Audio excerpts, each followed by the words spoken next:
Hello, good morning. Can How you is guys it? hear us? Oh, you got a little echo there. No, I don't. Oh, the Casey Tucker band gets the belt. 7:58, man. That's early. What are you doing? Can you guys hear us today? Can you hear us? Can you hear us?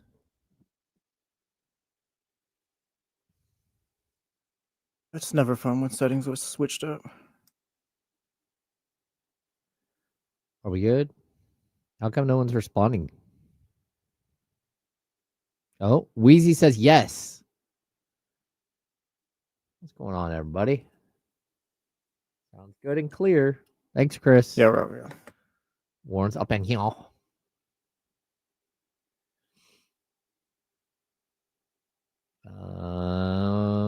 What's up, Chatty House? Happy Friday. It's been a long ass week. It has been a long week.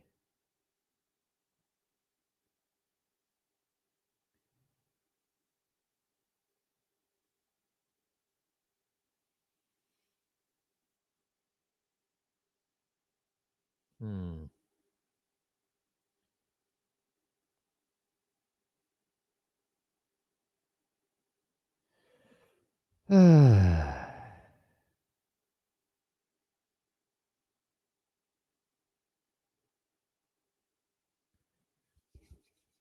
Got a little bit of time. How is? Filthy, it's a Larry Zonka jersey. Ooh, I didn't even notice your Larry Zonka. Yeah, shout out. No Jim Keek jersey. No, No Mercury Morris. I didn't get the Murky Morris one. With Larry Zonka. Could have went Moreno, but everyone's got Moreno, so. Okay. No Shula. I'm sure they have a Shula or a Bob Greasy jersey. Yeah, I could have got the 12. Yeah, there we go. There is a Ryan Tannehill jersey that hangs in the jacket closet of my father's house. Kind of just sits there like one of those haunted dolls or something. You're just hoping that the closet burns down. Honestly, yeah, I'm not touching that jersey. We're just gonna leave it there. Hey, there was a fire. Where? In the closet. All it got was a Tannehill jersey.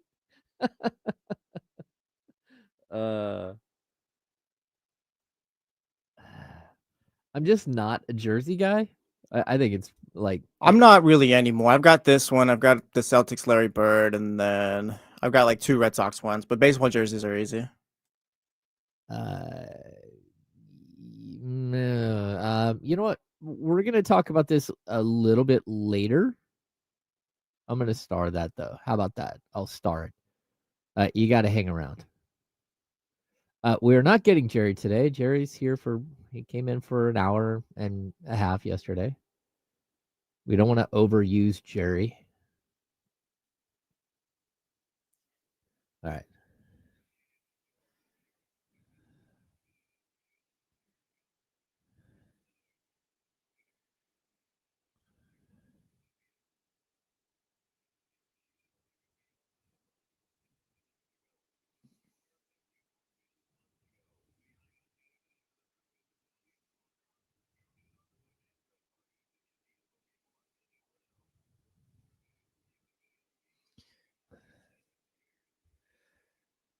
Welcome into the Insiders. I am James Ham. Joining me today, Jesse Tapia. We have no Kyle Madsen. He is away. He escaped the fog because the fog is even worse today than it was yesterday, Jesse. It's wild. It actually is. Yeah, you can't see outside right now. Yeah, I kind of worry if you like open a door, like would the fog come inside, like kind of nestle inside. Could we do a show in the elements? Many people are asking. I think personally, I could do a show in the elements. I don't know about others that I work here with. Fair enough. I'm not sure that others are that type of like that. You're saying the sales staff's not built for the cold, James? The heart, well, sales staff and maybe they're a warm weather team. Yeah, I don't think that they grew up in the sticks and they can, that they went camping as a kid or anything like that. Like, I think the group that we work with here, I do not think that they would fare well. Fair enough. So plus, you got to be on like shout out sales. We love you guys. Like sales or like I'm not sure that Damian and Kenny could. No, they're not. They're not. Damian's like they'll tell you like they're not camping people. I'm pretty sure. Well, no, I don't even know if. Yeah, there's no way. You want to tell you that they're not camping people? I don't think they've ever slept in a tent before. You know they're not camping people because they wear white clothes all the time. People who camp, you can't wear white clothes. It's like, you go to a softball tournament and there's that guy who plays shortstop who's in all white, and you're like, bro, you ain't sliding. You ain't diving for a ball in the hole. Come on Just now. start off hot today. You're just, come on. I don't buy it. Yeah, so I kind of would be concerned about, whether a pair of... We should go camping next summer. D'Lo and KC, go camping with James Ham. Come on, that'd be fun too. That'd be great content. I could just imagine Damian. We'll just go to your backyard at your house or something. Are these isotoners gonna hold up in this weather? It's like, no, they can hold up. I'd put my money on D'Lo and KC. I don't think I'd put my money on them to survive a night in the wilderness. I don't. I think that they set up a tent in your backyard, out. And it'll be fine. It'll be like the Survivor Man episode of The Office. Amazing. Welcome into the Insiders. Again, thanks for joining us. If you're listening on ESPN 1320, welcome in. If you're watching on ESPN 1320, the YouTube channel, we love to see it. That's where you can get all kinds of crazy content, especially during the breaks where we don't go away. We just hang out and chill with the people in the chatty house. Find us on Twitch. You can find us on X. Just about anywhere you can possibly listen. You know the drill. You listen to the radio and that's right. All these places. You can find us anywhere. You have no excuses. And the free Odyssey app. The free Odyssey app. Shout out. Find us there too.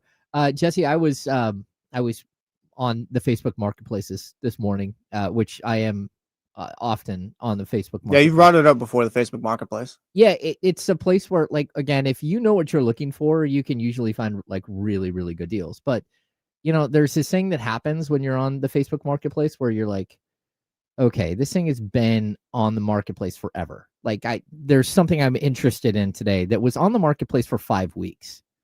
And then you reach out to the person, hey, is it still available? And it's like, yeah, it's still available. It's like, okay, are you firm on your price? And it's like, oh, you know what? I don't have a lot of movement. Plus, I have someone coming to look at it later today. 5 weeks you haven't sold it, and I'm supposed to believe that. Brother, this is your grandmother's dresser from 1983. What are you talking about? Someone is coming to look at it today. Like, whatever. Your cousin's gonna come look at it if no one's gonna come buy it. So go ahead and take this money from me so we can move on. Yeah, I'm like, here's my price. If you sell it, you sell it. But here's my price that I would pay. And I can come pick it up today.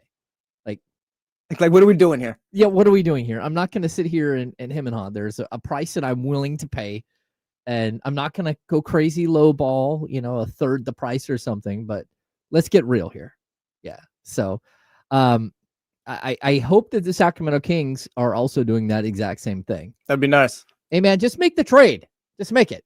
Just like it's over. Just whatever trade it is, just do it. Which person are they? Are they you, or are they person trying to haggle on this little $30-$40 here? I think it's like I do believe that there are trades that are like basically getting closer, that are like hemming and hawing over whether you're going to get a second round pick or not in the deal. And it's like at some point, like, man, is there like, I think the Kings have to save themselves right at this point from themselves. That's where I'm at right now with this group. I'm not like, there's no silver lining or light at the end of the tunnel with Zach LaVine, DeMar DeRozan, like just the vets on this group and this current roster put together. I don't think, oh yeah, they figured it out. They've won 4 or 5, whatever you want to call it. Like, that's not happening. I think now vibes are bad, and the only saving grace you have for the season is maybe you can move off of the guys who maybe don't want to be here, just don't fit here anymore, won't be here in the future, move off of them and just kind of get started with the Nick Cliffords, the Maxime Reynolds, the Keegan Murrays and stuff like that, and just the guys who are bought in. Yeah, my focus right now has got to be on trying to fix the mess that's happening and move forward and like clear out a lot of the angst. That's what, like, if I'm the Kings right now, I almost don't care what I'm getting back as long as it's not longer term contracts. Yeah. Like, hey, break it up, split them up, do whatever you have to do. But like, this has the potential to get even worse, and for it to be something that permeates through this franchise for 2 or 3 seasons and just continues to get like sort of fester and become like a very toxic situation. And at some point, I think you have to do what's right. And that is, pull the trigger. And I've said this a million times. You don't make a trade to make a trade. You make a trade because you're not good enough, number one, and because you're the second oldest team in the NBA. you've got bloated contracts. Like some of these guys have to go if you can find a home for them. And I know it's all about asset collection and all that stuff, but it's kind of rock bottom at this point though for them, where it's like, yeah, you try to get as best as you can or the best assets that you can, but like right now it's like you really need to save. I would say this. Yeah, you just kind of need to save the vibes right now. Yeah, and just kind of move forward. Right now, the way I look at the Kings too, like you haven't really started your rebuild either. I know Zach LaVine's not going to be here. I know DeMar DeRozan's not going to be part of it. Mm-hmm. You've tried to trade Malik Monk in the offseason. Like there's guys here I know that won't be here, just kind of like you're not sure about. So I can't really be like, oh yeah, the Kings are finally moving forward when you got guys who, like I said, you're just not moving forward with. Yeah, that was always my concern in the beginning. That's unfair to Doug Christie as well. Yeah, like how do you build a culture when like none of these guys are going to be part of the culture going forward? A Russell Westbrook player seems like he works. Like Russ seems like he's been bought in, and that's just been Russ his whole career though. So like that guy, like he feels like he works, but just everything else, it just hasn't worked out. Yeah, if I look at a guy like Russ, like he has a motor that doesn't stop. And is it perfect? It's not perfect. And I know people always get pissed when I bring that up on the internet, like, oh, he turned the ball over the first 2 possessions. They're like, why are you doing that? It's like, because he turned the ball over twice. Like, that's why.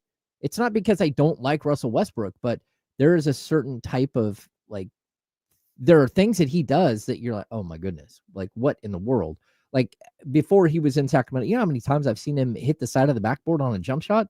Like he's not a perfect enough to bring player. It up on this radio show. Enough to bring it up on the radio show. But at the same time, he's a like the force, the energy, the fact that he doesn't quit, the fact that he goes in and rebounds amongst the trees and doesn't care. Like those are things that I think, like again, if you're moving forward with this project and you're going to wipe out a bunch of people, like Russell Westbrook can be here to sort of be the beacon of like, this is what we're looking for. Also, too, you look at a guy like Russell Westbrook, we can be real, like he probably doesn't have many years left in the NBA. Like he's a guy who he's going to take the opportunities he can get right now and just play ball and just be, not saying like grateful he gets to like play in the NBA still, but just more so he knows he doesn't have much time left, so he's not going to waste it. Yeah, and he's okay playing wherever. It does seem he seems like a player who's not going to go ring chasing, and he's certainly like I think Jake Gayden asked him during training camp, like is this possibly your last season? Do you think you're gonna hang it up after this? Like, he just looked at him like, yeah, no, I'm not doing that. No, I'm playing more. I wouldn't be surprised. I mean, the guy loves the game. Yeah, I wouldn't be surprised to see him play into his 40s. And I don't know how deep into his 40s. I mean, he still makes an impact. Yeah. But there's always that risk that you go and you sign with the Sacramento Kings and then, whatever happens. Because like a lot of players, they come to Sacramento and it's their last stop in the NBA. So it's not usually a good thing. Talk about last stops. We had a loser goes home game last night in the NFL. First of all, where's that Lions team been? Okay, let's talk about it, James. What do you mean? Like they scored 40-something points, but I don't want to discredit them because it's not fair. But like, is it the Dallas Cowboys defense just not being able to get a stop? Like the last few weeks, Dallas' defense felt like they were getting a lot better, but I don't know if it's chicken or the egg, I guess, yesterday. Yeah, but still, I mean, like, and I don't know if I want to buy this because I feel like we've seen this from the Lions periodically throughout the season where it's like, oh, they scored 30 plus, or hey, they did this. And then wait, Dan Campbell went for it 5 times on 4th down again. They lost. They only scored 20 that game, by the way. Yeah. Like, it's just, I'm like, fine. They played well yesterday. I'm not bought in yet. I mean, first of all, they're not in the playoff picture yet. Yeah. And this weekend could help them. We'll get into some of the NFL stuff later on in the weekend, later on in the show. But when I'm watching them play, I don't understand how they're not an elite team. Like Jahmyr Gibbs is incredible. Yeah, they're elite players through the board on the offense. Everywhere you look, they have an elite player. I mean, their second wide receiver is phenomenal. Jamison Williams. Yeah, Jamison Williams. He can break off for a big play at literally any moment. I mean, there's times where he does look like he's the number 1 on that team. Yeah, and their backup running back would be a starter for like 15 teams in the league. Yeah. Like that's just how good they are as a group. And you're sitting here wondering the entire time, like, how is it possible that they aren't better than this? And then I'll flip it the other way. Like the Cowboys just once again turned into a pumpkin, and Dak Prescott got into a game that actually had meaning and look like Dak Prescott every single time he plays in the playoffs. Oh, that's not fair. I feel like I'm not gonna say he lit them up, but they had an opportunity. He brought them back. They had an opportunity to get back into that game tied up, but it's just the defense never got that stop that they needed. Like, yeah, they started off, horrible. They were down, what it was, like 27-9 at one point, I think it was, something like that. Yep. They get back to 24-27 or just close enough, or it might have been a touchdown down 20. Either way, you get the point. They're within one score, but it's just the defense just never got that stop. Dallas kept scoring. And a lot of the conversation, I think, coming out of that game, too, was about George Pickens and how he was playing, his effort level, which I think is a little unfair. But CD got hurt as well with a concussion. Yep. Well, I think it's a little unfair to Dak. Really? Yeah, I think it's a little unfair to Dak. I blame the defense completely in that one. Okay, but even the fact that the reason why they were down 27-9 was because he threw 2 picks, one of which was in the red zone. You made your mistakes, but you cleaned them up as well. I guess that's why I give him the credit. Okay. No, I get that. I just know that in a game against a team like the Lions, that, what they should be is like, if you make mistakes, you're going to pay for them and you're going to be chasing the whole game. And they did get it to 1 score late, but then just Gibbs was so good. He tied Barry Sanders for the most touchdowns by a player before their 24th birthday, I think it was. I didn't see that. I looked that up. But anytime you're with Barry Sanders, that's insane. Yeah, he's got like 47 career touchdowns or something already. This season alone, I think he has 13 rushing and 3 receiving. There was always like a lot of, Dan Campbell and the Lions got a lot of heat for taking him in the first round, but just take a guy that works. They were right. He's incredible. Like, he's absolutely spectacular. And, Soren Smith brings up, the CD Lamb concussion was brutal. That was, like, you knew right away. You're like, oh, no. Yeah, real quick, Jahmyr Gibbs has 47 touchdowns, tied Barry Sanders for the most touchdowns in a player's first 3 NFL seasons. First 3 NFL So he'll break seasons. that, next week, I guess. Yeah, yeah. He's just been so good. And he missed games like one of those seasons. I think his rookie season, first of all, they slow played him. He didn't even really start playing initially. Yeah, and then once he got towards the end of the season, he started to build some momentum. But man, he is very, very good, and that team as a whole is very good. I'm surprised they're in the situation they are in, but you wonder if they peaked in that NFC Championship game against the 49ers. Maybe. And it's just like, I think Dan Campbell after the game, so it's a quote that circulates now, is just, that might have been our best shot. Like, since then, you've kind of dealt with injuries, and now you're kind of recovering from those injuries, still trying to pick yourselves up. And even now at this point, you're not even in a playoff spot, like you mentioned. Yeah, it's tough. You hope that they didn't, but it kind of feels like, it feels like there's a Brian lot Branch also, too, one of their DBs tore his Achilles yesterday, so. I think ACL. ACL? Yeah, I think it was ACL. Either way, he'll be out for the rest of the season. Yeah, he's done. And he's phenomenal, Brian Branch is. But I kind of feel like this year, specifically in the NFL, they're mirroring teams in the NFC and the AFC. Like, I don't, like the Packers and Chargers look like very similar teams, right? And I would say that, like, the Chiefs and the Lions both feel like you're always just wondering how they're in the position they're in. You watch a Chiefs game, they look like they're going. Maybe it's because we're trained to think that they're going to win every game, but every game you're like, boy, I think that they're going to win this, and then they don't. I think it's a little bit of that. Like you said, we're kind of just trained to think they're going to come back. It's the same thing with the Patriots dynasty for those 2 decades. And a lot of times they did come back, but it's just, oh yeah, Tom Brady's got the ball with a minute left. Always got the ball with 45 seconds left. It didn't matter how much time was left. You just always think they're going to do it because they have. No, I totally agree. So really, really interesting stuff. All right, we're going to step aside. When we come back, we're going to dive deep into the weekend that is the Sacramento Kings. They have been hanging out in South Beach since Wednesday. I don't know if that's a good thing. I don't know if it's a bad thing, but I certainly know if you needed a break, they're getting one at a very fun location. I'm James Ham. He's Jesse Tapia. We're the Insiders here on ESPN 1320. We'll be back in just a minute.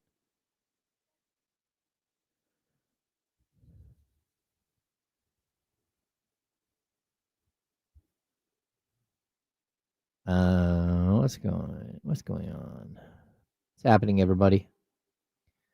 Yeah, the Bears. Well, are the Bears the Jags or the Bears the Colts? Oh, the Bears are neither. I think the Bears are better. I don't know. They're better than the Jags. I don't trust the Jags at all. The Colts, I never really thought of as a Super Bowl team, but they were legit. They were legit until they weren't. Well, they got like Daniel Jones playing with that fractured fibula, whatever you want to call it. Yeah, the Bears-Packers game of the week, maybe. I don't know. There's a bunch of good games this weekend. We're going to talk about that in the 11 o'clock hour. Let's see. Is it possible the Kings won't be in Sacramento within the next 10 years? Derek asked that. No, the Kings will be here. Like, they signed a 30-year lease when they built the arena. And then after 30 years, the arena turns over to the city of Sacramento. I don't know. The World Cup draws today. I have not been paying attention to it. Yeah, I got Good Morning Football, but I've been tapped in for that. I did get completely disappointed by Manchester United yesterday, who James, they suck, man. They do. Like it's been a decade now since Sir Alex Ferguson left and got old and retired. That's just they stink, man. I'm sorry. They're kind of like the Dallas Cowboys of yes. They were once great. Oh yeah, that's perfect. Yeah. But at the same time, like I joined as a fan way after all of their good years. So, and it's because my son, his soccer coach was a big Man U fan, and so he became a Man U fan, and so we watch games together. Who will beat the USA? Dr. David, everyone will beat the USA. It's the World Cup. Now, the women's team, no. The women's team are probably going to be favorites. Friends don't let friends talk about the USA men or Mexico winning the World Cup. No. Because it'll never happen. No, not at all. Yeah. Yeah. It was a joke. Yeah, I've seen Sir Alex Ferguson games. Yeah. I've gone back. I've seen some games before. It's just really it's frustrating because I'm not used to how quickly a manager will turn on a player in the EPL, and then the guy's just out, and you're just like, okay, well, that doesn't make any sense. Like, you need that player. Why are you doing that? Like, it's a weird game. I can't watch Ugarte play anymore. I just think he makes the most egregious errors, and they've got Kobe Mainu who wants to leave because they won't play him sitting there on the bench, and they won't let him leave, but they also won't play him, and you're like, what in the world is happening here? Maybe we get the insiders or Tilo and Casey live from the World Cup.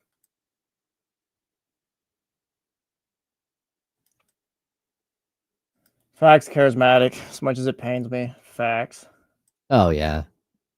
Yeah.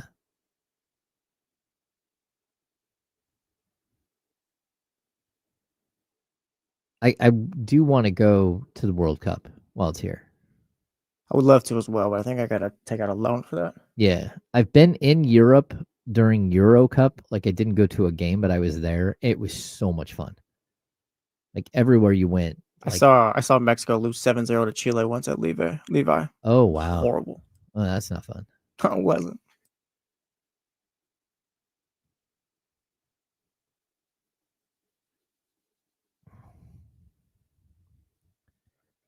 All right. Welcome back to the Insiders on ESPN 1320. Welcome back into the Insiders. I'm James Ham. Joining me, Jesse Tapia. Kyle Madsen is taking a little break with the 49ers on a bye week. I guess this is a thing for Kyle. When the 49ers have their bye week, he gets to... It's a long season, 2-a-days. You need the break. Yeah, I guess. No, shout out Kyle Madsen. He does need a break. Shout out to the boss. Yeah. Oh, there. Show some respect, James. Put some respect on his name. We've got the Sacramento Kings this weekend playing the Miami Heat, and the game's on Saturday, 5:00 start. And I think there should be at least a little bit of concern here that this team has been hanging out in South Beach for a few days, and they don't play hang well out in there. Minnesota for one day, and I'll be concerned. I guess, but like I don't know. Like South Beach never goes to sleep. The South Beach flu. The South Beach flu. Maybe some team bonding going on. Maybe they're working through it. Okay. Yeah, I'm being sarcastic. Maybe they've got like bottle service at a table somewhere and just all hanging out together. I don't think that's what's happening. But I do think they're having a good time.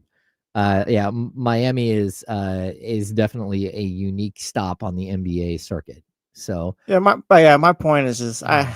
this team is beyond a fix. They're beyond oh, is this bad for them? Is this good for them? It's just not. It's just all bad right now, I feel. yeah, I think so too. And but I think everybody in Sacramento is hoping that there's going to be a lineup change. I'm going to expect that there isn't going to be a lineup change in this game. It's possible. You don't think Maxime, even after Doug kind of brought it up post game?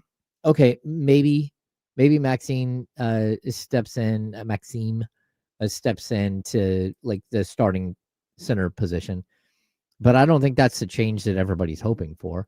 I mean, even to be honest with you, the advanced statistics say that putting Precious Achua in the starting lineup would be a huge deal for this team. Yeah, but not saying you're expecting Maxime to be that, but we know Precious is not going to be your starting center or anything like that. If he's on your team going forward, he's probably one of your backup bigs, filling 4 or 5, things like that. But Maxime, there's potential. Draft him in the second round, so you kind of want to see what he looks like with everyone else with the ones and stuff like that. I feel I can see that. And which is why I would go with Maxime over Precious. Yeah, no doubt, Precious has been tearing it up, but yeah, and the way that Max played in the first quarter of the last game, where he had 14 points right off the jump, you're like, huh, look at that. He's aggressive. He's looking for a shot. He's going getting rebounds. He's fighting. Those are things that if they want to start him, I think okay, that's one way in which you can sort of change up things a little bit. But I don't think that anyone believes that switching out Drew Eubanks for Max Reno is going to change the outcome of a game. But okay, well, let's stick with that real quick. Is there even a move though where it's anyone's ever going to think that this season? No, but I think that most Kings fans are looking at the only way forward with this team is to have either DeMar DeRozan or Zach LaVine go to the bench. I get that, but that's just fans not liking players and stuff like that. But I think if you look at say Maxime does hit the starting lineup today, I think that is a step forward. It might be a baby step or whatever you want to call it, but that is kind of what you'd be looking for. Because I don't think there's any avenue towards oh yeah, you take if you think DeMar DeRozan and Zach LaVine should be benched, fine, whatever, go ahead. But if you want to tell me after that, whoever you're inserting into the starting lineup is going to lead to wins or just a better outcome, that's not happening. Yeah, you're probably right there. It's a difficult situation to be in. And again, I think one of the things I'll bring up here is that, the Miami Heat were interested in DeMar DeRozan this offseason. They were whatever. There was enough smoke early on that we talked about it here on the show, and not some mystical, hey, what if? There was actual conversations. And so for me, look, I think you have to run DeMar DeRozan out there, and I think you have to run Zach LaVine out there because I think there are teams that are looking around at are these guys healthy? Are they ready to play? Can they step in and help a team? And I don't know that you're going to be able to move Zach LaVine at all here in the next 2 years, but I do think that DeMar DeRozan is a player that other teams are looking at and going, okay. Yeah, but do you really need to showcase a Hall of Famer at this point? If you're the Heat or insert team, you know what you're trading for. Well, Zach LaVine, I don't know if that's different just because Zach LaVine's tough. I mean, like I said, he only played 19 minutes last game. He's just kind of been out the way, so you want to see what's going on with him. But I feel DeMar DeRozan, that's something you kind of trust. It's really tough with LaVine because it feels like he's kind of just playing out the streak here. Hey, how much time do I have left here? He's just kind of stuck in the gray area with the Kings right now. He definitely is in his own head. That's something that is clearly whatever's going on, it's not good. I mean, the fact that, he took 5 shots and scored 2 points last game, that's a huge, huge issue for this team. Yeah, it's just one of those things. You look at Zach LaVine where he got here and it wasn't oh, Zach LaVine's on the Kings. Fans are excited. It's oh no. What did you just do with the De'Aaron Fox trade? Vivek, what did you do? Zach LaVine's here. None of us wanted this. And it's just kind of been negative since, right or wrong. Yeah. I don't think there was ever a time where it's he had a chance or just fans had a chance or anyone had a chance to really oh yeah, this is going to work because I guess we kind of knew it wasn't. Okay, so I want to ask this because we haven't really seen, I guess we saw a little of it last year, but we haven't seen this collection of players whole, right? Do you still have any interest at all in seeing what this team looks like with Domantas Sabonis at center, with Keegan Murray and DeMar DeRozan, Zach LaVine, and Russell Westbrook, with Monk and Dennis Schroeder coming off the bench, Neat Clifford and some Precious Achua and Maxime Reynaud at the 4 or 5? Like, are you intrigued at all by that, or it's like, man, you are 5-17 and this thing's over? That I have zero interest in it. Like, you're 5-17, and it's time to move forward. It's time to get DeMar DeRozan somewhere where he's on a contender, or just a team who's trying to fight for a playoff spot still, where he can end out his career. Get Zach LaVine out of here, so just everyone's happy, and just kind of move on from the guys that aren't going to be here. I don't think adding Keegan and Domas is gonna. Oh yeah, here they come. Like, it's just, you're too far behind the 8 ball, and it's over at this point for me. Like, Okay. it's time to really move this forward. Is there anything then that you are looking forward to? Because like I do think that Maxime starting tonight would be one. okay, but Yeah, that would be one. But what about like next week? Because I think we're getting close to that, right? 3 weeks is probably right now. With I think, if I'm not mistaken, Domantas Sabonis had an MRI on the 16th of November. So the 2 weeks puts him, so right now we're at 3 weeks. Maybe a day or two short of 3 weeks, and he's supposed to be reevaluated in 3 to 4 weeks with a torn meniscus. So I mean, he's coming back like any time. Yeah. So is there any intrigue for you to see what like maybe Domas and Max look like together? Or you can do that. Just combos? the guys who might be here, sure. Any combo of who might be here, yeah. If I'd look forward to that. I'm looking forward to, the trade deadline and them potentially making moves and bringing in assets, or just kind of shifting this roster a bit. I'm looking forward to guys like Maxime starting. Maybe there's a day where Nick Clifford starting, whatever, things like that, where it's just kind of steps forward. If Domantas Sabonis is going to be someone on this team going forward, then yeah, how does he look next to Maxime? How does he look next to Keegan in the insert player combo, or whatever you want? Just things like that. I'm not interested in, not trying to be harsh or anything. I'm not interested in anything concerning Zach LaVine, because he's not going to be here. DeMar DeRozan as well, and just guys of that kind of iteration right now on the team. Okay, so you're like, I'm not even thinking about this season at all. I want, like, just anything that's done this season has to be thought of with the future in mind next season. What could this look like for us next season? Like, Okay. I'm thinking of the draft now. Okay, this team's not looking great. They're not really playing well, but hey, your draft pick could be pretty sweet this season, where you kind of jumpstart and maybe you do get your guy. Okay, so but that's a really tough place to be in, like, because if no one is looking forward to anything outside of, Well, I wouldn't say it's not looking forward to anything. It's just more so looking forward to the team's future and making moves towards the future. yeah. It's like, I'm not a Kings fan, but I'm sure Kings fans still get excited, like, for the games coming up and things like that. I'm a Dolphins fan. They're 5-7. I'm still excited for Sunday, even though they might lose. It's just like, yeah, you get excited for that, but also I'm excited about the fact that, hey, you might move on from Tua next year. It's just like moving forward, I guess. That's what you're excited about. Okay, and like, look, I think that there is something about like wondering if your team might win or lose, right? But I think most Kings fans at this point have resigned themselves that, hey, this team is not going to win. It's kind of resigned to reality at this point. Yeah, it's really weird, right? Like, we had Jerry Reynolds here yesterday.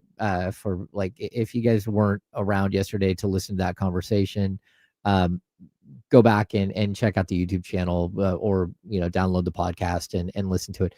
Like, Jerry Reynolds just has such a wealth of knowledge, and even like, I thought one of my favorite parts about that conversation was like talking about like going in and having these tough conversations with players. And, I would not have thought that like a coach needs to pull in a general manager and sometimes an owner to have those conversations. Like, I was not prepared for like Jerry to say like the inner workings. Sometimes it can be that. So I know everyone's like, oh, just bench DeMar or just bench Zach LaVine. It's a much more nuanced conversation, and it's a much more difficult thing to actually do in reality. And once you do it, like, there's almost like no going back. And if you do go back, you're now choosing another path, and that one you're kind of stuck again. And so I'm intrigued by it because, again, I think having those tough discussions, like, they've got to already be like bubbling up and almost to that point.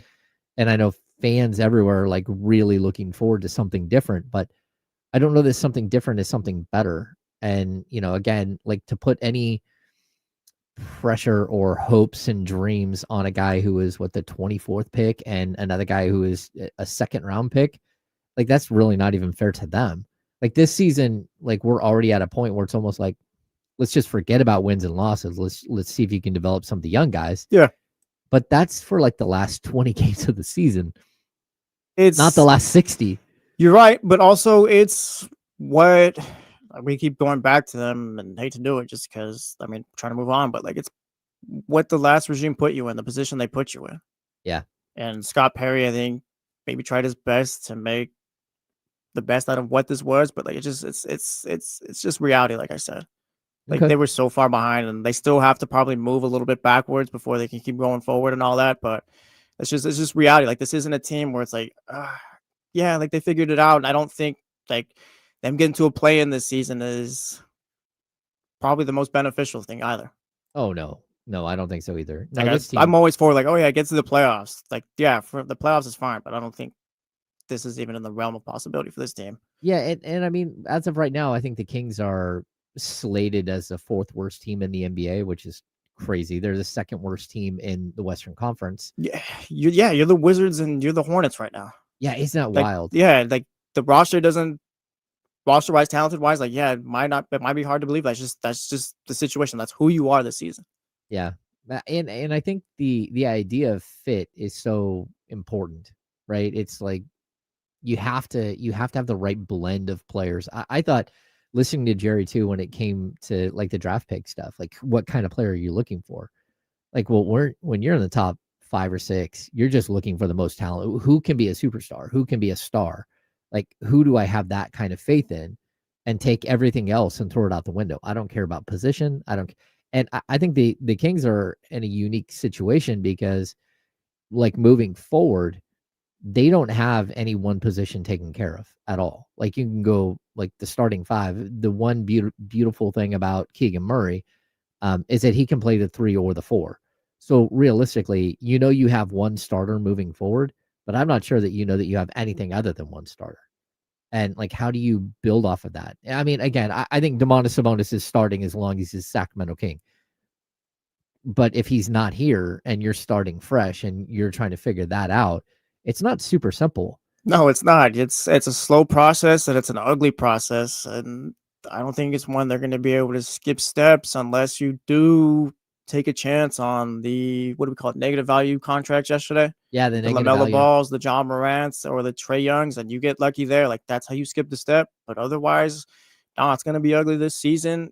And then you hope lottery works in your favor, and you hope you're able to get a guy where it's like, all right, we got our starting point guard, or we got our starting 3-4, whatever you want to call it. Yeah, it's tough too because you bring up those contracts, the negative value players in the league, and I think Brian Windhorst threw Kawhi Leonard's name into that one today. Oh yeah, well, I mean, I think Kawhi is definitely in there, and I don't think people around the league would give up hardly anything for Kawhi because they're not sure what's going to happen with his contract, what's going to happen. Yeah, with him. Kawhi kind of feels like the boogeyman at this point if you're a GM. Yeah. Well, that, and I mean, he's playing for another horrible team, and he's not playing like he typically does. Yeah, it's really it's tough to like figure out the pathway forward for some of these guys. And like, look, Zach LaVine is in that conversation. Zion Williamson is in that conversation. I think one of the things I had on the rundown for yesterday is like, hey, is there a possibility that like a bunch of these teams just get together and say, hey, we've got Zion, and you've got Trae, and you've got LaMelo, and you've got Zach, and let's throw in Ja, and let's just all kind of like figure out a way for these guys to land in a new city. Yeah, refresh, see if it works otherwise. Yeah, refresh, but in just like, it's not going to be a great situation no matter where any of these players go, because they're all going to go to teams that probably aren't very good, except for maybe the Hawks. Like, and I think the other guys are going to be clamoring like, hey, I want to go to the Hawks. I'll go there. That team's building something, but the rest of them feel like they aren't. It feels like they're all in this. Yeah, the Grizzlies and Hornets are desperate right now. Yeah, it does kind of feel like, I mean, the Hornets, their biggest problem is they don't want to play, from what it sounds like, they don't want to pay LaMelo another $130 million over the next 3 years after this year. Like, they're looking at long-term things and saying, yeah, this isn't it. But I'd say kind of the same thing about the Kings. The Kings don't want to pay Zach LaVine $49 million next year. Trae Young, if he opts into his contract, I don't think the Hawks are looking forward to paying that either.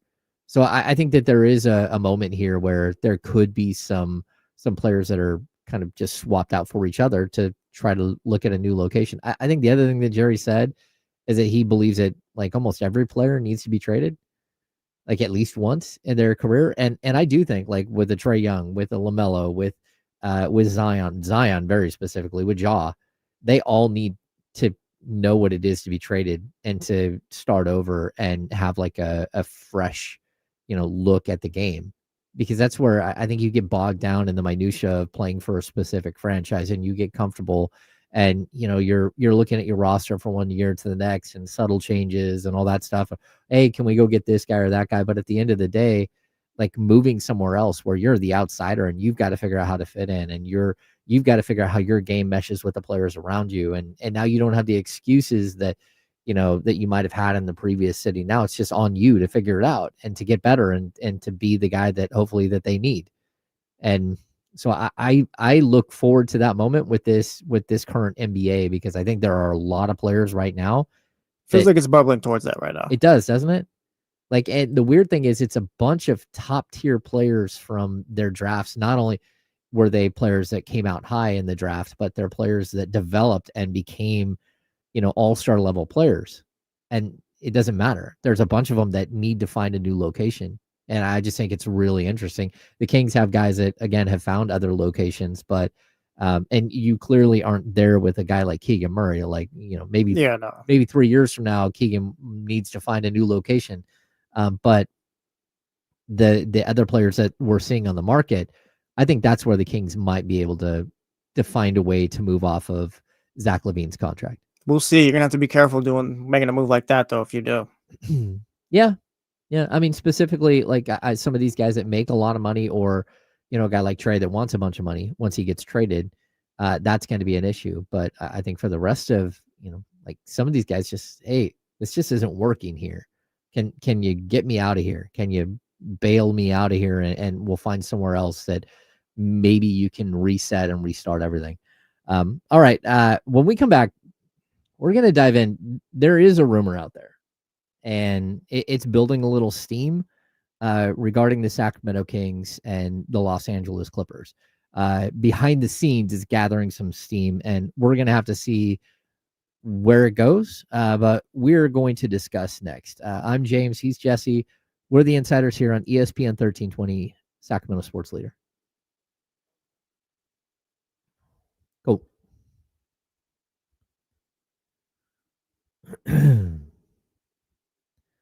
Yeah, I agree with this.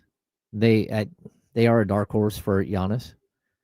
And you wonder what they would have to gut to go get those guys. I don't know. I definitely they're building something though. I'm not giving up Jalen Johnson, but would you give up Reece Sachet? Would you give up a Dyson Daniels? I think everyone's like, oh, we'll just trade Trae for him. It's like, okay, yeah, but first of all, it's like another $10 million over what Trae makes. And then on top of that, like, what's the draft capital? Maybe that works.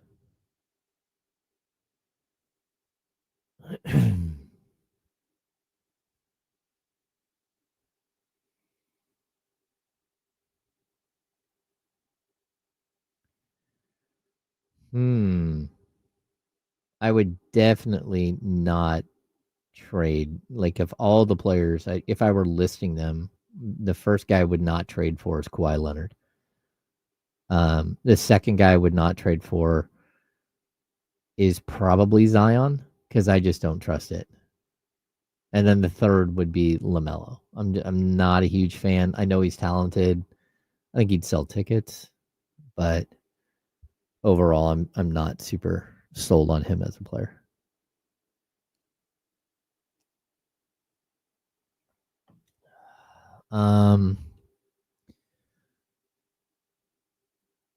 This is a good question, Russ. I don't think I agree with that. I just think that they each deal with it in their own way. Does that make sense? Like, I mean, I think it's a good discussion, like whether DeMar's more bought in. DeMar just knows that if he goes out there and does his thing, that he can kind of, again, he's frustrated. Like, I'm not going to say he's not frustrated, but like it feels like he's somebody who just kind of gets it that this is the way it goes sometimes, and you just have to go out there and do your thing. Where Zach LaVine is kind of riding the wave here of like frustration and letting it seep into his play and all that stuff. I don't think it's one player is more bought in than the other. Start right now. What is showing? Work call. Royal Swiper. We're gonna dive into your question here in just a sec. You did not miss it. This was a conversation we were gonna have in the third block today.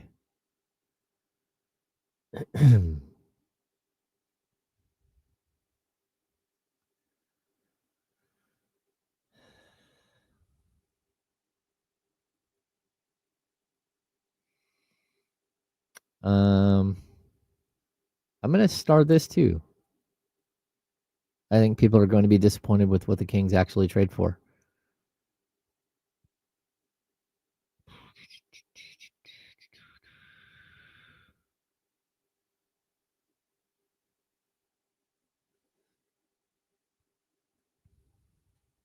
And again, like the baby daddy, DeMar is not bought in. He's sitting at the end of the bench and doesn't go to huddles.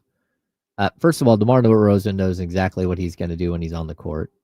But secondly,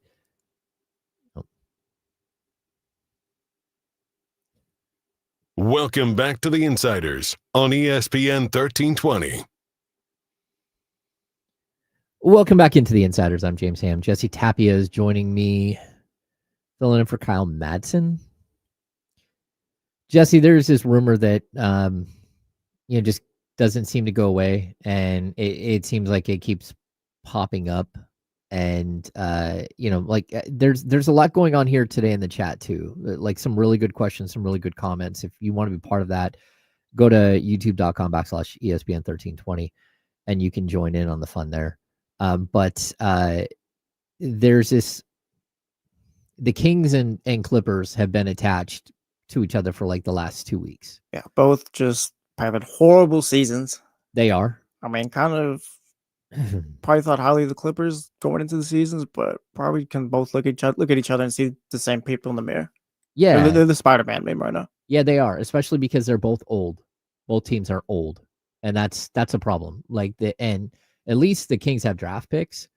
The Clippers, of course, have location, and a new building and an owner that is more than willing to find you tree planting companies that he might find you a shell company to get you an extra $50 million, allegedly. Yeah, don't sue me. Yeah, let's not get into the get out to journalism class for that. There we go. So I think the Clippers are in a different place because number one, they don't have draft picks, but number two, they have the ability to go sign free agents that the Kings just will never have the ability to sign because Sacramento is Sacramento and LA is LA. Right. But, there's a couple of questions that I think kind of play into this larger conversation that we're having. Royal Swiper PSN. Are you getting any indication of a deal can be or will be done prior to January? Are we having to wait until closer to the trade deadline for any movement? I think the Kings are ready to make deals right now. I think December 15th does actually matter. And we've talked about that a little bit, but what people have to understand is December 15th isn't some magic deadline where all of a sudden, like, you can trade. The Kings can make trades right now. That's not the issue. The issue is that any player that was signed as a free agent during the summer can't be traded until December 15th. So it's not just like Dennis Schroeder can be traded after December 15th. It's much more than that.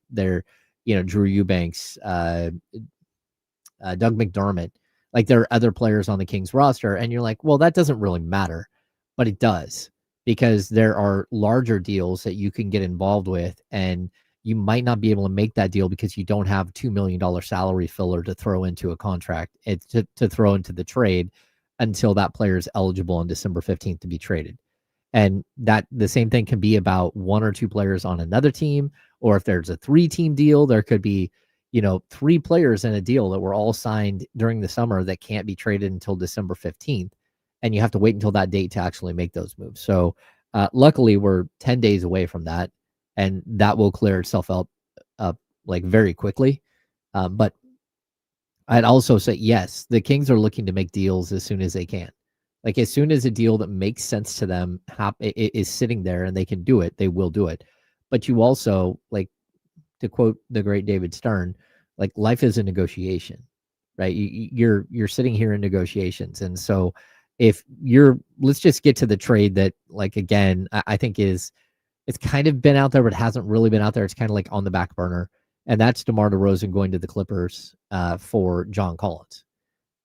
Financially, it works. John Collins makes maybe $1.5 million, $2 million more than DeMar DeRozan. There's a way to balance that. I don't know if the Kings would look to balance that or not, or if they would just accept that deal. Then they would have to do some work to get a little bit lower under the luxury tax. But John Collins is on the final year of a $26.4 million deal, I believe, for this season. And DeMar DeRozan there's a team option for him next season, but the team option is at like $25.5 million, and there's a $10 million buyout. So the reason why the Kings would be intrigued by this potential trade would be to go kick the tires on a player like John Collins and see if he works with your current group, but also so you don't have the $10 million payment that you're going to have to make DeMar DeRozan next year if you don't keep him. Now, it's possible that the Kings would keep DeMar DeRozan, that they just say, okay, fine, we'll pick up the $25 million option. Maybe we can trade him, maybe we can't. But that also would restrict you from doing things like re-signing Keon Ellis, because all of a sudden you're paying another $15 million out in salary. Well, yeah, good luck with that one too. Well, maybe, there's a possibility that the Kings have already had conversations with Keon Ellis and his people, and they know exactly what type of dollar amount that they're going to be able to offer him on February 9th.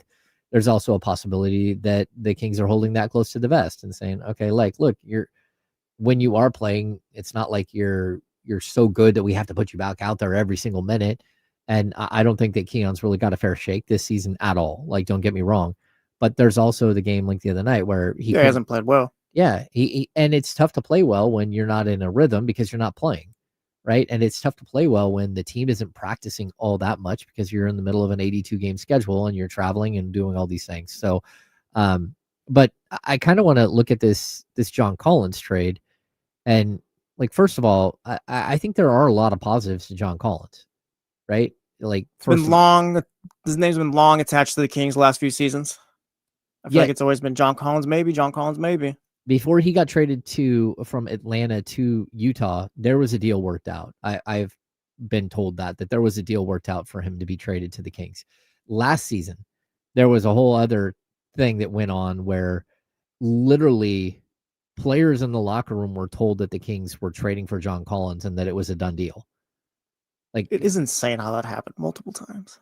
Well, like literally multiple players like have off the record said, yeah, we were told we're trading for John Collins. Now, front office has refuted that, but that doesn't change the fact that they were told by somebody that it was happening. I mean, we even heard like John Collins like getting ready to like pack his bags and head for Sacramento. So it doesn't happen. Now, the good thing is about John Collins, number one, prototypical, like if you're looking for a player to put next to Domantas Sabonis, like John Collins does it all. He can shoot the three. He averages 8 rebounds a game. He blocks shots. There was a point where he averaged 1.8 blocks per game in his career. Like 22, 23-year-old John Collins was absolutely incredible. 20 and 10 guys, shot 37.5% from 3, block shots, did all this stuff. He's the perfect player to put next to Domantas Sabonis on paper. But the game isn't played on paper. And that's why John Collins, every time he signs a contract, the first thing that happens is his team looks to trade him. And I don't know why that is. Like, even, he went to Utah. Last season in Utah, he was phenomenal. And then they said, hey, John, we don't want you here. Go ahead and take some time off. You have a hip issue. quote unquote. It's kind of, I don't want to call him a negative contract, but just guys in spots where they're not just, it's not a good fit right now. Well, yeah, but And I don't like looking at the King side. If you were to do the DeMar, like do a DeMar for John Collins type of deal or anything like that, like I don't hate that. We know DeMar's not going to be here. Like you said, you get to move off of that $10 million buyout if you don't want to deal with that next season and you're not bringing him back. And you see what John Collins looks like next to these guys for the rest of the season. He's on an expiring deal, right? yeah, he's on an expiring Yeah, so if it 26 doesn't- point something million Doesn't dollar work. deal. Doesn't work. Wash your hands of it. You're good. If it does work, then I'm not sure what a deal would look like after the season, but at least you know something there. Yeah, and I don't think he's getting anywhere near the amount of money that he got before. No, Like- yeah, I think we're past that. I think everyone kind of knows John, like this is John Collins. Not what he's doing right now, but more so like there's no upside potential. Like you know what you're getting from John Collins. Yeah, I think you can get you could probably sign him to like a 2-year, $36 million deal or something. Like he looks like right now he's about a like $16 to $18 million a year player. Maybe a little bit more. It just depends on the market. But like some of the things he does, though, I think first and foremost, he gives you the lob threat that Malik Monk needs. Like he plays with force. He's a really good rebounder. And I think the other key is that would allow you to move Keegan Murray to the small forward position. And all of a sudden you'd have like somewhat switchable forwards. And you'd have more athleticism, but you'd also get to see what Keegan looks like as a full-time small forward, at least for this season. And for me, it's more John Collins is more of a player archetype. I think that there are players out there that eventually you might want to go lean towards, but for now, it's like why not try an experiment and see what it looks like? What if of a front line of Domantas, Sabonis, and John Collins and Keegan Murray work, and all of a sudden you're like, okay, well, maybe we do have something here where you're still looking at the Kings as a team that's going to be in the lottery for sure, but it would give you an opportunity to try some things and then maybe look at next season as a little bit more cheerful than it is today. Yeah, and like you mentioned, like we'll just go off of the 2 for 36 or whatever. Like that's not an impossible deal to move if it ends up not working out, or it's just John Collins isn't on our future plans. Yeah, like I don't think there's any harm and taking the chance on him if you do want to trade for him or anything like that. Yeah, I don't think so either. Another comment, Dr. David in the chat said, I think people are going to be disappointed with what the Kings actually trade for. And like, I'd be curious what he's expecting them to trade for at that point. Yeah, because I think that there is a certain amount of the fan base that like they're in it, but they're not in the chat every day. Or they're not going to the Kings Beat podcast every single time we go live for a show and flooding in and having, like conversations. Like there are a lot of fans who are looking and going, huh, I don't want to call them casuals as much as I want to call them fans that don't sit on Twitter, that aren't so obsessed that they're like, but people that pay and go to the game all the time. I think those are the people that are going to be more disappointed by some of the trades that happen. Because like, hey, I don't know that guy's very good. Why did you trade a really good player in Zach LaVine for like 3 guys that aren't nearly as good as Zach nothing you're LaVine? Trading for is going to make it lead to wins, I guess, right now. Yeah, and I think like, again, you might be able to find someone in a trade that, again, the Paul George trade where, the Thunder trade Paul George to the Clippers. Like they wouldn't do that deal without Shai Gilgeous-Alexander in the trade, but people have to understand he was like averaging 11 points a game as a rookie.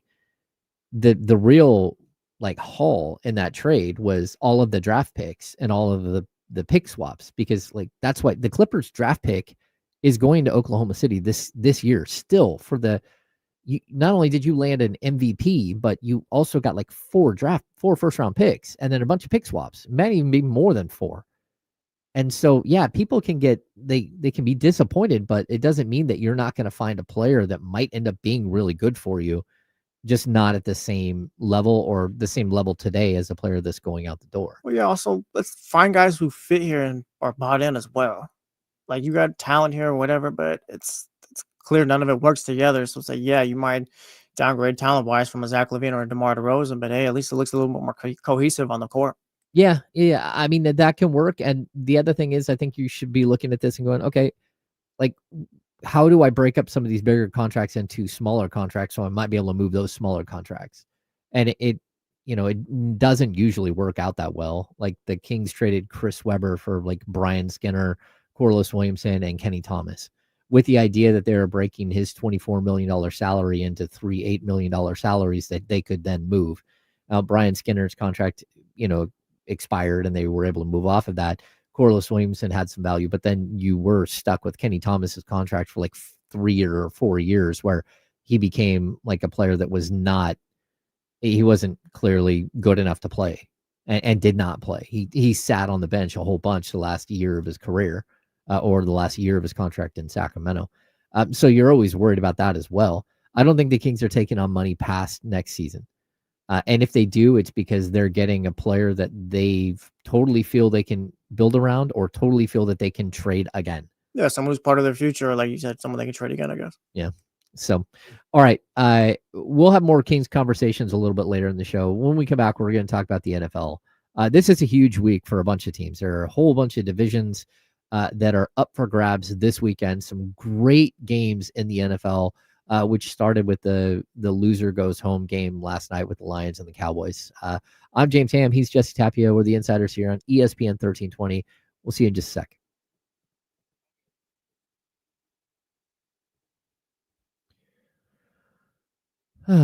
Okay, so I had a cliffhanger with this. DeMar isn't bought in. He's sitting at the end of the bench and doesn't go to huddles. I'm saying, like, first of all, DeMar knows exactly what he's going to do as a player. Like when he steps on the court, there is no like, hey, I need you to run this play, or I'm going to ask you to do this or that. Like, it's like DeMar knows what he's doing. He's been in the league like 17 years. But the other thing is, like what I talked about with Zach LaVine, maybe that's how DeMar is dealing with his frustrations with what's happening. Like, that's what I mean. Like, everybody deals with the frustrations of what's going on in different ways.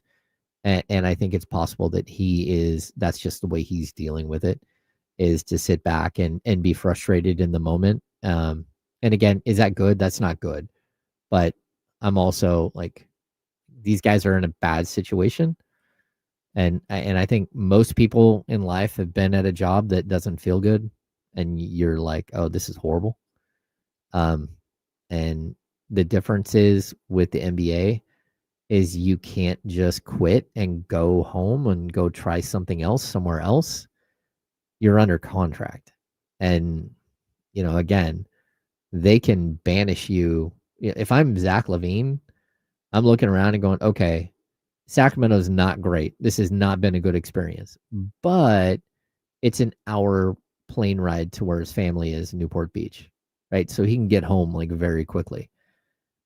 If you trade Zach LaVine to the Charlotte Hornets for LaMelo Ball and whatever, I mean, that's a whole nother level of like, oh boy, not only do I not want to be in Charlotte, not only am I on a bad basketball team, but I'm now 3,000 miles away from my family. And so, like, it can get worse for some of these players. And you're under contract next year. And you can't walk away from $49 million next year. I mean, it's just so much money. So, yeah, I don't know.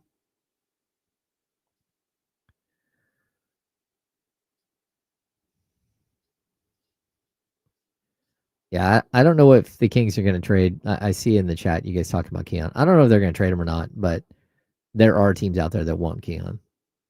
That there's no question about that.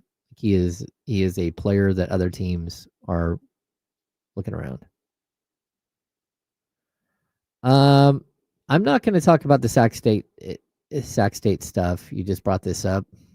I'm sure KC will mention it a little bit later. Let's probably talk a little bit more about it. I don't know if they're going to spend an extended segment on it, but it'll get mentioned, I'm sure.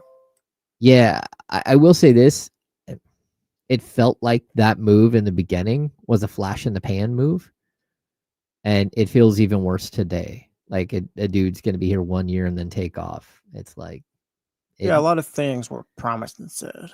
Yeah. So when I'm looking at, like, again, UC Davis doesn't steal the fanfare that Sac State does, even though they're a better team than Sac State. But they also choose paths of stability. Like Jim Les has been there forever. And that's a really good thing to build a program. And sometimes it's not the best season you've ever had, and sometimes it is good, but at the same time, you've got to sit there and at least there's stability with Davis, and it feels like that's one of the bigger issues with Sac State. You would hope that like Mike Bibby wants to stay here, but Mike Bibby gets offers to go to be an assistant on a NBA bench. I'm pretty sure Mike Bibby would leave.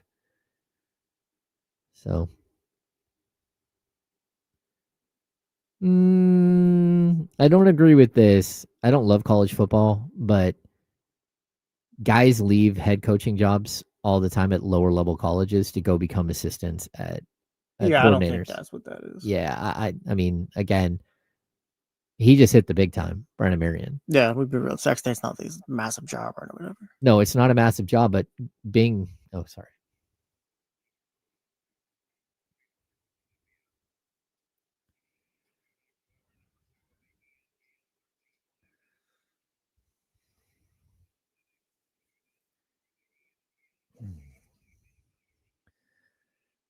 Welcome back into the Insiders, hour number 2 here on ESPN 1320. I'm James Ham, Jesse Tapia joining me and working the board.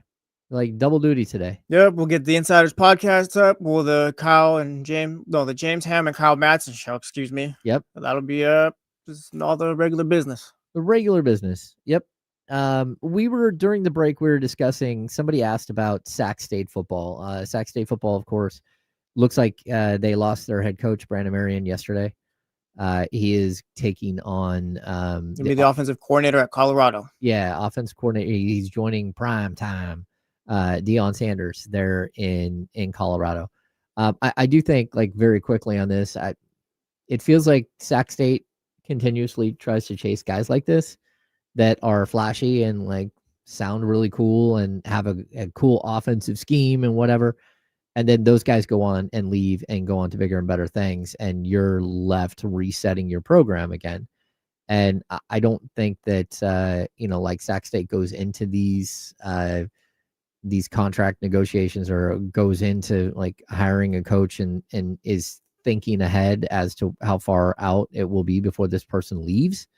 But I also think there is like the dynamic that we see with Davis where they choose a path and they stick with it. Like the stability piece is more important to them than churning or being in the, Well, yeah, you can say you want to be all these things too, but there's also the reality of, hey, maybe you're not that. Maybe you're not that yet. Maybe you can be in the future, but like just the way you're moving, like that's not like I went to Sac State and all that stuff. Like Sac State's not this big school. Like it's Sac State. Like it's a small school type of thing or whatever. And if you want to build it out to be a big school, that's fine. But you got to do it the right way, I guess. And so far, it's not working out. Yeah, that, and like I don't think that they knew like going in that Brennan Marion's gonna be here for like 5 minutes. Like I don't think that was the idea. Like I think that they believed he was going to help build the program here, and they put their eggs in that basket. But you should be able to see who's a climber and who's not, who's in it to build something sustainable and who's not. And so, like again, you can't fault the guy for getting a. Well, yeah, you got to like just realize job. too. You're Sac State. Like Brennan Marion took an offensive coordinator position at Colorado, where his next job very much can be a head coaching job at a bigger school. That's not Sac State. Like he took a step up. Like it's like I don't fault Brennan Marion or anything like that. And also it's the reality of like, yeah, you're Sac State. Like, what do you expect? Yeah. Like it's if tough. you're gonna hire a coach that you want to be there for a few years, then I guess kind of you're not gonna be able to get a Brennan Marion type. Yeah, it's just for me, it's kind of the way they have to build their program, and then you got to hope that you find somebody that wants to be here. And even when they did, they found somebody that wanted to be here that they kind of brought up through their system. Like eventually, he got a better job offer, and that's kind of the way it goes. So, yeah, a lot of talk. Now you got to go find someone, a functional head coach that will help you develop a program. That's where you're at right now, and I think hopefully, they learn something here. So I hope they learn something here from this process. Let's get into the NFL this weekend. It's absolutely huge weekend in the NFL. Again, we saw it last night, the Cowboys-Lions game. Heck of a game, 44-30. Lions take a step towards trying to get back in the playoff picture, but still a team that's on the outside looking in. They might get some help this weekend, though. We do have one of the bigger games of the week is the Bears versus the Packers. You buying the Bears yet? No. Why not? And I guess buying means like they're a legitimate playoff team. They can win a couple games in the playoffs. I don't think they can win a couple of games in the playoffs. I think they can make the playoffs. I think there's a good chance they will make the playoffs. But I also just looking at their schedule, it's not great. At 9-3, they're surprised at 9-3, which is great for Bears fans because they've been waiting for this team to figure it out forever. I think that some of the good things about it, they have a path. Ben Johnson's an excellent coach. That's someone that you can build around. They've got a quarterback that is a top pick and is developing very quickly. He still makes mistakes. I don't love everything that Caleb Williams does. I think you put pressure on Caleb Williams and he panics still. But he's gotten way better. And he's only, thrown 5 picks on the season, which is really good. I think that they are moving towards the right direction. I just don't think that they're like Cleveland Cavs of last year, or one of those teams in the NBA that can be maybe even like the original Beam team that was the 3rd seed in the West and got beat in the first round. That's kind of how I look at Chicago, but maybe I'm wrong. Maybe they is there a team you're bought in on the NFC North then? And I guess you can kind of just extend that to the NFC at this point. Actually, to be honest with you, I'm not bought in on Green Bay either. I've never been bought in. Yeah, I the last 2 years, Packers this, Packers that. Oh, here they come, and it's just like, yeah, no, I don't. I don't buy it. I'm not sure Jordan Love is a good quarterback. I'm not sure if he'll ever be great to elite. Yeah, I'm kind of in the same boat. And then again, I think the best team for my money is still the Lions, even though that they're behind the other 2 teams. So, but one of those 2 teams, either Chicago or Green Bay, is going to lose this weekend. Again, if you're Detroit at 8-5 and you're looking at, an 8-3-1 Green Bay Packers team, they lose, they're only a half game ahead of you.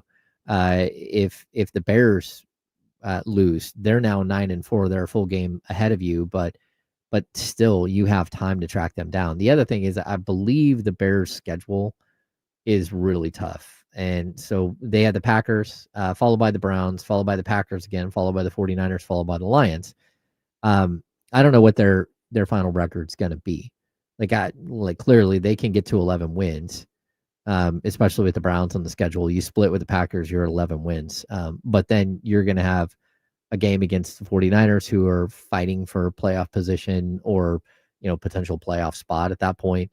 And then you finish with the Lions, and that's just going to be like high drama in the final game of the season, where typically you'd like to take the weekend and bench a bunch of guys, sit a bunch of guys and let them rest. Yeah, it's a little unfair, but it's sports. I mean, because the Bears just went into Philadelphia and beat them and handled them or whatever. It's kind of like, all right, that's the game where it's like, all right, we're all collectively bought in on the Bears and nationally and all that stuff. And yeah, they're the legit number 1 seed and all that, but it's just people were just still waiting, I guess.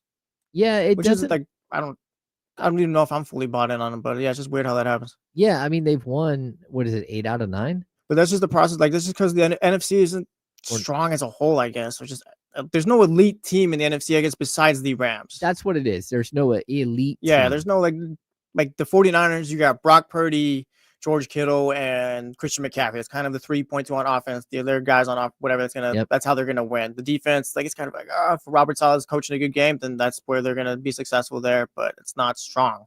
Nothing's they're not an elite team. And you look at the Bears, it's like, all right, they're starting to step it up, but again, there's no elite teams. And it's the same thing with the AFC. I have no clue who's winning the Super Bowl this year. No, if I put money on it, it'd be the Rams, just because they've been the team I feel like we could trust for the most part of the season, but they lost to Carolina last weekend. Yeah. And you're like, okay, what does that mean? I think you're all of the teams you're a little confused by. And when you're a team like the Rams and you lose a game like last week, it can bleed over into a week or two. We've seen that plenty of times where you just get your confidence knocked a little bit and who knows what happens. And man, they're being chased. The 49ers and Seahawks are there's no breathing room right there. And the Seahawks are kind of just flying under the radar since that Sam Darnold 4 interception game, and probably unfair too again right there. But the Rams have no real room for error right now. No, they have no room for error. In addition to the Bears and Packers, which I think is going to be a very, very good game. You have the Jags and Colts, the two teams that are, was that the AFC? AFC South. The AFC the South. division no one cares about. No one cares about, but this is a very good game. Like the Jags have really turned it on, and all of a sudden they're right in the chase. The Colts have taken a couple of steps back, and you're like, okay, was the whole first half of the season kind of just a flash in the pan? What is it? Might be striking midnight on that Cinderella story. Yeah, it does kind of feel like, but Indiana Jones was a good run, though. We had a good run, James. It's not Indiana Jones. It's not Indiana Jones. There's only one Indiana Jones. It's Harrison Ford. That's the only Indiana Jones. That's Han Solo to me. I think karma's catching up to them. You can't do that. There's no karma. Karma for having fun. Karma for trying to steal somebody's other name. Is it blasphemous? Is it bad to say that Han Solo is, Harrison Ford is Han Solo, or can I do that? Like, to me, that's Han Solo. Oh yeah, he's Han Solo, but he's also Indiana Jones. Yeah, I guess. I mean, I'm not giving him like. I see Harrison Ford, like, oh, there's Han Solo. Yeah, I mean, I'm not like quoting like what his name was in The Fugitive. I'm just like, what's his most known character? I guess. Like Indiana Jones, and I feel like Han Solo are like the two right there. Yeah, it's a coin flip. Okay. And then he was Jack Ryan in the Clear and Present Danger, like that series. The whole like he was Jack Ryan a couple of times. I don't know. Like never seen that movie. Really? You've never seen any of those movies? No. How old are they? Well, probably 20 years. Maybe a little bit more. Yeah. I don't know. I mean, you know who Jack Ryan is, though, right? Yeah, I know Jack Ryan. Yeah. I mean, that's Jim Halpert. Yeah, Jim Halpert. As seen on Amazon Prime. There you go. I think someone else was actually, was it Chris Pine? What's his name? It sounds right. I think maybe he was one time he did a Jack Ryan movie. I don't know. Anyway, we're talking Harrison Ford, Indiana Jones, Daniel Jones, Colts, Jags. We're back. Yeah, and so Tyler in the chat says River Phoenix was also Indiana Jones. Yeah, he was, but in the young Indiana Jones. Actually, he's in number 3, Indiana Jones and the Last Crusade. He is young Indiana Jones, but he's the younger version. Like, that's all. I got to go back and give those films more time than I have, I guess. Like, I've seen Indiana Jones, but I've never like really like sat through. Oh yeah, my favorite part of Indiana Jones.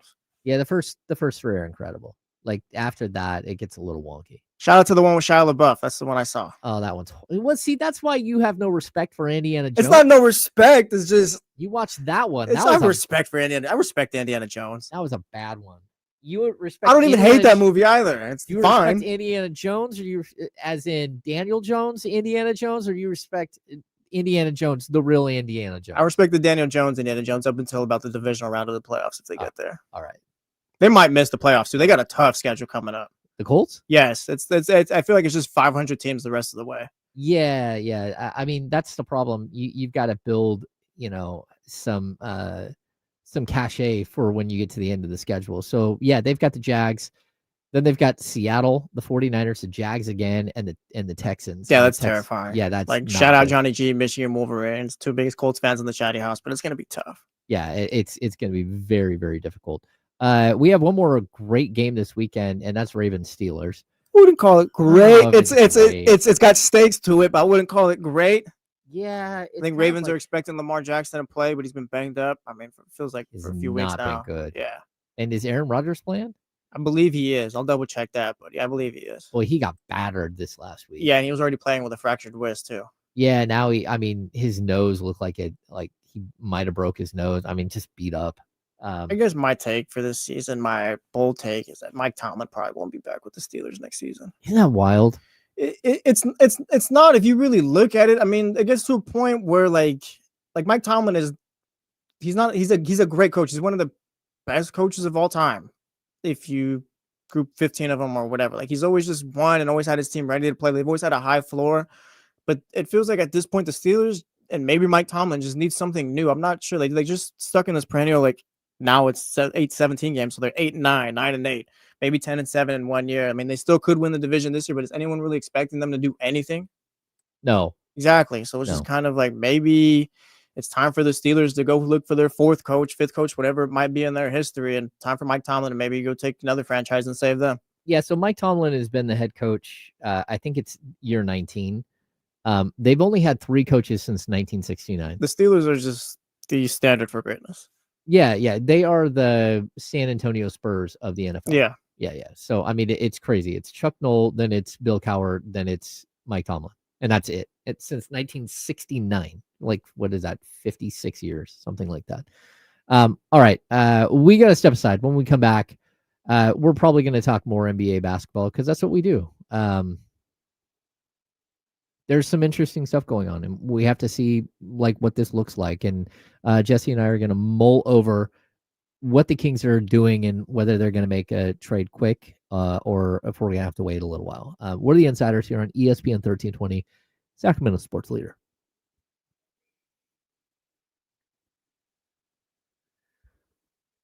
Gosh, no, Russ, I wouldn't do that to him. No, not to the Raiders.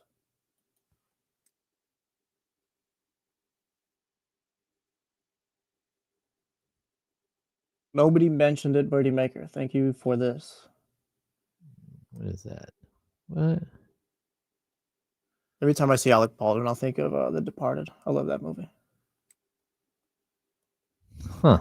That's one of the more I don't. It's probably not Alec Baldwin's like most famous film or anything like that, but it's just I've rewatched The Departed so many times where it's just like, oh yeah. Well, I forgot that Ben Affleck was Jack Ryan. And it was Chris Pine. Yep. Batman as well. Yeah, that was a disaster. So on The Departed is just perfect. It's perfect. It's not like the greatest movie of all time. I mean, it's up there, but it's just man, consistent. I forgot Alec Baldwin was Jack Ryan in The Hunt for Red October. Yeah, that's what I got. Birdie Maker in the chat house through. Okay, got it. Now that was a very good Alec Baldwin movie. Sean Connery. Yeah, Dan. Them and Mexico Mexico's got Korea in there, so it's a little tough because you got Sun, but they got some decent groups where you should win them.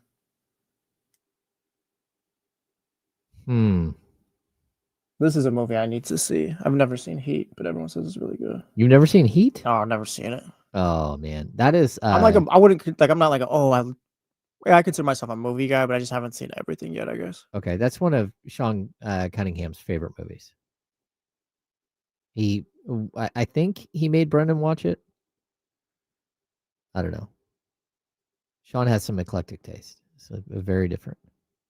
Casey Tucker, maybe I'll check it out on Saturday. I got some errands to run and stuff, but maybe I'll check it out later in the day. Oh man, Drake London just got ruled out for this weekend. Falcons matchup.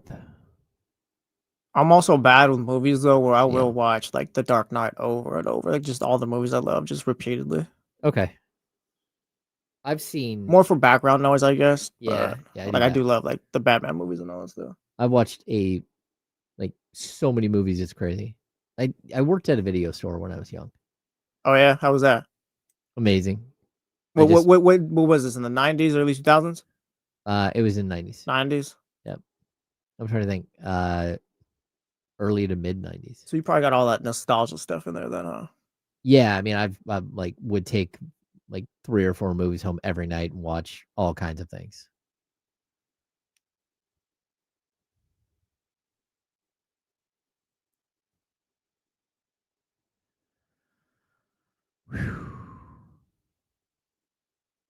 Well, I threw on The Dark Knight before my wedding, just to get locked in.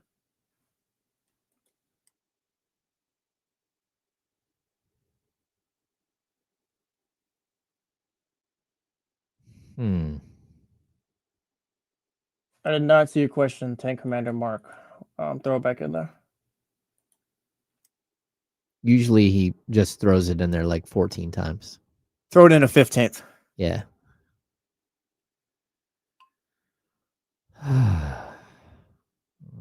Yeah, John Q. Is that really a classic?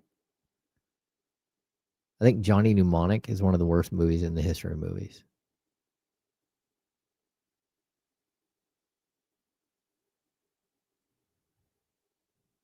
Also, if it's a serious movie too, I'll probably only watch it once or twice because those are tough to just. You got to sit through those and actually watch them. Not like the comedy trash or just Yeah. the silly movies and stuff or the superhero stuff. You know how many times I've watched a movie a second time and been like, okay, I wasn't paying attention this I was listening, but I did not see all of that happen. That's what I do with shows. I got to rewatch a show at least twice to fully get it. Yeah.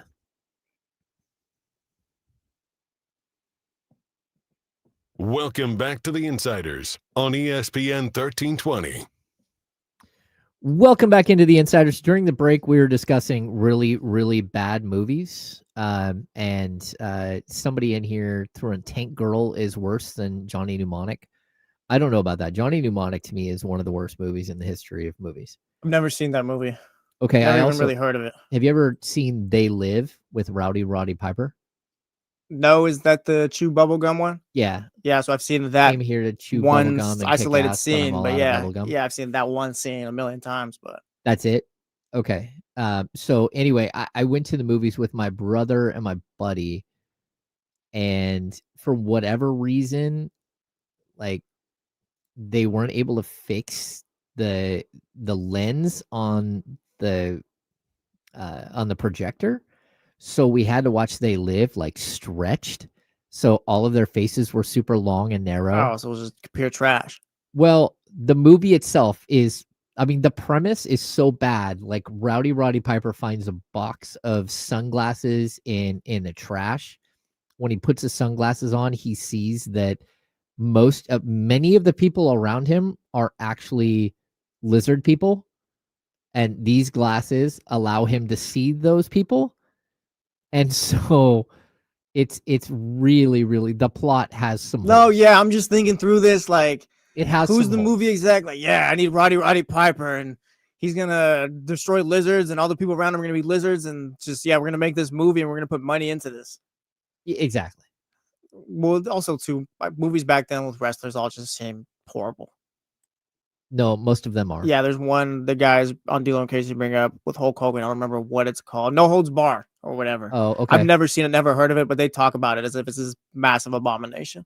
There are a lot of bad, although I'd say John Cena has had, like, at least some of his movies are Yeah, entertaining. like he's different. I'm talking about like just 80, throw the 80s wrestler in the movie or whatever and blah blah blah. Oh yeah, yeah. You can even go 90s. I'm not sure there's any good 90s movies with wrestlers in them or whatever. But yeah, John Cena's fine. I should These ask little- them. Like the Rock is fine too. Dwayne Johnson, if you want to call him that. Yeah, I wonder what their idea. What is the best movie starring a wrestler? I think there's It's a good one question. We can talk to him about the handoff. I'll talk to him about that during the handoff. Okay, there's one that stands out to me that's like by far the best pure movie, but I also don't watch every Rock movie. They all get kind of mixed in together the last few years. I think the greatest movie with a wrestler is The Princess Bride Oh, that's Andre the Giant? with Andre the Giant. Yeah, people love that one. Yeah, it's just. I a was phenomenal actually, I movie. don't know why, Andre the Giant on my computer, and Crystal, my wife, was like next to me. She's like, "Oh, that's the guy from Princess Bride." Yeah, It's like, no, that's Andre the Giant. What are you talking about? Yeah. It's a champion right there. that's right. Worst movie I ever saw, though, going back to that, is probably Poltergeist, the newest one. Like just the remake, I guess. I saw it in theaters. I almost walked out. That's how bad it was. Okay, Yeah, yeah. I'm like not even that kind of guy, but it was just horrible. I was like, Did what am you- I even sitting through this for? Did you ever see the original Poltergeist? No, never saw it. Oh my But gosh, Is it bad or? it will freak you okay. out. Well, then it's Like, better than the remake. It's like Craig T. Harris and who was Coach, the television show Coach. You probably don't remember that either. Oh, sorry. Yeah, that's yeah. I'm trying to. He's had been in other things as well that you would recognize him if you saw him. But yeah, Poltergeist, the original, was freaky, and it has like the weird thing that a lot of the actors from that movie died, Yeah. And- I didn't know that. including the little girl. The little girl from Poltergeist died. Oh, I didn't know that. All Yeah, right, that's no, a no, whole thing with that.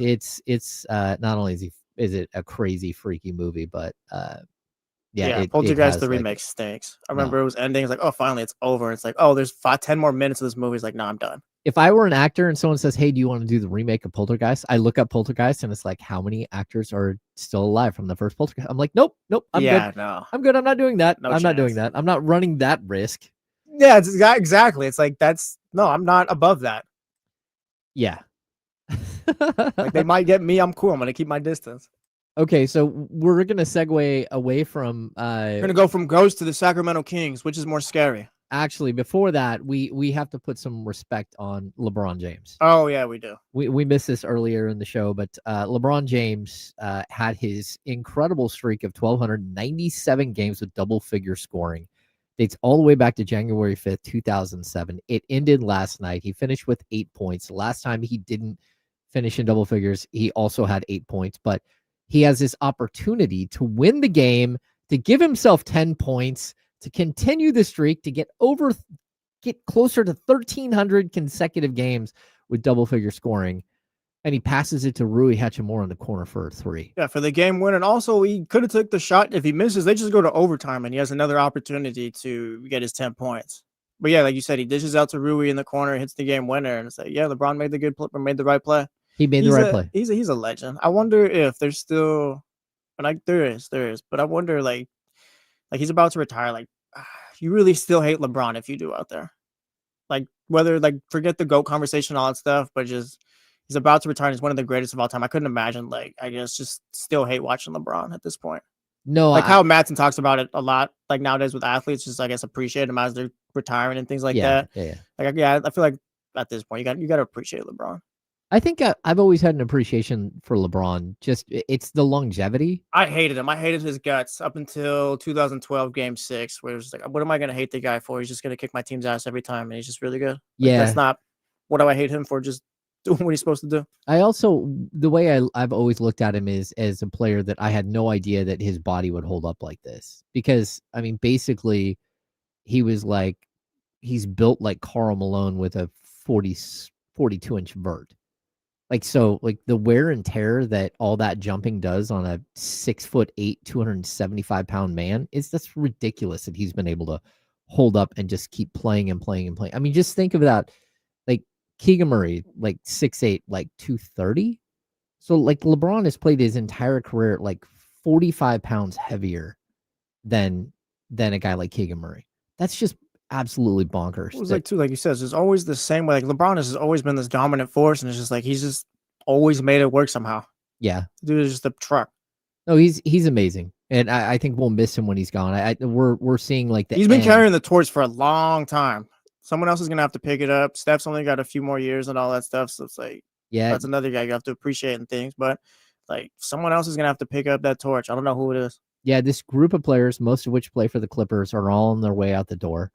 The Clippers and Kings, I guess. But I mean, it is like Chris Paul. The end of Chris Paul is kind of sad, even if you don't like him as a player, which I top 5 player at his position. Yeah. Oh yeah. Like clearly, but you got Steph, who's one of the greatest players of all time. You've got Kevin Durant, who, probably has 2 or 3 years left of like, yeah, but we're in the sunset of his career. Yeah, we're in the sunset. Again, James Harden. I've never enjoyed watching James Harden. Russell My Westbrook. least favorite player to watch play is James Harden.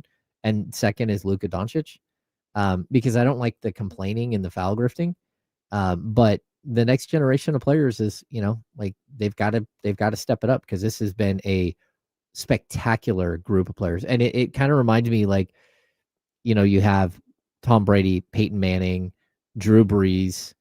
Just elite. I was thinking about that group of quarterbacks this morning, because I saw a John Elway documentary or whatever, and I was thinking about what group was better between like Montana, Elway, Marino, throwing whatever else. And then you had the Breeze, like you said, Brady, Manning, and those guys. Yeah, and then you even get to like the other guys that are all Hall of Famers from the same, Stafford has worked himself into that Hall of Fame conversation. Ben Roethlisberger, Phillip Rivers. Phillip Rivers, if he had a Super Bowl, he'd be a shoo-in, I think.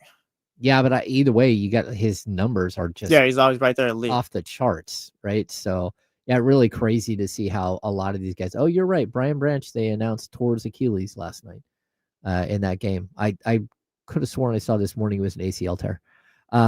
Anyway, shout out to LeBron. Absolutely, he's had an incredible career. Everyone knows that. Right in the coattails of Austin Reeves and Luka Doncic. Yeah, but it's these things that they do, though. Same thing to say. Even at this age, where you're like, are you kidding me? 1,297 consecutive games with double-digit scoring. It's just wild. Well, it's funny too, because now the conversation's like, oh, LeBron's starting to slow down. Yeah, he's 40. And it's funny that we're having this conversation now, finally. Yeah, is he 40? Is he 41? Like, wow. I think he's 40. Yeah. Either way, though, it's like hilarious. We didn't have this conversation 5 years ago, and he was like 35 or something. Yep. Crazy. All right, let's hit a couple of questions here.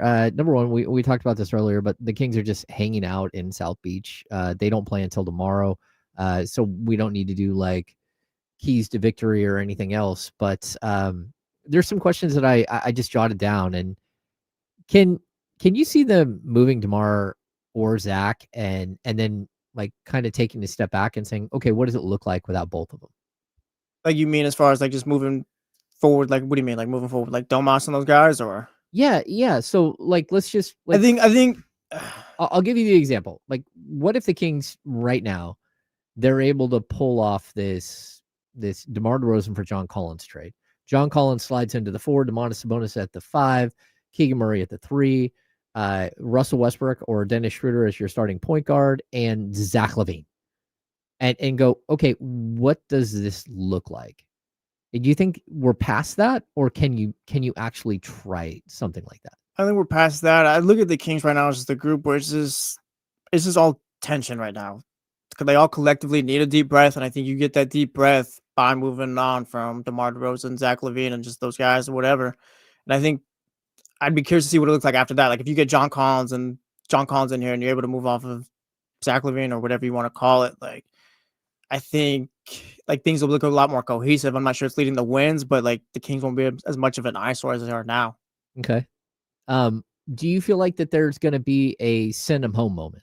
No, okay. Yeah, let's stick on that. I think 100% against sending Zach LaVine or DeMar DeRozan home, or just insert player on the Sacramento Kings. Okay. I don't think unless it's like a point where like we just can't deal with the guy like the Clippers and CP3. Who knows who's right and who's wrong? It's he said, or whatever. But just more so, which is like, yeah, he's just unbearable. You can't really deal with him. Just always a negative presence. Like that's different. But you only push that button once like you're ready for that. I don't think you're at that point with Zach LaVine or DeMar DeRozan. I think this is just a product of a group of guys thrown together that were never going to work together.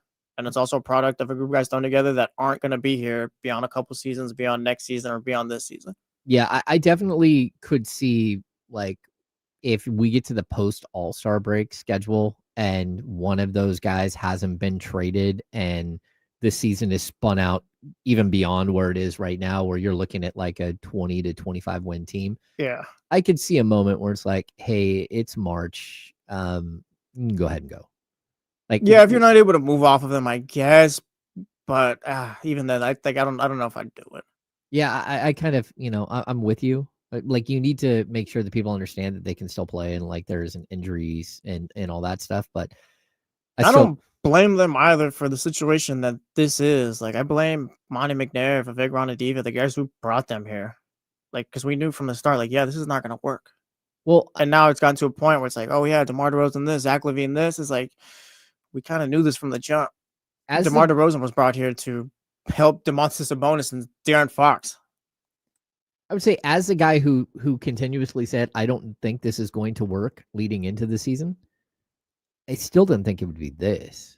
Yeah, I mean, yeah, you don't. I mean, 5-17 is like. Yeah, but no one ever thinks you're gonna hit rock bottom. I guess. I guess you don't ever think like, about that being the worst part of it, but like, I do still see the talent of this team. Like, I see the individual talent. It's talent if you write it down on paper, but if we watch them play, and it's like it's just that it doesn't work together. Yeah, but I mean, I've covered a ton of bad basketball. I've covered teams that you look and like most of the players on that were out of the league like right away. Like they just weren't good enough. That's not who this group is. So I don't know. I think that there could be a send them home moment, but it would probably be after the trade deadline. Let's see. What else did I? Do you think there is another answer? Like, can you bench one of these guys and think that it's gonna change anything? I like, what does change mean? Of like wins, no, but like sure, if you want to throw in Nate Clifford because you want to see what he's looking like, what your 24th pick is looking like, that's great. Like I want to see Maxime right now start today. So just that's kind of the change I want to see, but I don't think it's gonna lead to anything big. Maybe it leads to, I guess, like them finally playing the way that Doug Christie wants them to play. I think that's what you're trying to look for right now, right? Yeah. Like, hey, I need to see the culture that they want to build. Maxime starting tonight is good for him, but it's also good for Doug Christie because it shows development. It shows like, yeah, Doug's got some here as well, where like he's able to coach him up too. Yeah, I think that's something that's kind of hidden here. That the way that the veterans have responded is not good, right? I've seen like countless veterans come to Sacramento and not be able to play basketball anymore. Like again, like Marco Bellinelli, he just sat here in Sacramento and complained every single day that he had to play off the bench with Darren Collison, and that Darren Collison didn't pass him the ball like Rajon Rondo did. And he wanted those passes. He didn't want Darren Collison passes. And it was like, whatever, man. Just catch the ball and shoot it. Just go out there and play. And George Karl gave him like way too much leeway as a player. Like Marco Bellinelli's out there shooting 12 or 13 times a game, like off balance jump shots. You're like, okay, this is not working at all. Why are you not using him in the same way that the Spurs always did? Like as a set shooter, as a off ball, kick out and knock down 3-point shooter. They didn't do it. But I've seen so many of these guys like come to Sacramento and not work out that I do think that I'm to the point right now where I'm watching Maxime Reynaud develop. I'm a little concerned about Nick Clifford's development. Defensively, he's been wonderful, but offensively, he hasn't taken another step, and I really feel like he's holding back. I want to see if Doug Christie can bring those guys along, because if that's where we're heading, then Doug Christie might be able to be the coach of this team as they rebuild and bring young players up, empower young players, teach them the game the right way. And this could just be like he's struggling because the veterans are just not playing well. Now, I don't know if that's the case or not, but, I did see the progression of Dave Yeager, where Dave Yeager has this veteran team, and then they trade everybody. And the next year, he's got 9 first and second year players. And then by year 3 of that, he's got them winning 39 games and then burned out, because of his interpersonal skills with management. But I still, there was a pathway there where they were ascending, and I would have liked to have seen what Dave Yeager did with that team down the road, as opposed to Luke Walton. Yeah, that's the thing. You get the guys who aren't going to be here, who aren't necessarily bought in or have maybe their minds elsewhere on their careers, and you get like you said, the first, second year players who maybe aren't as good. Yeah, but it's 12, whatever, however many guys bought in all one thing, working towards an identity, all that stuff, and then like that's how you see the progression. That's what they need. That's perfect for Doug Christie. I think that's how you start to see results. It's not going to be, oh, the Kings are winning next year because blah blah blah with Doug Christie. Like, no, it's gonna, like, there needs to be a process here. Yeah, there has to be a process, and there also has to be like they need to get to the next step of where, like, okay, we have 12 guys here where it's like everyone's bought in on what Doug's talking about, and they're bought in on being a Sacramento King and all those things that come with it. Well, yeah, that, and I'm going to add the other ingredient. Like the Kings right now, they're the number 4 seed in the lottery. Somebody has to take that kid, whoever it is, and help him become a star, or this whole thing is like losing doesn't matter. And so, like if you're just gonna like draft somebody and not do the research and not and then or do all the research, and then you put a kid in a situation where he's not going to be like brought along and developed, then like again, you screwed everything up again.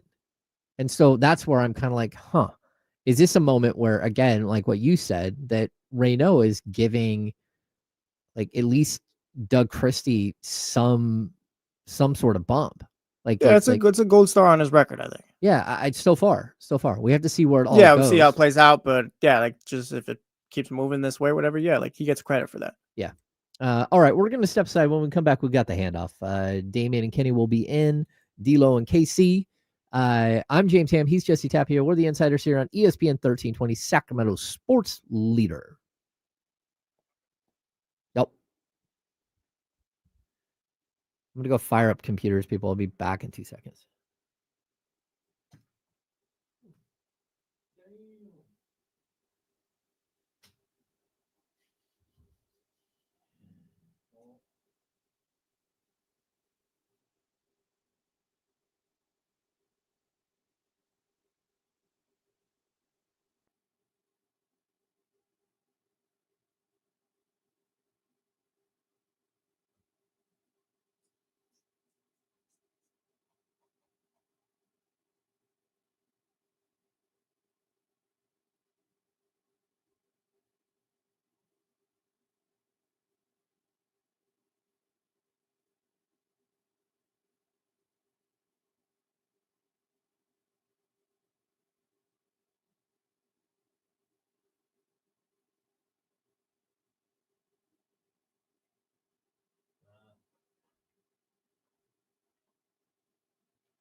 All right, I'm back. What's going on, everybody? I don't know where anybody is.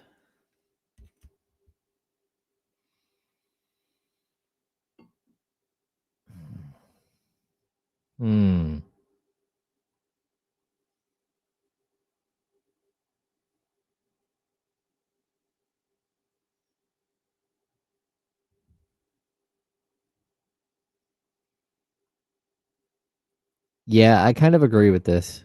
I need to see the offense figure itself out. I know it's defense. To be honest with you, I just disagree. Like defense has to be like the basic tenet of everything, but this offense just there's nothing to it. And I'm sitting here wondering what in the world is happening. Like Doug Christie read and react like offense should be what we're watching and we're not. So yeah, just kind of weird.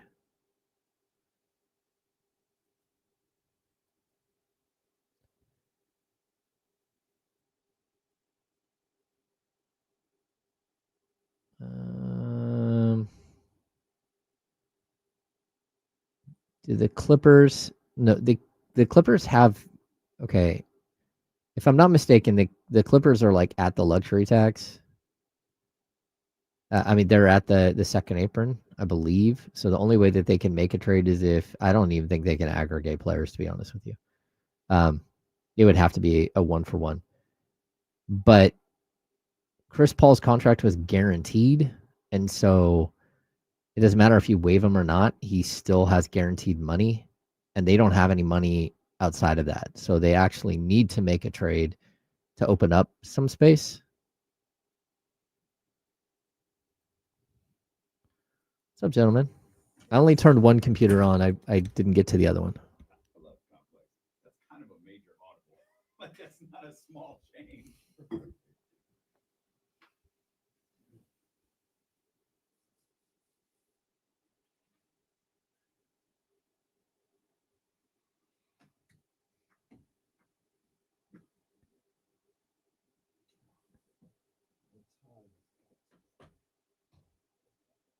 Yeah, I don't agree with that, TC. I got to be honest. Like, it's that the veterans aren't running the offense, and then the young guys are coming in. Oh, we're back. Welcome back to the Insiders on ESPN 1320.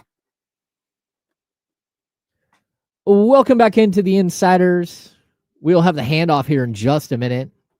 Jesse Tapia and I are taking you until, I don't know, 12:27-ish.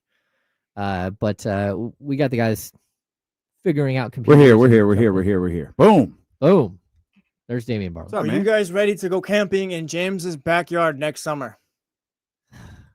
I don't think James has a backyard, does he? He has a lake. His lake. That's what I mean. Just the lake, the wilderness. Oh, like D'Lo and Casey go camping.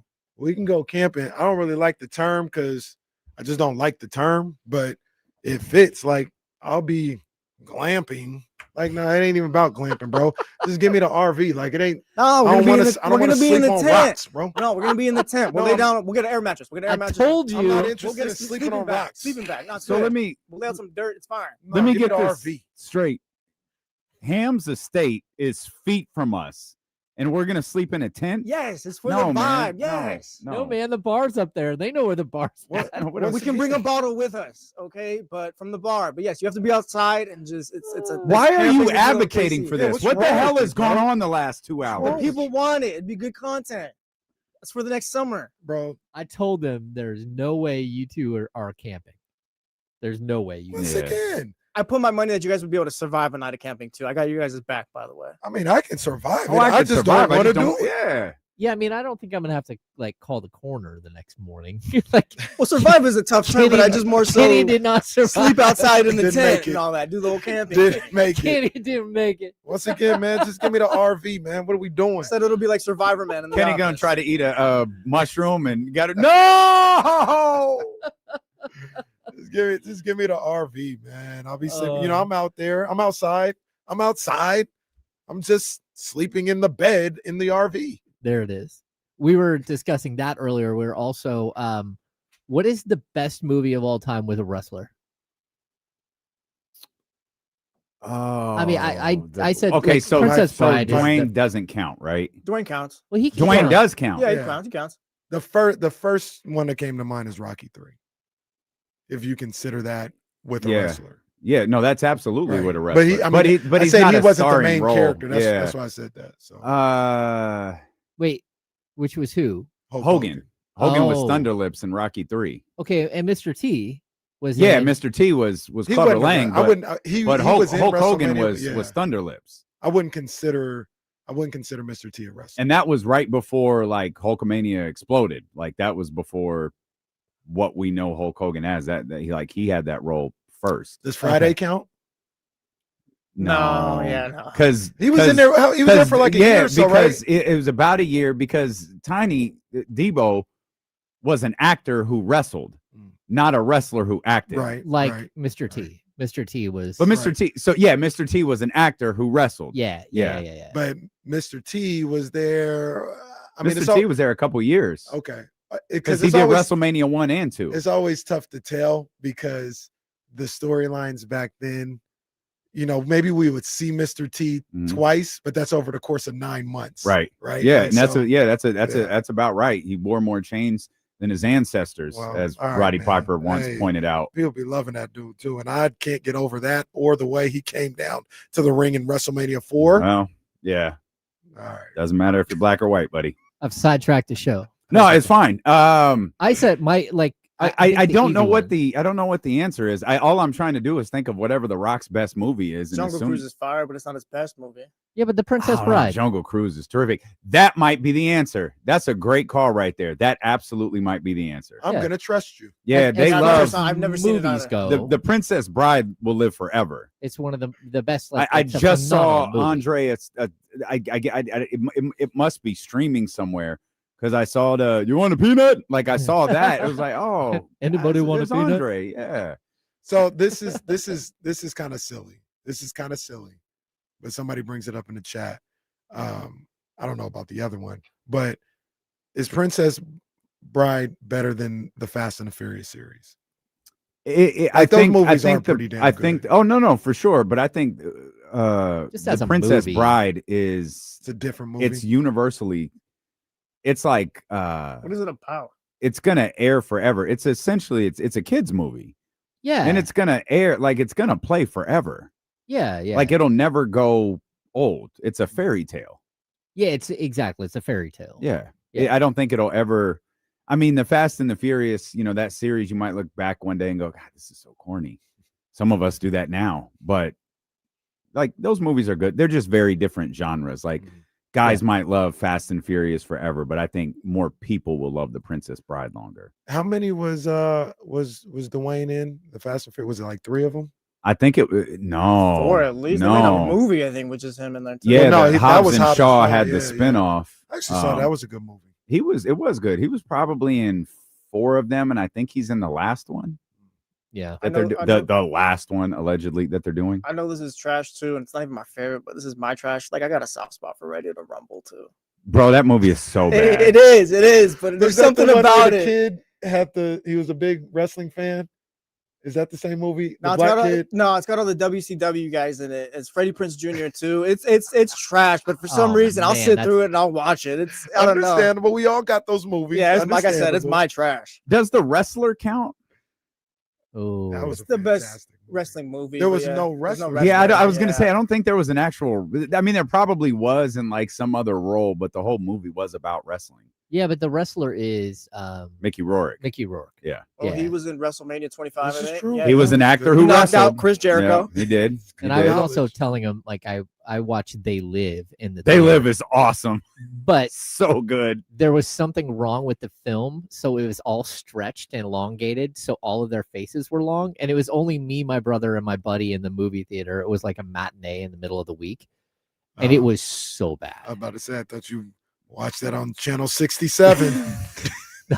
That's what it was sounding. They Live was so bad, So bad. So bad. but I will watch it. yeah. If it's on, I will watch it. I know. Yeah, I'm not. See, even that's my familiar Ready with to it. Rumble. If it's That on, I'll whole watch it. Hollywood backlot brawl with Is that Lou Goldust and Albano Piper. or something like that? With Is what? that- what was his name? Lou Albano. Captain Lou Captain Albano. Lou? Yeah. Is he in there? I don't he's think in a he's in They movie. Live. He's in a He movie, is, right? but I don't think he's in They Live. Okay. He's in a different movie. No Holds Barred is the Hulk Hogan one, right? Yeah. Yeah, that's the trash one. Yeah. Yeah. That might be the Yes. answer. That's Hogan. No and, Holds that's Barred's Hogan and fire. Debo. Yeah, that's Hogan and Debo. Holds Barred's fire. Yeah. What's that smell? Dookie. So bad. I just want to. Yeah, guess it ages so poorly. Like, I'm sorry, this woman's getting assaulted. Is he trying to? Yep, he is. He sure is trying to do that. And here comes Hulk Hogan to the rescue. Oh man. Good God. Oh, but I'm sorry, he's not Hulk Hogan though. He's Rip. Rip. Shout out Rip. He's doing his push-ups in the hotel room. Man. Goodness gracious. I'm trying to like NBA basketball players. Like, what's the best movie? I mean, because all of the Shaq movies are so horrible. Blue Chips isn't Blue horrible. Chips is really good. Well, That's yeah, Blue Nick Chips is Nolte, good. right? Yeah. Nick Blue Nolte Chips with isn't horrible. Penny Does Adam and Sandler's Shaq. latest movie Penny. count? The old Anthony Edwards? Wait, That was say a really again? good movie. Yeah, Oh, that was what was good. that called? Oh, the one It with was Hustle? Juan Hustler? Hernan Gomez or something like that. Hustle? Yeah. Hustler? Hustle, I think. yeah, Hernan Gomez. Yeah. that was really No, good. that was a really really good good. movie. Yeah. What about the movie I don't like? Wait a minute. Jim. Kevin Garnett is in it. Oh, Uncut Gems. That Uncut movie, Gems. That, that movie one. sucks, to be Oh, honest. that Like, that was- movie's overrated. I It do. is over. It's I just think a- that I movie still sucks. I hadn't seen it. It's just I a don't- bunch of yelling and chaos. It's like, It's super intense. Like yeah, the whole it's time just you're in like, your face. "Ugh." yeah. I've tried to do this this practice a couple of different times, and it always comes back to He Got Game. Oh, okay. That's the best basketball movie ever made. It doesn't necessarily always feel like it because Spike has a certain way of making movies. He has a that- very distinctive yeah. style. Yeah. So it doesn't always, That but was good though. I think about all these movies and I always come back. Nah, He Got Game is number one. Yeah, Jesus Shuttleworth, right? I know Casey hates this one because he hates fun, but shout out to Stop, Mike. bro, stop, a classic. stop, bro. A I classic. actually watched it and I said, no, this is true. No, it's not. You watched it at the wrong time. You watched it as a 30-year-old. I was 10. People are I think our man Abe over at 98 Rock would agree with this. Teen Wolf is a great basketball Oh, movie. did you see the video of Abe? oh my gosh. I They- was sitting next to Abe. Oh, you were there. they, Yeah. They pulled the security footage I of Abe thought- breaking the chair. Abe took Wait. a bump yesterday. Oh, okay. So you Yeah. haven't seen We this? got was go it to on Abe's Instagram? go to Abe's Instagram account. Yeah. We got home from Oh, caroling man. You and gotta throw it on the screen. after there's too, if you food can. out there for us. And so everybody's kind of getting food. And Abe goes to sit down and he takes a bump backwards. Right.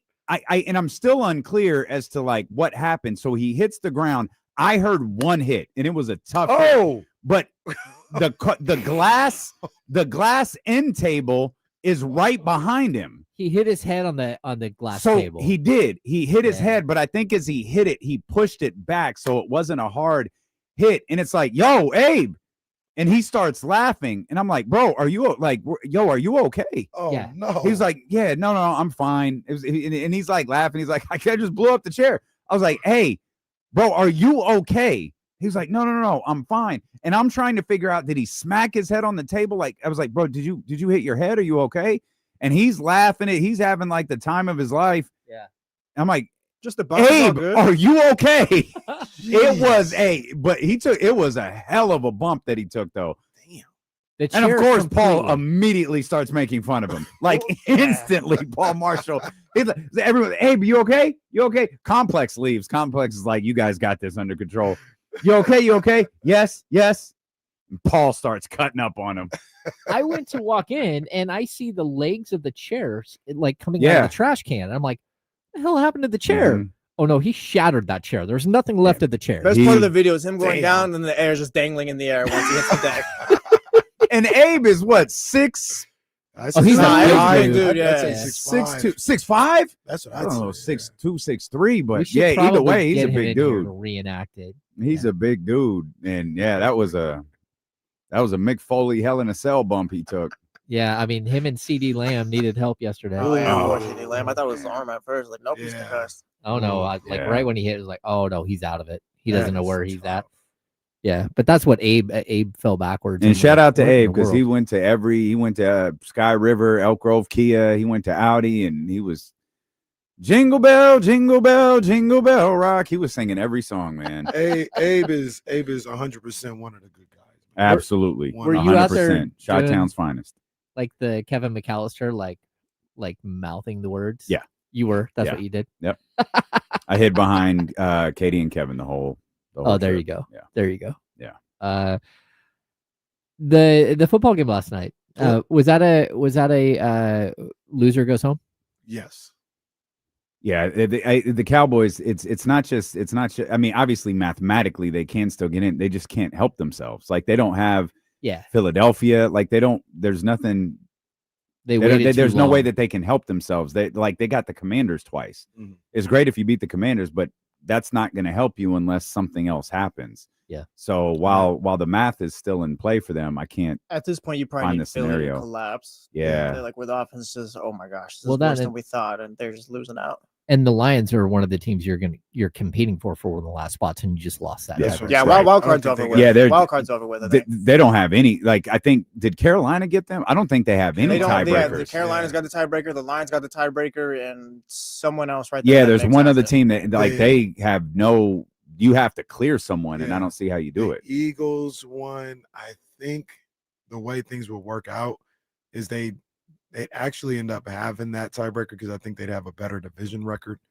Mm. But like Jesse said, you need them to collapse. They've got Which like the isn't out of the Commanders. realm of And, possibility. they got the Commanders and Giants left though, like teams like that. But a collapse at this point, you're probably talking about. Well, they got 5 left. You're probably talking about 1 and 4. Is well, it 5? Well, but Yeah. look, if the Eagles, the Real Eagles quick. are Eagles got the Raiders, Commanders, Bills, and then Commanders. Ah, come on, So man. 4 but- games? Come That's on, it? man. but Got look, four. Oh, Oh, yeah. but look, Chargers on Monday coming up. but look, the Eagles are 8-4. Yeah, 8-4 right now. The Cowboys are 6-6. I think the Cowboys are going to run And the one. table. 6-1. I think they're going to run the table. If the Eagles lose 2, They- and you have the tiebreaker, I don't know. I'm always confused how that tie. Yeah, works. it But throws me off too. that think- might be the opening. You probably need them to lose 3, but I don't know how the tiebreakers go and the tie goes if you have the same amount of losses as the Eagles The- and you have the tiebreaker. Yeah, I The don't know what Chargers the- and Bills games too for Philadelphia on the road. I mean, Ooh. what does a road Bills game on the in road. LA mean? I guess for on Monday. And but- also against the Cowboys argument, those are really wouldn't matter because it's a divisional tiebreaker that they have, but those are AFC games, right? So that's not going to. you Yeah, probably it's gotta not hope- gonna You help. got to hope Yeah. they split with the Commanders though. But Yeah. once again, it doesn't necessarily matter Eagles Cowboys because they would go divisional first. I think the Eagles are 1-3 in the division, and I think the Cowboys are 3-1. They say they win the rest of these games. I think the Cowboys will finish like 5-1 Yeah, in the Eagles division. 2-2 in the division. 2-2. Cowboys 3-1 right now. Eagles 7-3 in the conference. I don't even know if that matters. Okay, so division. It's probably going division record, but then that 3-1 versus 2-2. So Eagles if they 2-2. tie with the Eagles, I wonder if they could get them. Yeah. I don't know though. So watching that game last night, it kind of made me think, like, we always talk about like what are the Niners going to do in the playoffs, right? And I think Mhm. everyone's like, your first instinct is, well, they're probably not going to make a deep run. Their defense isn't great. But I come back to this thing that we always talk about, winning quarterbacks in the playoffs. And last night's game, that was a straight up playoff game. And Dak Prescott turned the ball over bad early and put them in a bad situation where they had to try to fight their way back. Do we give Brock Purdy any credence as a guy who's like 4-2 in the playoffs? And one of those games, he tore his elbow out in like the first, so I mean, realistically, 4-1 in the playoffs outside of that game. And like the fact that he might be a winning quarterback in the playoffs. Well, you take that. Let me defend Dak for a second. Okay. He's been in 3 straight playoff games. Like, I think it's 4 games in 18 days for the Cowboys. The Chiefs game was a playoff game. The Eagles game was a playoff game. Like, he won those. He gets credit for that. I think the game before might have been the Raiders. And as silly as it sounds, that was a playoff game for them. Like they had to go on a win streak, right? They had to be the team that got hot. They had to be the, I think it was Ben Roethlisberger Steeler team. They had to be those Eli Manning teams that got hot, got into the wild card and went, and you couldn't afford a mishap. And last night would have been the mishap. But so Dak deserves credit. He's had a hell of a season, but he has played well in the last 3 weeks. I think it caught up with them last night. Or their defense caught up with them, and those turnovers didn't help. Sorry. One of the things, and we'll talk about it on the show a little bit more in depth, but the story for the Cowboys will be beating or not being able to beat good teams on the road. Like that's it. I think they're 2-5 now on the road. And their 2 wins are against the Jets and somebody else. Sorry. Every good team they've played on the road, they haven't been able to win. And that's probably what they would have been looking at if they would have gotten to the playoffs, right? So to answer your question about Brock, I mean, I give him that benefit of the doubt that he's a guy that you can win with and has won big games in the playoffs. He is one of those guys that you don't know what you're going to get sometimes as far as turnovers go. But when the chips are down, he's played good football. He's played good football more times than not. And I know the numbers are the numbers as far as like his interception to touchdown ratio in the last 20 games or whatever. But it really does feel like Brock will, like, once every 4 or 5 games, he'll have like this bad game, and people will be like, oh, see, this guy, he's not franchised, kind of disregarding that it's once every 5 games. That means the other 4 games he's been perfectly fine, and he has a stinker, and they label him as that's who he is. But I absolutely think he's somebody that you can win anywhere in the playoffs with. Okay, you're listening to KIFM West Sacramento, KRXQ HD2 Sacramento, ESPN 1320 Sacramento Sports Leader, always free on the Odyssey app. I'm intrigued because like we're going into this playoff thing here, and I think there are a bunch of quarterbacks that you're highly questionable of. Like, sure, again, absolutely. Like if you're the Seattle Seahawks, would you rather have Sam Darnold or would you rather have Brock Purdy? Because Sam Darnold's turned into a pumpkin like almost every time he's ever made it to the playoffs.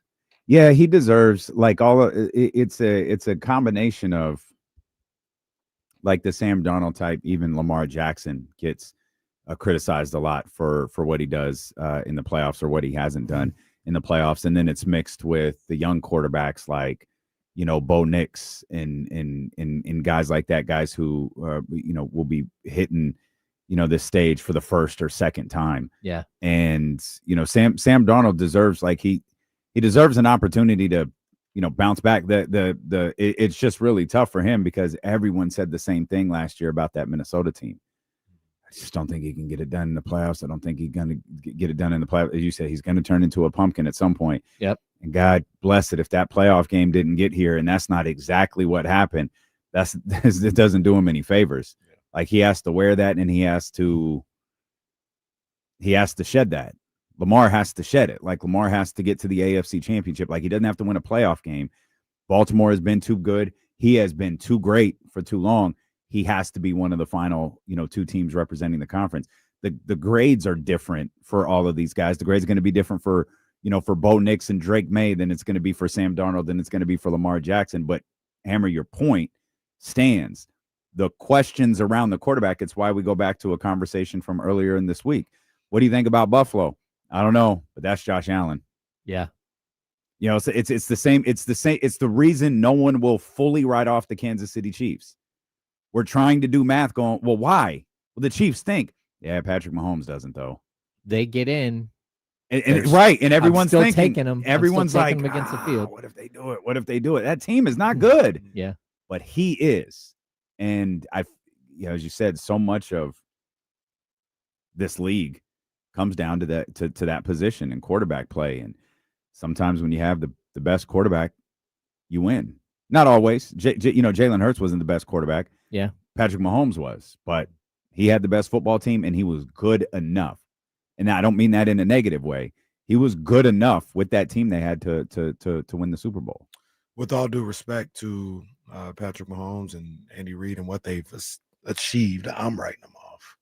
Like, I don't think they'll make It's the perfectly playoffs. fair. I don't think they're making the playoffs, and if they do, they're not getting to the Super Bowl. You don't think they're gonna tickle tonsils? What? Yeah, where did that come Andy from? What Reid the again? Sam hell? Andy Reid said, That's what he right. said, That's dude. he That's what he said, said. we're gonna try to tickle your tonsil on every play. Hey, bro, look, you can have the game, bro. It's cool. See, Andy, there's another You can have win. the There's a game. You win can for the win. Chiefs. There They're you go. 7 You and can 6 win. now. You can win. I don't want to get Andy, to the Super Bowl that don't bad. tickle me, Andy. Don't tickle me. Kenny Andy. doesn't want to be tickled, the- and he does not want to camp in a tent. I The don't need to get to the Super Bowl that bad. It's okay. and writing the Chiefs off is the most logical explanation. They have the Texans, who are one of the hottest football teams in the league, on their schedule this week. They have the Denver Broncos, who arguably are the best team in football. They're both on their schedule, and there is nothing about this year's Kansas City Chiefs that should lead you to believe they can beat either one of them. Well, then you got the Chargers, who are still 8-4 too. I mean, they got Yeah. 3 really tough games left. You're right. And then they have the Raiders and Titans. Like, if they're going to make it, Mhm. they're going to make it because they woke up and they're good enough. And then you're going to be like, okay, what does I that mean, the look like in Texans, playoffs? you have to beat the Texans. Oh yeah, without any. You have to beat the Chargers, and you probably need you probably need something else to go your way. You need you the mu- Colts to collapse, and you got to win out Wow. to even have a chance. that you probably need, but you also probably need the Texans to come back and beat the Chargers. Like you need so many different things to happen. It starts to, the math gets a little And then, sketchy. and I know we're just talking about getting in, but then you have to go into the playoffs and win 3 road games. Right, which they've never done before. So I mean, it's not an indictment on their legacy or who they're going to be moving forward, but this year, I just don't think they Patrick got it. Mahomes has never missed a championship game, right? That sounds right. Yeah. Oh, He lost to Burrow. Mhm. In the conference final. He lost to Brady, In the conference Yeah. final. and that was it, Yeah. right? boy. As a starter, he's never. Oh, Yeah, Yeah. that's crazy. yeah. You know what's interesting about Mahomes, who is fantastic. He's certified and verified in his career. Last 2-3 years, man, it's not what you think, numbers wise. Has he played the game in front of him though? We're like, yeah, you can't line him up for 400 yards or 350 anymore because that's just not the offense right now. Maybe. I mean, I maybe. feel Because we look at a guy like Josh Allen, like his best year the last couple of seasons was like last year, and we talk all the time. Like, he always takes these home run hits or whatever, and he like that's one of his issues. But like he kind of limited himself and played what they had, and yeah, he had his best year. I wonder if it's like that with Pat Mahomes. It might be, but I don't know. It might, and I'm not making an argument against his greatness. He deserves every accolade that he gets. But I'm not even gonna use Purdy. I'll just say like Jalen Hurts. Jalen Hurts put up those numbers. We talking about he's not that good of a quarterback. You know what I mean? Yeah. We don't look at it like, oh, he's just playing with what he has in front of him or doing what he has to do to win. We were like, they win in spite of Hurts, or Hurts isn't the reason why they win. Obviously, I think Mahomes' numbers are a little better than Jalen Hurts's in those situations, but he's not doing what Joe Burrow would have done when he's healthier. Even Josh Allen does. He's clutch. Mahomes, well, at least last year he was clutch in those moments. But like over the course of the game, it's like 220 yards, 2 touchdowns, a pick, 15 of 29, maybe not that bad, but like 15 of 26. Like it's cool numbers, but it's not GOAT numbers. And we're going on 2 years of this happening. Yeah, but I mean, he's pacing for 4,600 yards passing. It's not like he's pacing for 3,800 yards passing. No, but because I paid it last year, I watched it, and this year I actually put my money where my mouth was. I think the number was on Price Picks more or less 4.5 300-yard games. I went less. He's got like 2. That's the league though, isn't it? Because I'm like looking at his yards right now. He's 4th in the league in yards. He's up there in yards per game. He's And got then 4 touchdowns. rushing. And he's touchdowns. 5th in touchdowns. Yeah. And actually, like rushing yards wise, he's the most efficient running quarterback in the game this season. I mean, don't it's know. not once again, it's not an argument to say he's not good no more or anything else like that. It's just that hey, ultimate passer, 300 yard, like he hasn't been that for the last couple of years. Maybe that's a product of his personnel and the coaching or whatever.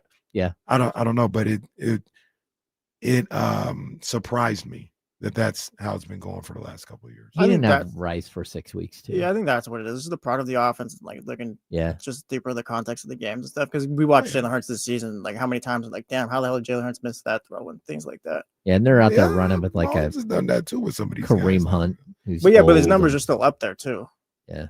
Who? You know, Mahomes' numbers. You know what I'm about to say. Mahomes in fantasy football wise, he's been the number 1 quarterback or number 2 quarterback all season long, like fantasy wise. So Wow. No, I don't know. I don't have him. yeah. I got Lamar. There's some there's a little bit of murmurs here that we've heard it for a while that the Kings and Clippers might be chatting, and it sounds like there's a possibility of a DeMar DeRozan for John Collins swap. Where are you guys at with John Collins? 1 year rental, $26.3 million, a little bit more than DeMar makes, but overall, you get out from underneath the $10 million owed DeMar next season, and then you get to check out John Collins for the rest of the season. Yeah, I'm fine with it. Fine. He's a solid player. He keeps kind of getting bounced around, and I feel like there's a reason for that. But yeah, I'm okay. I'm okay with John Collins. I don't mean to kill this isn't I'm not trying to be funny or kill the conversation. Does it matter?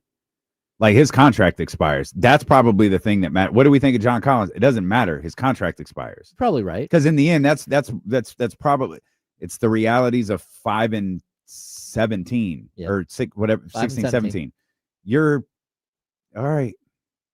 Well, what can we do? And if shedding salary is part of it, like, yeah, cool. John Collins coming here. I mean, I don't envision John Collins signing here, a contract after the season. Maybe though. Sure. How old is John Collins? Like 28, probably. Yeah, I think he's 28. He's been on Feels like he's 28 teams. 38. Yeah. Feels like he's 38, but I remember seeing a month ago, like he's actually how young? Is he He's 28 right now. Is he part of the Zach LaVine syndrome where it feels like every fan base that he plays for hates him? But is that because of his money? That's a good question. I think money, because John Collins isn't a bad basketball player at all. I think money has a little bit to do with it, and I also think expectations have a little bit to do with it. Like if you bring in John Collins, like say for instance he came to the Kings, he signed a deal, and was then a 3-year deal. Mm-hmm. I would not look at John Collins to single-handedly or spearhead a turnaround.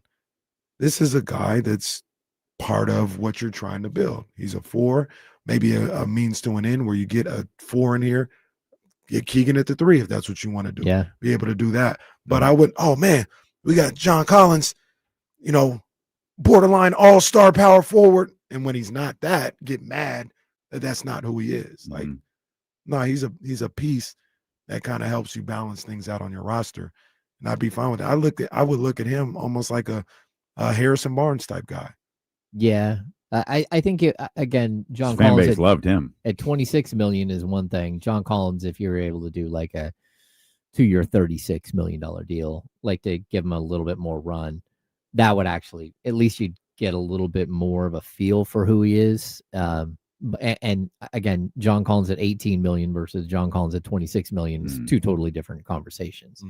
So yeah, I think he's interesting. Like if you look at his throughout his career, he actually is the perfect player archetype to put next to Domas and to allow Keegan to go over. I actually like the idea of a front line of Keegan, John Collins, and Domas, at least on paper, but I have to see it in functionality and see if John, his numbers are legitimate. Like last year he averaged 19 and 8 with a block and a steal. Is that who he is, or is he Christian Wood? Is he Marvin Bagley, who puts up numbers, but the numbers and the eye test and the win totals don't match up at all? So Yeah, I feel like he's a name. It feels like Zach LaVine, Kyle Kuzma, who's been referenced around Sacramento. Now, part of that is need. The Sacramento Kings have always needed a player that size, that position, so on. So his name is going to regularly be referenced because he's always seemingly available. But back to your original question, I'm all for it. Okay.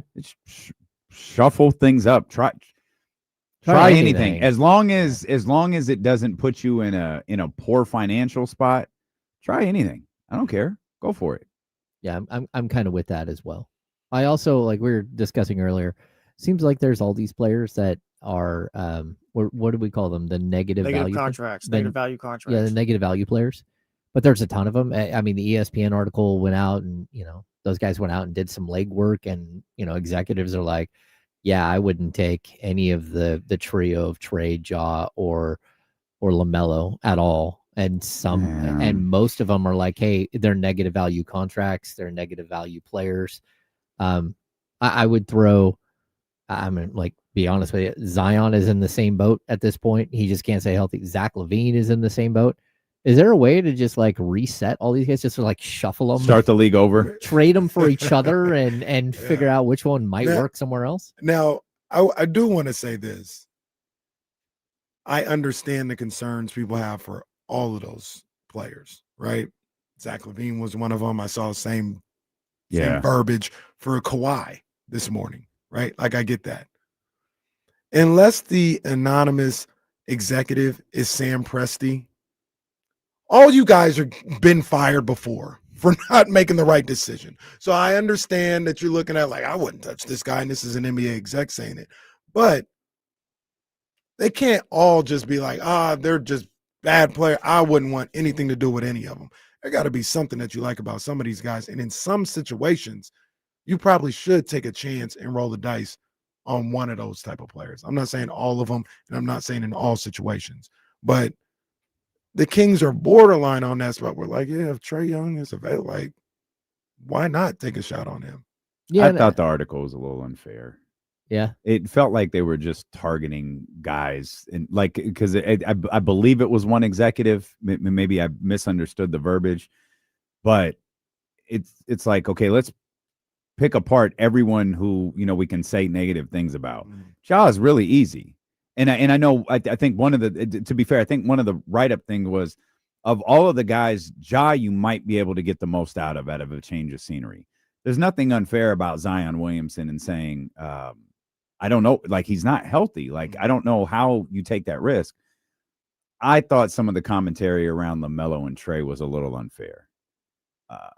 I don't like LaMelo the way that you do. I'm not a huge LaMelo guy. I don't think he's the lost cause that people try to see. That's it too. That's there's a difference. You could be yeah, if I were building a basketball team, he might not be who I start with, but there are teams that could benefit from a player that's skilled at that position. Yeah, of that size, he could bring a lot to you. Same with Trey. Trey led the league in assists. I thought the commentary around Trey was a little unfair. Well, you get LaMelo here, and it's probably the best team he's ever played on. Talent-wise. Yeah. Not that it's a step up, but just kind of in Charlotte. There's never been a point where it's oh yeah, LaMelo really better lead these guys to something. Right. And and I agree. I do agree. If all the people that say coaching matters or organization matters, maybe he just hadn't been with the right person to get the most out of them, or to get his mind right before. Maybe he's a complete lost cause. I mean, that's a possibility too. But like you said, I think Jesse said it perfectly. I think people just kind of completely write off these guys. And I would there are some situations where I'd like to look a little deeper into the possibility of, acquiring guys like that. Can I reach them, or can I potentially put them in a situation that might be more beneficial for them? Are the Kings the place that can provide that, though? I don't know, because that's the tough part. I don't know. I mean, once again, I don't know. My first thought is, you got a guy like Scott Perry around who's running things. When Monty was here, no. When Monty West was here, no. Pete, Vladi, Vivek running around, like, no. But I don't know if that's the case right now. Okay. I don't know if that's the organization that they're running right now. LaMelo's I'm not making, confident in it, James. LaMelo's making too, like 40-something million, like the next 3-4 years. I don't think that's like an absurd amount of money either. It's Just given the way the league is going, though. Like Trae Young is looking for 55, 60, things like that. Like, At his age, it doesn't feel the worst to me. Like if he were 30, I think it'd be extremely proud of it. He's not. He's going to get another contract. It's a big interesting. contract. Yeah. If you look at the players, though, like LaMelo's 24 and has 3 years, and it's like 40, 42, 45. Then you look at Ja, he's 26. He's got 2 years after this year at like 42 and 46. And then you look at Trae, who's 27. He has 1 year left, and it's a player option for next year at like 49. I don't know what, like we talk about, or the NBA is going and all that stuff. I don't think Trae Young's making $55 million. I don't care where he's at. He's not going to. Like I think the market and the aprons are pushing it. Like if you're not a 1A, you're not getting 40, 50, the 50 to 60 million. I don't think you're getting it. Do players like Trae get signed as like a starting point anymore? Like we're bringing Trae in and then we're going to put everything around him. It feels like a guy like Trae. It's like, no, we already have pieces here. Now we're going to try to get him here. It doesn't, to your point, it doesn't feel like they do that anymore. I like a lot of the times, I'm just kind of baffled by how people talk about basketball players or like build teams, right? Because like I feel like they look at a guy like Trae, and to your point, James, like I'm not giving him $50 million a year. He just shoots and doesn't play defense. All right, so the person that does play defense, you're gonna give him $50 million a year? No. Like you're not giving Nikhil Alexander Walker $50 million. You're not giving Davion Mitchell $50 million. No. Yeah. So no, you're going to give Davion $10 million so you can give Trae $50 million. Yeah. And that's where they always end up. Like they'll get guys like Davion. They'll say no to a guy like Trae. And I understand the value 100% of Davion, Nikhil Alexander Walker. But they'll say no to a guy like Trae. Go get Nikhil Alexander Walker. Be a good team that can maybe get to the playoffs and win a round or two, and then get to the point like, man, we need is somebody that can score 28 a night. Yeah. You just had them. Yeah. Yeah. So, it's interesting. yeah. I don't know what's going to happen with Trae. He's the one that I'm kind of looking at and going, okay, maybe. He's one of the most, I think he's the most fascinating one of the group that we just named because of, to use the term warts. I don't like, what is his? It's just his reputation, which isn't fair. I mean, they went to the Eastern Conference Finals once. They've been to the playoffs 2 other times besides that. And since then, it's like they've been a perennial playing team, which isn't like great, but it's also like it's been the Hawks. Never played with an all-star. It's not like he's always injured like Zion. He doesn't have I think character issues is fair, and injury issues with Ja. It feels like Ja's been out in eternity here at this point. LaMelo is just a weird case study because he's in Charlotte, and he's always hurt too. Oh, is he? Yeah, LaMelo? I mean, he played 75 games in his LaMelo. second year. He's 36, 22, 47. Oh, 36. God, I didn't realize. I don't think I realized it was that bad. Yeah, his I knew he injury had a bad. Was it ankle? Mm-hmm. He hurt his ankle twice. I was gonna say, did that happen twice? Yeah. And he's. I think the one intriguing thing about him, he's 6'7". Yeah, that's that at that position, that height at that position is. Although it doesn't matter if he doesn't play defense. Well, it doesn't matter if he doesn't play post. games. Right. Yeah. Like that. Like if he's not playing games, none of this matters. Right. Yeah, and that's the guy that I know Scott Perry spoke glowingly about on podcasts like before he took the Kings job. He's a guy that Scott Perry has been interested in the past. But we're talking about a one-time All-Star. The one good thing about it's fascinating to me. That I is so say with fascinating. LaMelo is he would sell tickets because the kids love LaMelo. Mm-hmm. Like Like he does really, really well with the Utes. And look, you guys know I'm I really like LaMelo's game, his talent. But even me, I've seen moments where I was like, oh, Melo, I don't like that from you. You know what I'm saying? Like whether it's a lack of defense, whether it's just a low IQ basketball plays on the offensive end, his mannerisms. Like there are things that probably the person the most in this room that likes LaMelo, I've seen things where I'm like, I don't like that dog. Like, I don't know. And that's Super the inefficient. Yeah, that's the conundrum with a guy like that. So I'd even say Trae Young, for as good as he was as a college scorer and a college shooter, he's super inconsistent as an offensive and inefficient. Like, I mean, he's had his 3-point percentage drop almost every year. He's a career 35% shooter from three.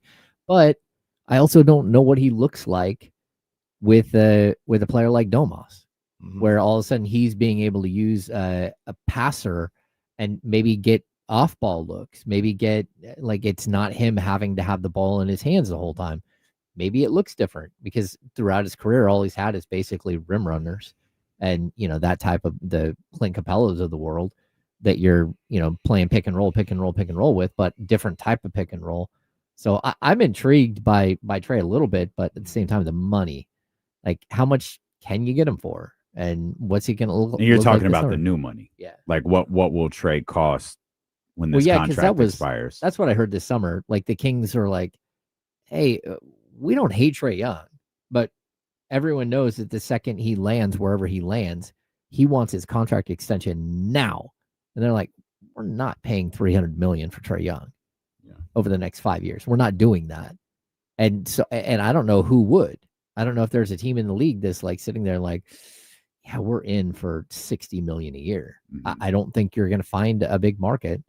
And, again, I think the way Zach LaVine kind of falls in the middle of this as far as contract, like the Kings could easily like move a Zach LaVine for any of these three financially. Like what you're going to have to give up as far as draft compensation and stuff. Maybe you have to give up future first to get one of these guys in the LaVine swap. But even LaMelo, people will go, oh, there's no way you could trade LaVine for LaMelo. It's like, oh, yeah, you can because LaVine has 1 year and he has 3. They owe him another $90 million after LaVine is off the books. And I don't think that they're willing to pay that. That's where Charlotte's like, we don't think we're comfortable paying this guy for the next 4 years, this year and 3 more after it. Hey, you got K-Squared, who's balling. Oh, yeah. Con Knipple. We have to, I know we have to punch out. Oh, we got to go. Is it just any chance with the way things are, if they continue this way, do you think Zach LaVine does not pick up his player option? No. There's no chance. There's no, because the worse it gets and the worse his numbers get and the worse things look, the less money he's getting on the open market. I disagree. But we can't talk about it because we have to go to commercial. Great. Okay. Great. All right. Thanks for everything this week. Jesse Tapia, you've been amazing. Thanks for filling in. Big shout out to Jerry Reynolds, who was spectacular yesterday. So that's going to do it for this week of The Insiders. We got D'Lo and Casey coming up next here on ESPN 1320, Sacramento sports leader. Be mean to people. Drink milk. Yeah, there was so much to that conversation with Jerry. Like we're going back through some of it today.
What's going on with y'all, man? How y'all doing, man?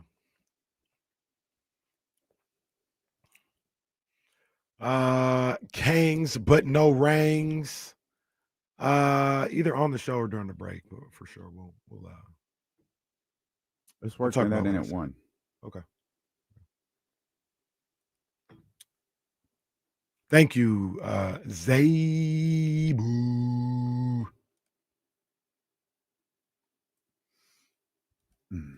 I don't know if Levine. I'd say the Rose are more than Levine. Hey, Riggs. Yeah.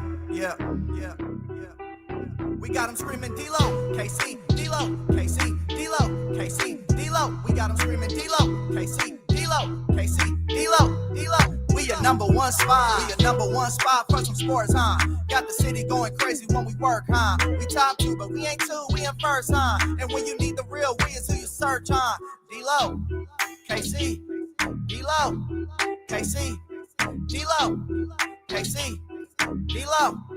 We your number one spot. Let's go, baby. Hey. One more time for Friday. 20 days from Christmas. We welcome you in here. Shopping done? Actually, yeah. Okay. It is. I'm almost done. It's done. Actually, I'm not almost done. I'm probably halfway through. So I got to do stocking stuff. Like find, and we got a lot of stockings, so I gotta figure that out. But like the main gifts, all of the big purchases have been made, and now we're just kind of hiding them, going through the wrapping process and all. Kings Wizards tickets right around the deck. Well, hopefully they're not listening, because there's some people who wanted Kings tickets, and boy, I tell you, wasn't difficult to find those at an affordable price right now. Go through the interest. I saw something today that was just, come on, man. I'm Damien Barling. The ultimate needle mover in God mode himself. He's Kenny Caraway. Yes, sir. Acknowledge me. And we are live. With the executive producer working double duty today. What are you doing with him? I saw. Look, I'm pretty sure this came from a reputable source. That's I think it's always the truth. a brutal way to start. We could really deep dive. This is so We tough. could really deep dive the situation and see what's really going on. But apparently, I'm pretty sure this came from a reputable source. apparently, Pelicans ticket representatives have given out a code that allows people to get free tickets. Like, it's not an accident either. Like, they're just trying to get people in the building. Free tickets. Then I seen the screenshot on SeatGeek where they show where some of it is at. That's, if true, this is crazy. If true. I think it's true. Man. Okay. Okay. Let me try this again, because the Pelicans giving away free tickets? Because I searched something, it was like, okay, this makes complete sense. Yeah, it's true. Yep. Damn, man. Yep. That's crazy. Yeah, there it is. Yo, stop. Stop. You know where this came from? What's that? Bro, your boy, Spurs reporter, is the one who that's not where I saw. Hey, no. Spurs reporter been making moves though. Settle down. He not moves, but he's been making yeah. Oh, Kenny, he's been making reports. Goddamn ball sack sports. Oh man. Goodness gracious. Now look, even if it's not true, like they probably should. Like, because the visuals of what's going on can't That's not good. I'd rather give away some free tickets than to have those visuals continue to happen. So even if it is a hoax, they should look into something. It ain't got to be free, but like $5 tickets or something like that, because the visuals have been terrible. Terrible. Just scrolling through replies. Don't mind me. From Spurs reporter? Nah, it originated from a different. I think this brother is a season ticket holder. I'm not sure who this guy is, but he was the one who tweeted it, who your boy reposted with his own commentary to it. And there seems to be some validity in multiple fronts. Twitter has picked it up, and I don't mean that it's tweets. I mean, like, you know how they do like news, like they're reporting on. Yeah, it, there so. seems to be there seems to be multiple ways you can get free tickets to see the New Orleans Pelicans. And from what I heard, it's not just go to Ticketmaster and get free tickets. It's the people who work there are giving you a code that allows you to. Which probably means if you've ever inquired about being a season ticket holder for the New Orleans Pelicans, they have your email address on file and they're sending you a code. Might as well. Like I said, them visuals are crazy. I had a great conversation with our guy Aaron Miller yesterday on the bus back from caroling. Shout out Gio, by the way. He Gio, I don't know if you saw him in the afternoon. I did. I saw Gio. Gio was cooking. That's my boy. He was like, "Hey, do you think we should upgrade our season tickets?" I was like, "Upgrade? What you mean? Like our tickets are pretty good." Yeah. He's like, "Well, I think we got a chance to get courtside." I was like, "Well, yes." you want to update those? He goes, "Well, what are the downsides?" So we talked through it. I was like, depending on the side of the basket you're on, and this was really, I was like, the game we went to was the Warriors.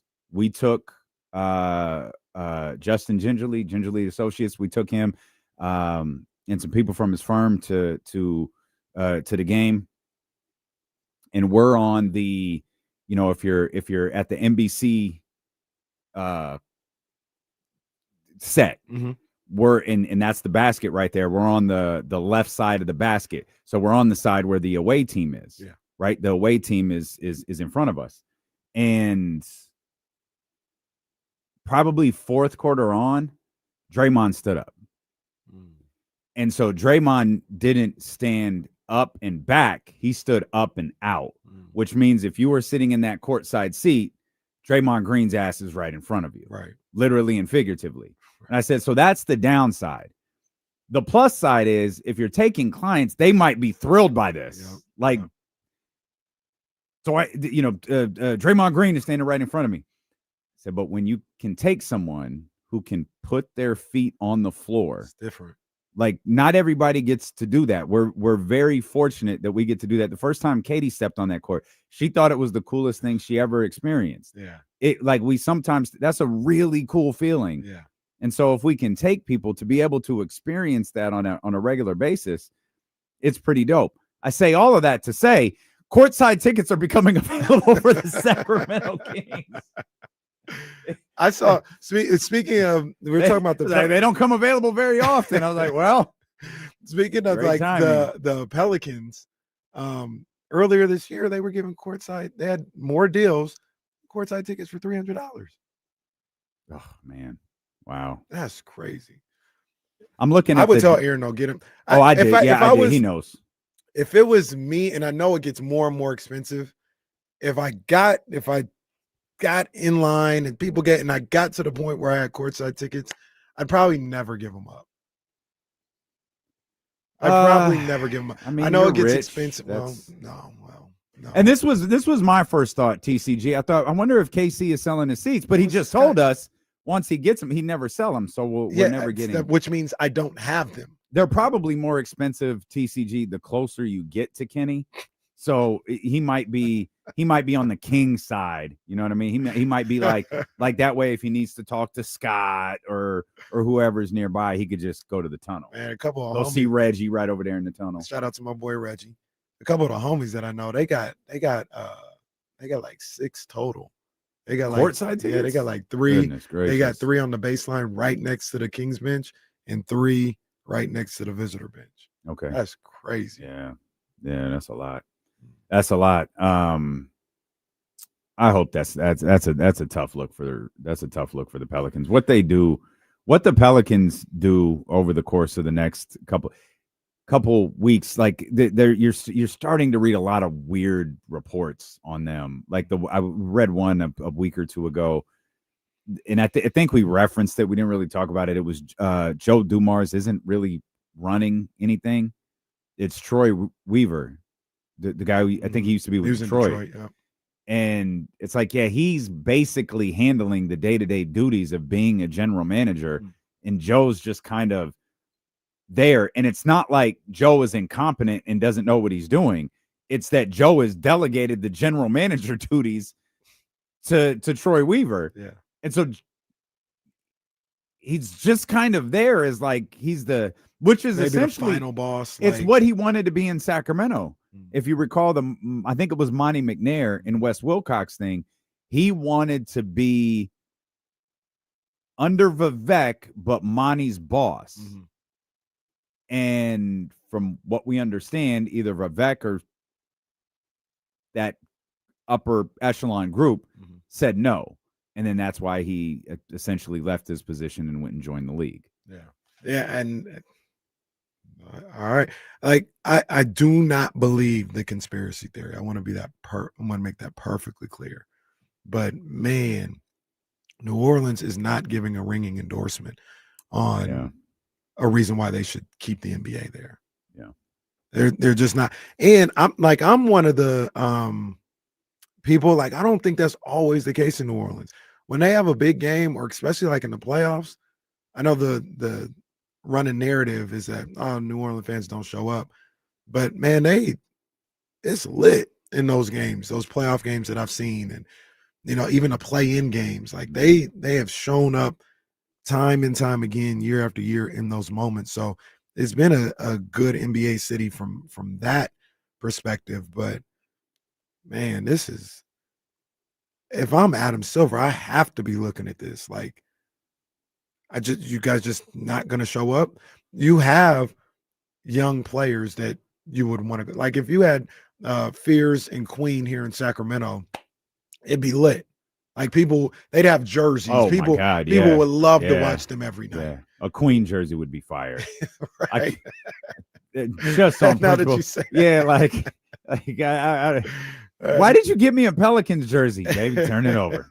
Number one with the ladies at the King store. Yeah, right. Would be that one. But it'd be crazy if you had those two there, and Murphy and all these other guys. So the fact that they're not kind of supporting that, combined with it's the NBA. Anthony Edwards was just in town. Mm-hmm. You don't even want to see Anthony Edwards? Mm-hmm. What are we doing here? Why are we here? Well, it's like someone asked in the chat earlier when we were talking with Hammer about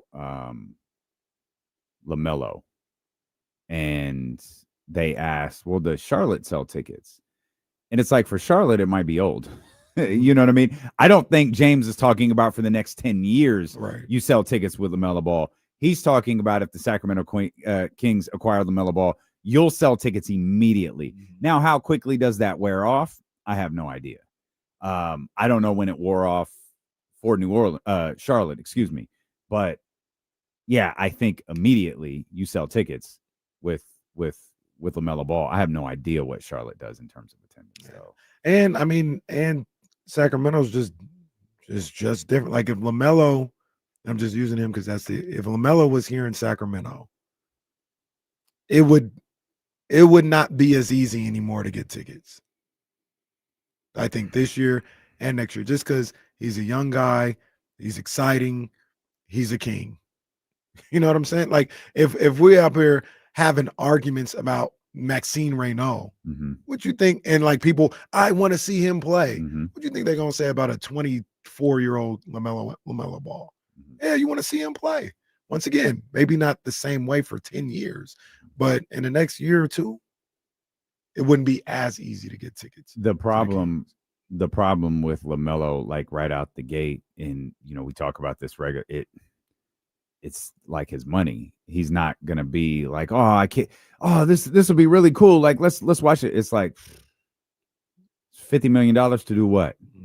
To do what? Right. Lose? I don't know what $40 million, whatever it is, to lose. Mm-hmm. We're already doing that. I don't know. Yeah. But Zero Fears jersey is cold. What a waste. What a waste. I mean, like, so I don't think they have a Queen jersey. This is a shame. They don't. I see they got Alvarado, they got Zion. I see Murray. Shout out to the Kings. Well, I haven't said that this year, but shout out to Not once. Shout out to the Kings, because you can customize the jersey at the arena and have it by like halftime. Really? Yeah. My mom did that with Westbrook. They didn't have any more in the store. She customized it, Uh-huh. and it was ready by the third quarter. I might have to break that jersey out and wear it again. Yeah, before he's gone.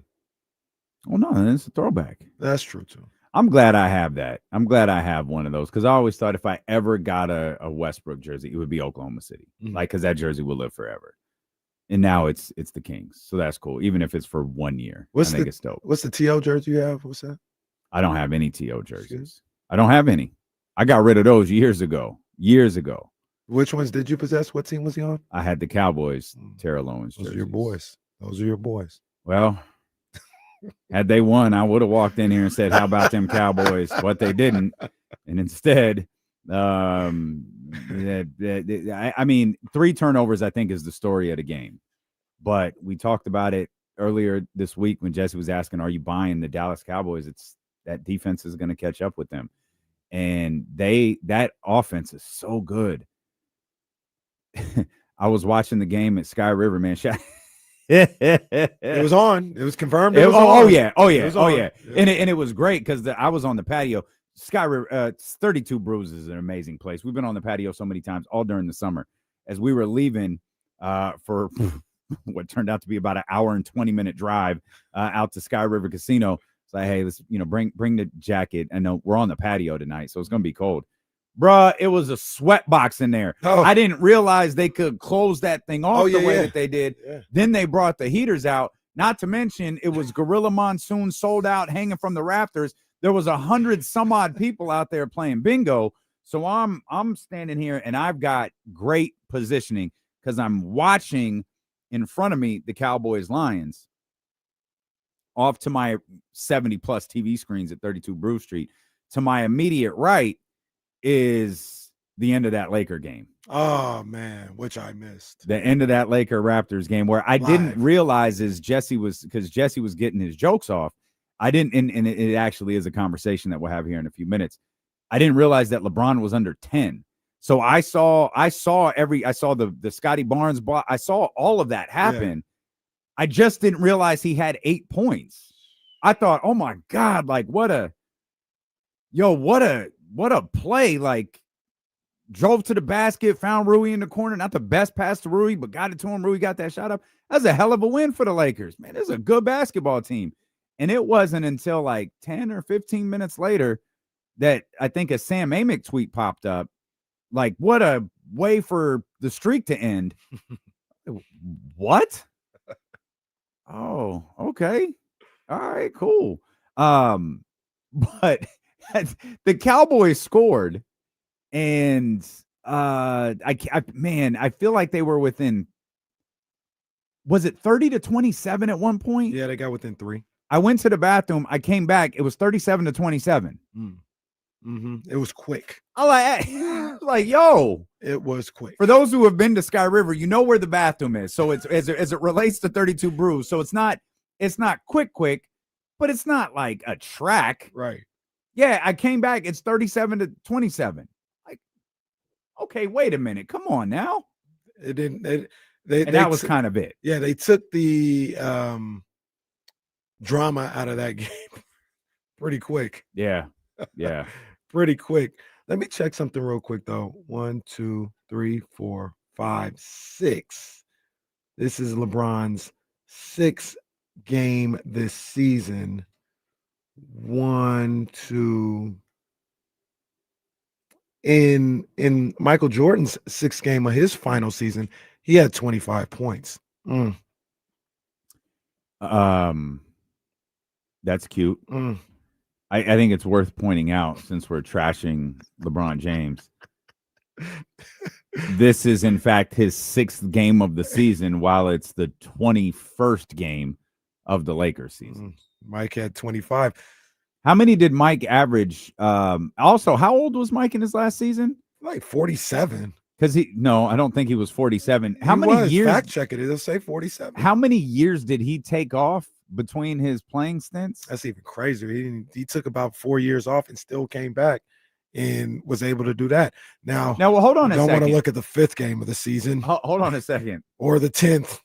What? Or the 12th. What team did he play for his final year? I mean, the numbers say the Wizards, but I'll fact check that. I don't really remember that, to be honest with you. That's actually a great point by you. Good job by you, because I'm looking at this not true season in like 2000 something. That's crazy.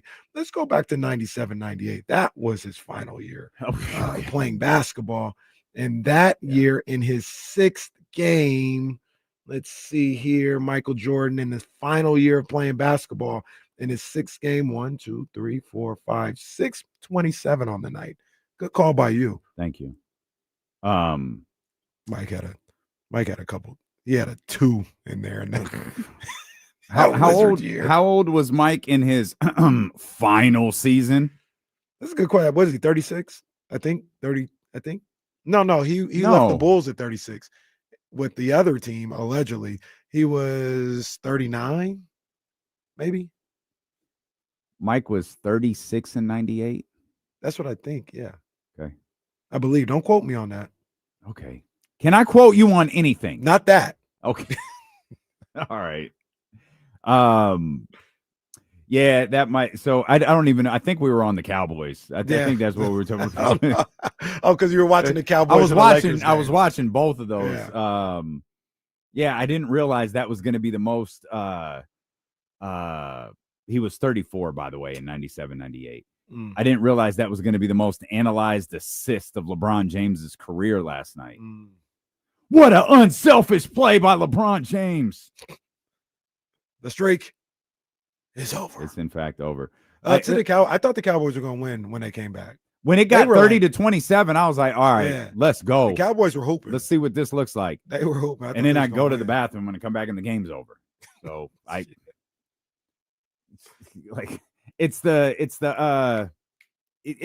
was perfect. If that wound up being what cost the Cowboys their season, it was perfect, because that is exactly what happened against the Packers.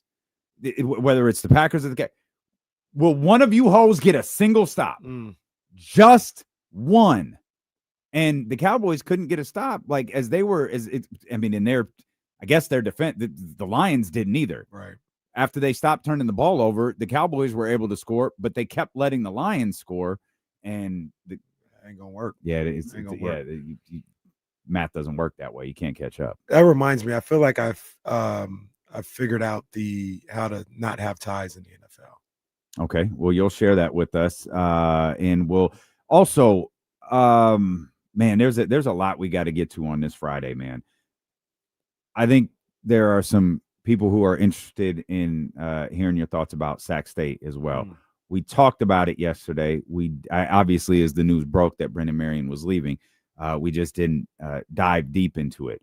No Kings basketball last night, no Kings basketball tonight, but we will talk about the Sacramento Kings, and we'll talk Sac State basketball. We'll talk some 49er football. We'll talk Giannis trade scenarios that we can get to yesterday. There is a ton of head. The Elk Grove Kia talk line is open, 916-909-1320. It's D'Lo and KC, Sacramento sports leader, ESPN 1320.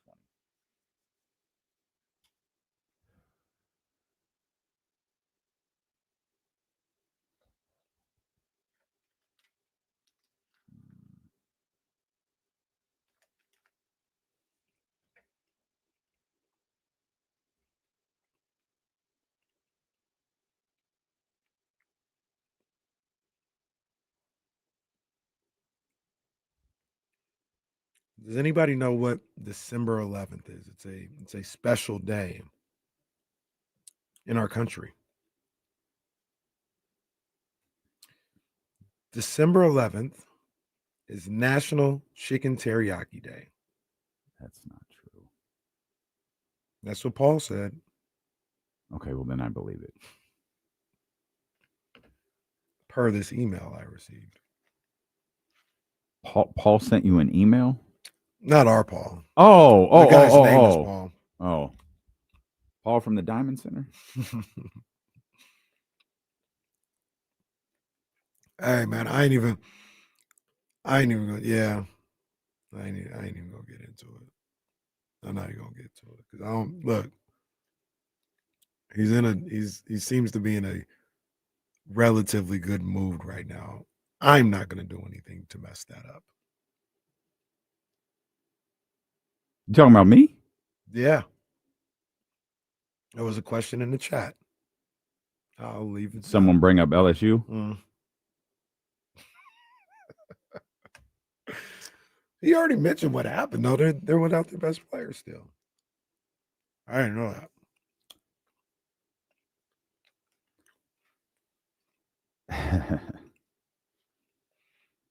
I didn't know that was the case.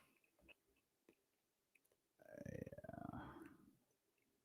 I'll say that. Nah, I'm good.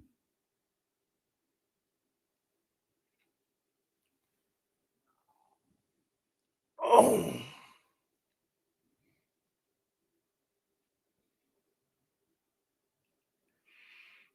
Yeah, it is a little chilly. Long John weather. I need to stock up.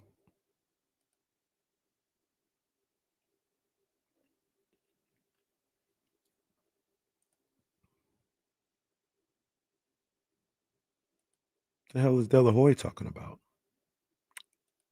Oh, Ryan's fighting. I think is Ryan fighting this week? No, he's not on the PBC card. I don't know why De La Hoya is taking shots.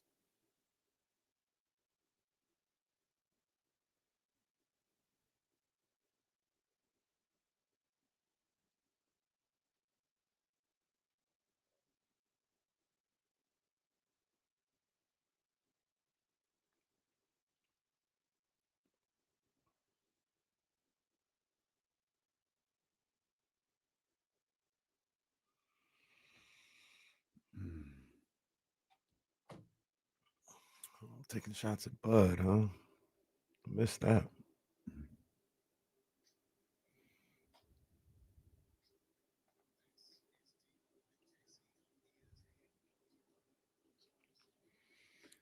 Man, it's going to be a busy Friday. Our man Eddie Gonzalez is going to be with us in the 2:00 hour. Always great to talk with Eddie. And we're going to spend some time talking about a variety of things today. No 49ers game this week, but there's some weird 49ers news from earlier in the week that we didn't get to. Giannis and Chris Paul dominated the headlines.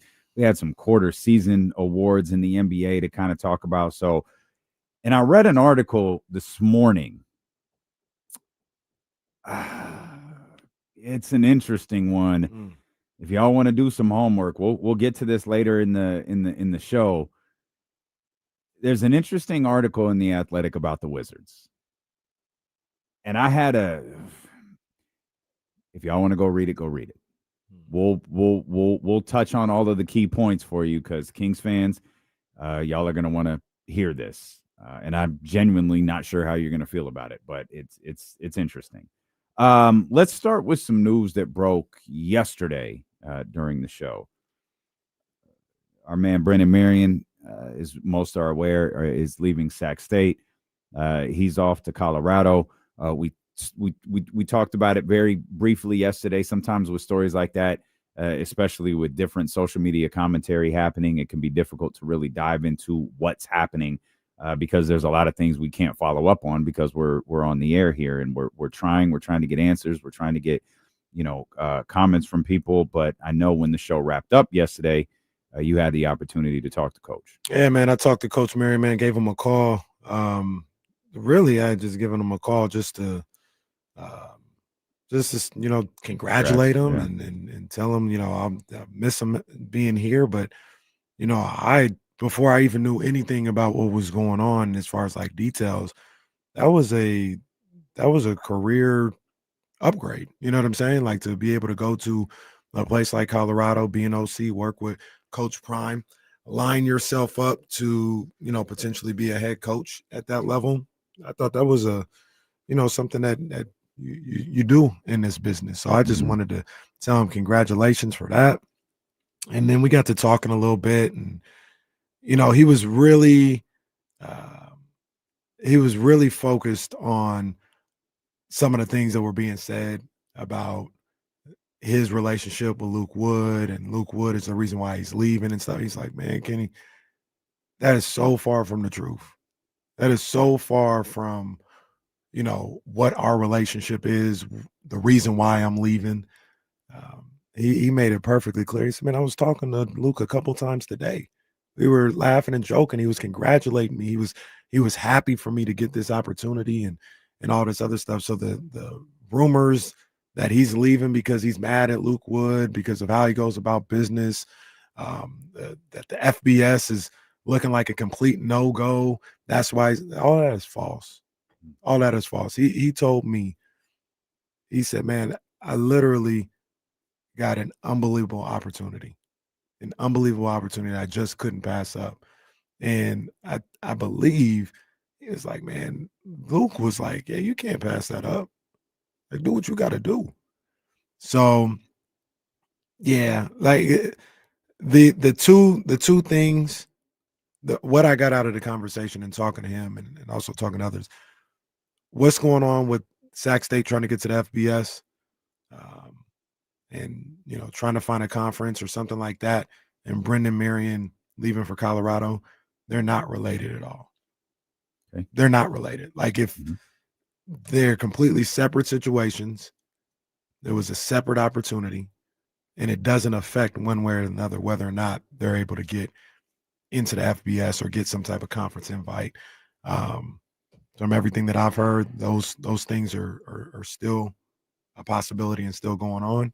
And we'll see what happens. But just super happy for Coach Marion, man. Good dude. Really good coach. I think he's going to do great at Colorado. I think we talked about it a little bit. He didn't say this. I said this. I don't know how long Coach Prime going to be there. And if you are somebody like Coach Marion and you're able to have a really good offense and show some things while you're there as the OC, you might be the de facto coach in waiting if Coach Prime has to step down for health concerns or anything else like that. So, yeah, super happy for him to get that opportunity. Nothing nefarious going on. Like I said, he wanted to stress a number of different times. He got so much love for Luke, Mark Orr, those guys, and so thankful for what they've done. Love Sacramento. And this was simply a golden opportunity for him. That's all it was. I think when programs, companies, teams, whatever, are in, I think bad shape is okay to say. I don't think Sac State is in the best position right now. That's fair. Stuff like this happens. Like, meaning coach gets an opportunity, rumors start to swirl. You're trying to connect dots that might not be there. And, we all want to find the narrative. We all want to find the story. We all want to find out, like, what caused this, what's happening. When in actuality, as frustrating as it might be, it's a job offer. And that's how college sports go. Whether you like it or you don't like it, that's an entirely different conversation. It's the nature of collegiate sports right now. It's been happening with coaches for as long as we can remember. Now it's starting to happen with players. And it's just, that's the game. And when you're not in the best predicament, it's no different than the Sacramento Kings. Everything gets connected to Vivek, to his daughter, to the inner circle. It might not have, something happening may have nothing to do with him. We speculated for like 20 minutes yesterday with Matt George about Doug Christie. That's just it's because the Sacramento Kings they're in bad shape. It feels like Sac State is in bad shape. They haven't had a good piece of news in a while. They might not have had a good piece of news since Mike.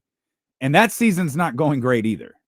And so it's like, well, then the little Yachty thing comes out. He got paid $100,000. Then the tuition thing came out, and you got students protesting, and you got people just perpetually angry at Luke Wood, which is fine. That's his job. When you're the president of anything, your job is to be screamed at. Whether it's the United States, whether it's Sac State, whether it's Odyssey, you're going to catch the brunt of everything that's going wrong. They need a little bit of good news. And I think you may have hinted that there could be some on the way, but you don't know for sure. So we'll just kind of leave it at that.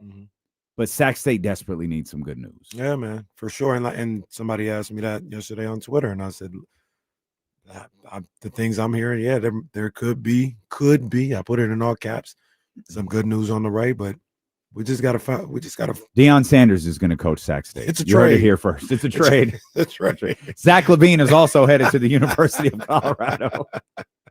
We did it, guys. We did it.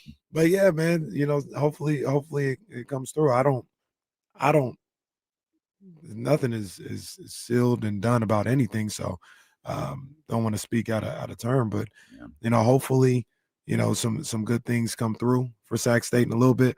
And the other thing about Coach Marion, and maybe I think you look at these things a certain way, like I do, and others that understand the sport and the nature of the sport look at it a certain way. There were times this year I was talking to our guy Jay Gaden, who's on his way home. Well, let me text Jake. I didn't double check. Yeah, he was supposed to be leaving. When I talked to him yesterday afternoon, he was supposed to be leaving So in the about flight, 20 that's a minutes. 7 o'clock flight. Yeah. I'll text him now. I don't know what happened. God, please let that man be home. But I was telling we had talks at the beginning of the season. I said, dog, if this goes a certain way, Brennan might be gone this year. Like I was thinking, like if they win, like he could be gone, he could be one and done if they win. Best case scenario, I was like, we got him for 3 years max. And if he's as good as I think he is, or sought out as much as I think he is, he's gonna be gone. Like that's what this always was gonna be. That's what Sac State is. Sac State is a stepping stone. It's a resume builder. You're not gonna get outside of if Coach Taylor come back, who left you, by the way, who left you before for I know who's doing it. It's Chip Kelly, isn't it? Chip Kelly is coming to I ain't Sac going to State. games no more if Chip Kelly coach. I'm done. Stingers down. If Chip Kelly comes here. Should have tweeted. There could be some bad news on the way. But it's always been a stepping stone. Always, and for the most part, dog, Ole Miss was a stepping stone. There's like 5 Facts. schools in the country Yeah, who are facts. destination schools. Yeah.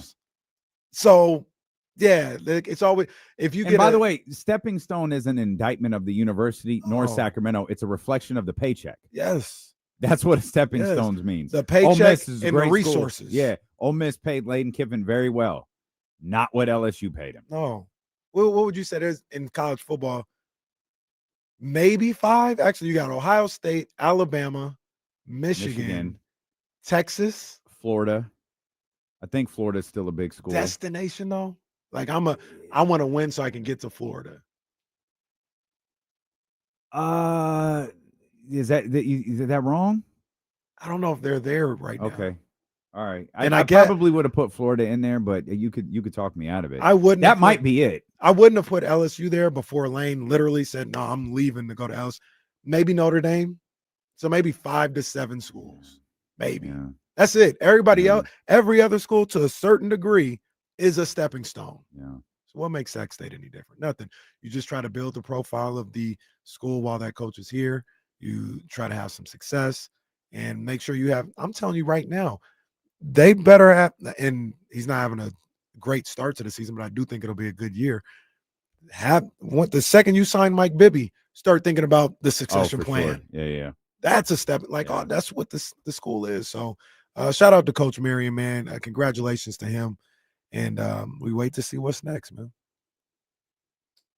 LeBron James is out for tonight's road game against the Boston Celtics. Yeah, for sciatica, whatever the hell that means. With the sciatica. The sciatica. It's the second night of a back-to-back. Let the man live. Scared. Rivalries used to mean something in our league. Not to Micah Parsons. Did you see that quote? Did we get a new one? Yeah. You're lying. Go look for it, man. Maybe we could play it too, man. We'll come back. There's some cursing in it, but if you find the edited version, We mentioned some Giannis trade scenarios that ESPN wrote about, and there's one that I think I need you to talk me out of. Okay. Like just from an NBA perspective, from a basketball, it makes a lot of sense, but I need you to poke holes in it, talk me out of it. Mm-hmm. We'll have that next here on Sacramento Sports Leader, ESPN 1320.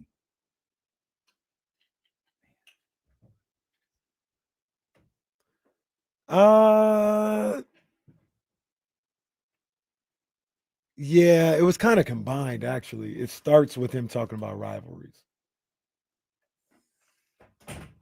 While we're here, hold on one second. Hold on. Let's get this popping while we're here. 13th round, which main man Kenny Caraway. Shout out to the dope ones. Shout out to Jordan Brand. Big ups to them. Shout out to Cola Seamoss. You already know what it is. And there's a couple things going on. Which one is more interesting? As my daughter would say. Aha. We'll go with the big news as opposed to the fight card that's going on this Saturday. PBC has Pitbull Cruz is fighting. Lamont Roach is fighting. Nice little card, man. It's on PBC pay-per-view. I don't know if that's the right thing to do. But yeah, you got that going on in San Antonio. But I do want to talk about the fight that was made earlier this week. Shakur Stevenson taking on Teofimo Lopez. And yes, I said Teofimo. I know what I said. Taking on Teofimo at the Garden on January 31st. This is a hell of a fight. Now, I've been a proponent of Teofimo should never get any of these fights. The way he talks, I wouldn't give him a payday. I just wouldn't. And if you don't know what I'm talking about, do a little research, Google Teofimo derogatory comments, right? I'd never give him a payday. But if you are going to give him a payday, it's against Shakur. The first mind that I have is he can't beat Shakur boxing. He's going to have to make this a rough and tough physical fight. If you want to sit in there and be like, I'm the superior boxing to Shakur, you're going to lose on points. And it's going to be something like 10 rounds to 2. It's going to be easy work for Shakur. Can he impose his will physically on Shakur? I say he's not. I think Shakur going to beat him. I think it's going to be relatively easy. I think, once again, Shakur is a superior boxer. Because of that, Teofimo is not going to be able to get him in situations where he's going to make him fight. He's just going to be stick and move all night, and he's going to box his ears off. Even when Teofimo beat Loma, it wasn't like they stood there and fight. To be honest with you, Loma took off the first 6 rounds, and once he turned up the gas, he was starting to go to work on Teofimo.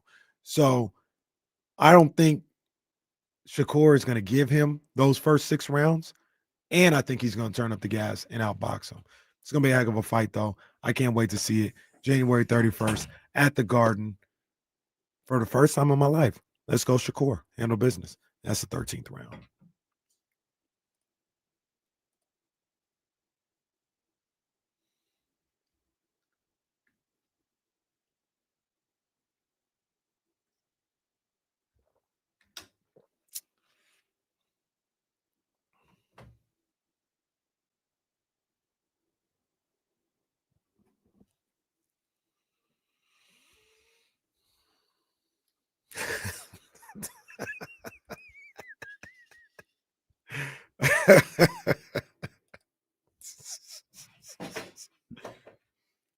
Oh, I thought that was the water. I was like, oh.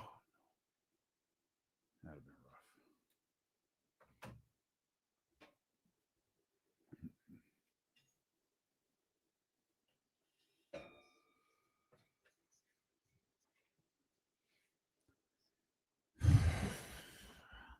Elk Grove Kia Talk line open for you here, 916-909-1320.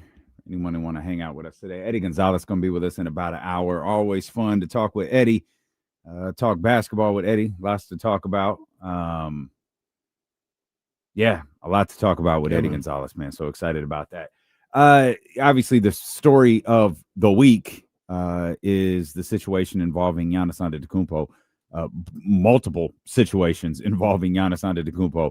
On the day, it was reported that him and his agent has begun to work with the Milwaukee Bucks on what the ending of their relationship may look like.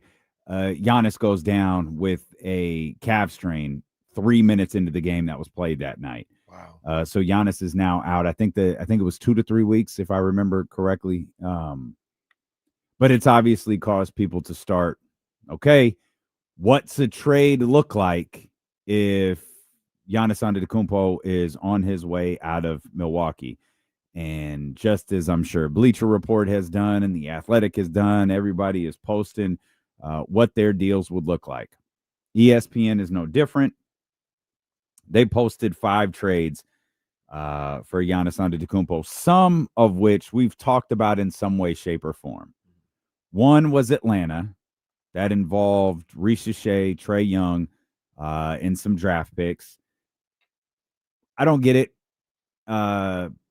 When it came up, I didn't really like it.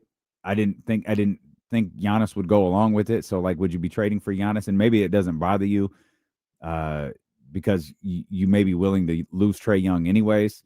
I don't know how much you really want to trade Risha Shea in a situation like that, but maybe it's worth it to them. Another one was Houston. This involved Alfred Sengun. I can't figure out for the life of me why that he is such a hub of their offense, especially with Fred VanVleet out this entire year. Him and Amen have been running, I don't want to say point guard duties, but playmaking duties. I don't get that one. That's interesting. My first thought is, oh yeah, I'd trade him in a heartbeat for Giannis. And one of the reasons why I say that, and I want to double check this real quick because I just thought about it. I think Sengun, I can't remember what his deal is, but if he's coming up for a contract soon, I'm not saying he's going to make Giannis money, but he's not going to be as cheap as he was. And then you got to ask the question, in my opinion, who's better, Sengun or Giannis? It's Giannis. Yes. So I'm taking Giannis. He's not like he's on a rookie deal no more. But he's very different. Sengun is nowhere near the end of his contract. Oh, he just signed first year. Okay. Okay. Good. 33.9 this year, 35, 37, 39 in the 29-30 season. He's 27 years old when this hits. He'll have a player option for $39 million. That's a good. No, I didn't realize he started the extension. Still consider it though.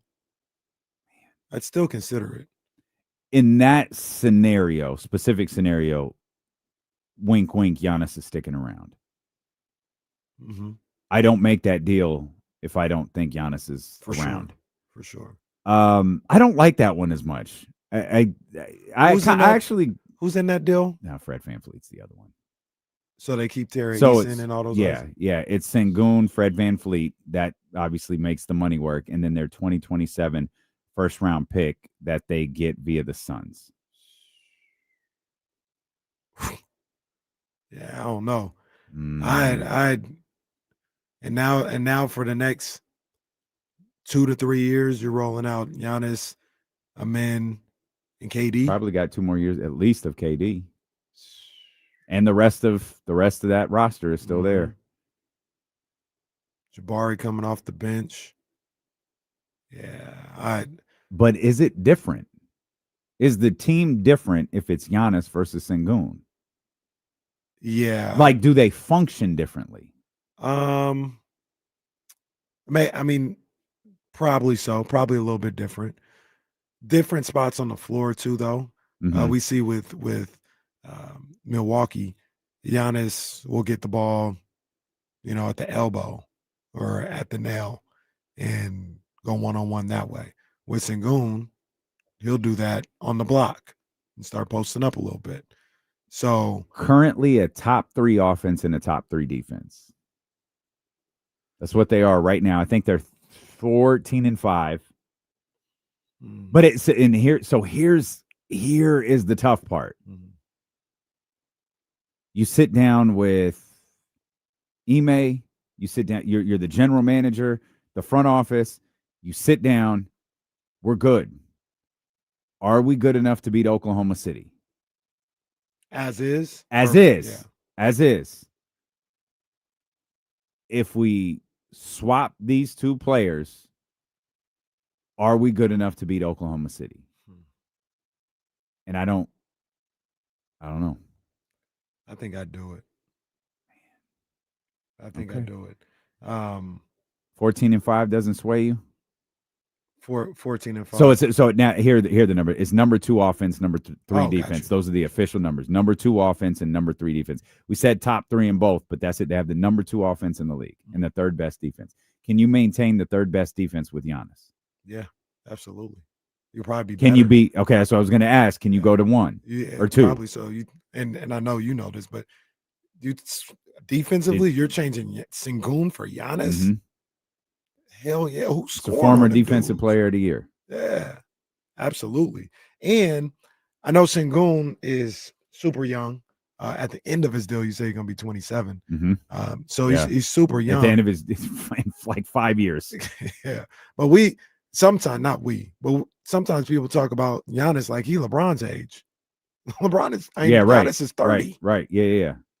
Giannis probably got another. Well, he definitely has another $200 million deal. He might have another deal after that. Yeah, sure. So, yeah, I'm as well. All right, man. Look, it's boxing, bro. It's boxing, and I'm just talking about boxing. Oh, Justin not even here, so I ain't got to worry about ref ain't looking. Like the great James Toney said, to get ass, you got to bring ass. That's what he said. And if you want a Giannis, you got to bring Sengun. I was gonna say if you want a Giannis, you got to bring ass. But no, you just gotta bring Sengun. Are you proud of yourself? Like when you go home today, when you get in the car? It's boxing, man. It's boxing. That's what they do in boxing? James Toney That's said why it. I don't watch boxing then. James Toney said it. Detroit, stand up.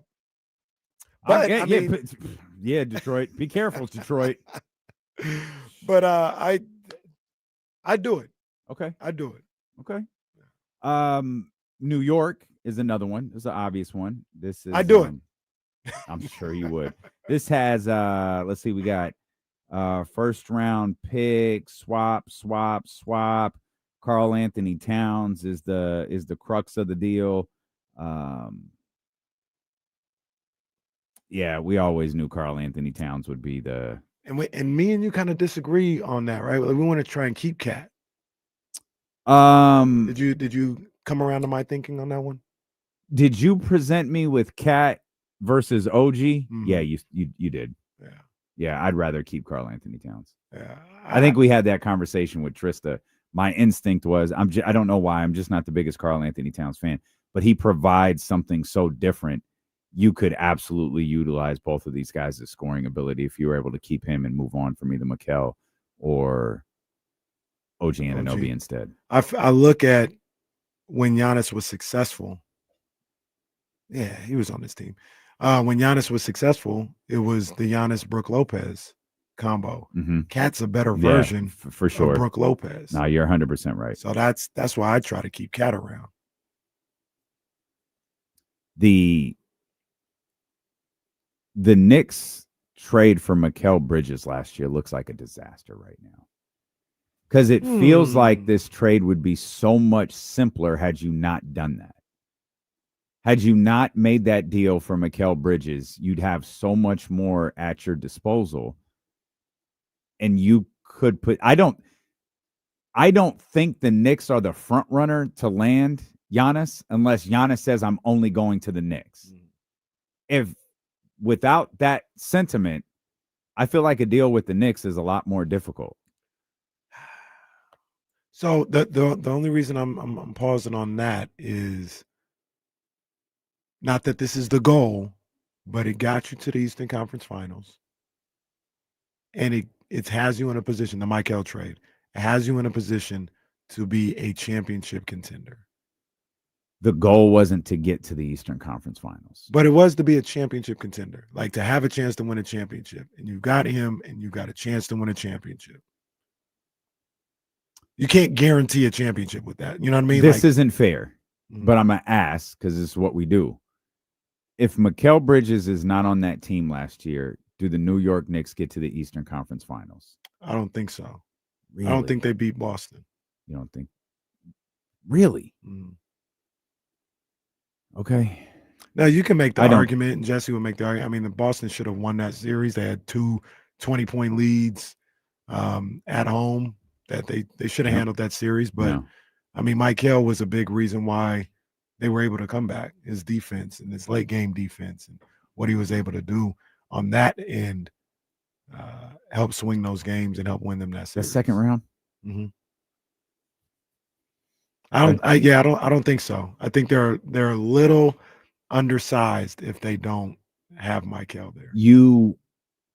Okay. So let's go with that then. You do the trade for Mikal Bridges, you become a title contender. You don't do the trade for Mikal Bridges. You go another year with being a playoff team. Perhaps you lose in the second round to Boston. You're in a strong position to land Giannis Antetokounmpo, be it this past offseason, which that story will be told at some point. Whenever Giannis is traded, the story of whatever happened between the Knicks, the Bucks, and how close it really was, because now it's already starting to happen. Like there's reports. Well, Giannis told at least one teammate he thought a deal with the New York Knicks was imminent. It's like, okay, that's already more than we got like a couple months ago. So when this thing is all said and done, we're going to get the full story of what happened over the summer, especially if he's traded to the New York Knicks. But I don't think it's a stretch to say if they hadn't traded for Mikal Bridges, Giannis Antetokounmpo might be a New York Knick right now. Very true. I'll sacrifice a loss to the Boston Celtics for landing Giannis Antetokounmpo, and there's no reason to believe you're landing Giannis Antetokounmpo for anything other than now and moving forward. So you're right, but I'll ask you this question: in not this past summer, but the summer before you make the deal for Michael, if you're the Knicks, and I think at that point, so the Knicks had just lost a 7-game series to the Pacers in the second round. Are you not doing anything to better that team with the hopes of maybe a year and a half from now Giannis wants out? Because that's what we're kind of talking about. Well, can you do something to better your team and not do that? I'm sure you could have. I mean, that's how many was that? That's 4 or 5 first-round picks. I have died on the Mikal Bridges hill so many times. Like I get it. That's a lot of draft capital. All of that draft. You have 5 picks out the gate for the Milwaukee Bucks last July. I don't think there's any question that Giannis is a Buck. You have to do something. I understand that. You have to do something. It feels like, I mean, hell, maybe if you just did one. And I commend the Knicks went for it. Like they went for it, and salute. You realized at the time Boston was loaded. You had to find a way to beat Boston. You knew what was happening in Oklahoma City. You were going to have to, like with your peripherals, compete with what Oklahoma City was doing. I understand why they did it.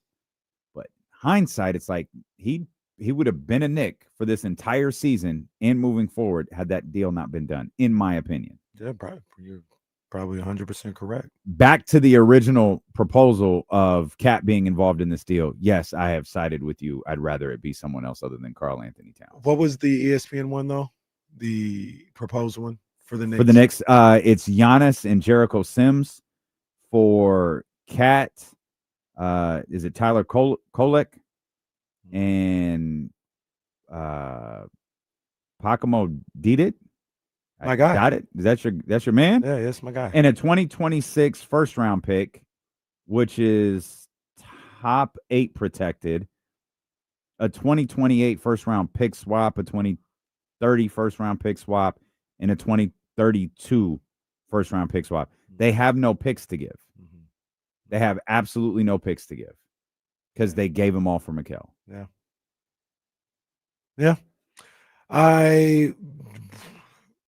We talked about I would try to do the OG or Mikal. Let's go to San Antonio because boy. there's some rumblings that have blown this idea out the water. Giannis, and we still haven't gotten to the one that's sparked my interest. San Antonio gets Giannis. The Bucks get Steph, Castle, Harrison, Kelly Olynyk, Jordan McLaughlin, Kings legend, a 2027 first round pick via the Hawks, 2029 first, 2032 first. There seems to be a problem with that deal. There's rumors that the Who was it? Spurs. It's Steph Castle. That's what I thought you said. Harrison Barnes, Kelly Olynyk, McLaughlin, 3 first round picks.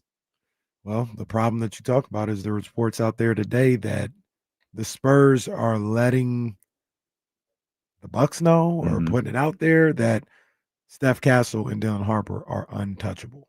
Both of them are untouchable. I don't blame them. And that's it. That's the list of the untouchables for the Spurs. Well, Wemby goes without saying, but that's it. What do you mean that's it, Kenny? There's nobody else on that list. Oh, it's nice of you to come back. Sorry, I needed my lunch and stuff. No, Been a long that's day. great. 2 shows, you know. No, Pac-Man Jones over here was wilding out. Like, Vontez Caraway What'd you say? was wilding out. No, go ahead, rewind the What stream. did you say? I didn't. I just was talking boxing, bro. What was your boxing analogy? James Toney had said something in the past, and I said that's what. What did good old James say? If the Rockets wanted to get Giannis, you know, James Toney once said, and this isn't me, this is James Toney. He once said, to get ass, you got to bring ass. I didn't say that. That's what James Toney said. Yeah, we'll play on because this is a replay, but Earl Hebner over here, man. all right, James. So I took the padding off the turnbuckle while he was. Yeah, I didn't see it. Here's yeah, also as it pertains to today's reports. No kidding. No kidding. Are you surprised that Steph and Dylan? I'm not surprised at Dylan. Are you surprised that right now they're saying Steph is untouchable as well? A little bit. A little bit. Yeah, a little bit. They hadn't even made the draft selection. I said then, I think they're going to view De'Aaron Fox as disposable. I don't mean shade. This is just talking about sports. I think they're going to view him as like, if we got to move on from somebody, we can move on from him. And I was a bit surprised when they signed that contract this offseason. This is why they did it. They're happy with him, I'm certain. He has been playing fantastic basketball. He's been cooking. Absolutely fantastic. I'm sure they're thrilled with him. But this is why you do it. In case a situation like this arises. If it doesn't, great. You're happy. But if it does, you have that contract to play with. Yep. And they have it. Yeah. Is it fair to say the Spurs are still kind of in a place where they're not really pressed to do anything right now? Absolutely. So they can have Absolutely. that mindset.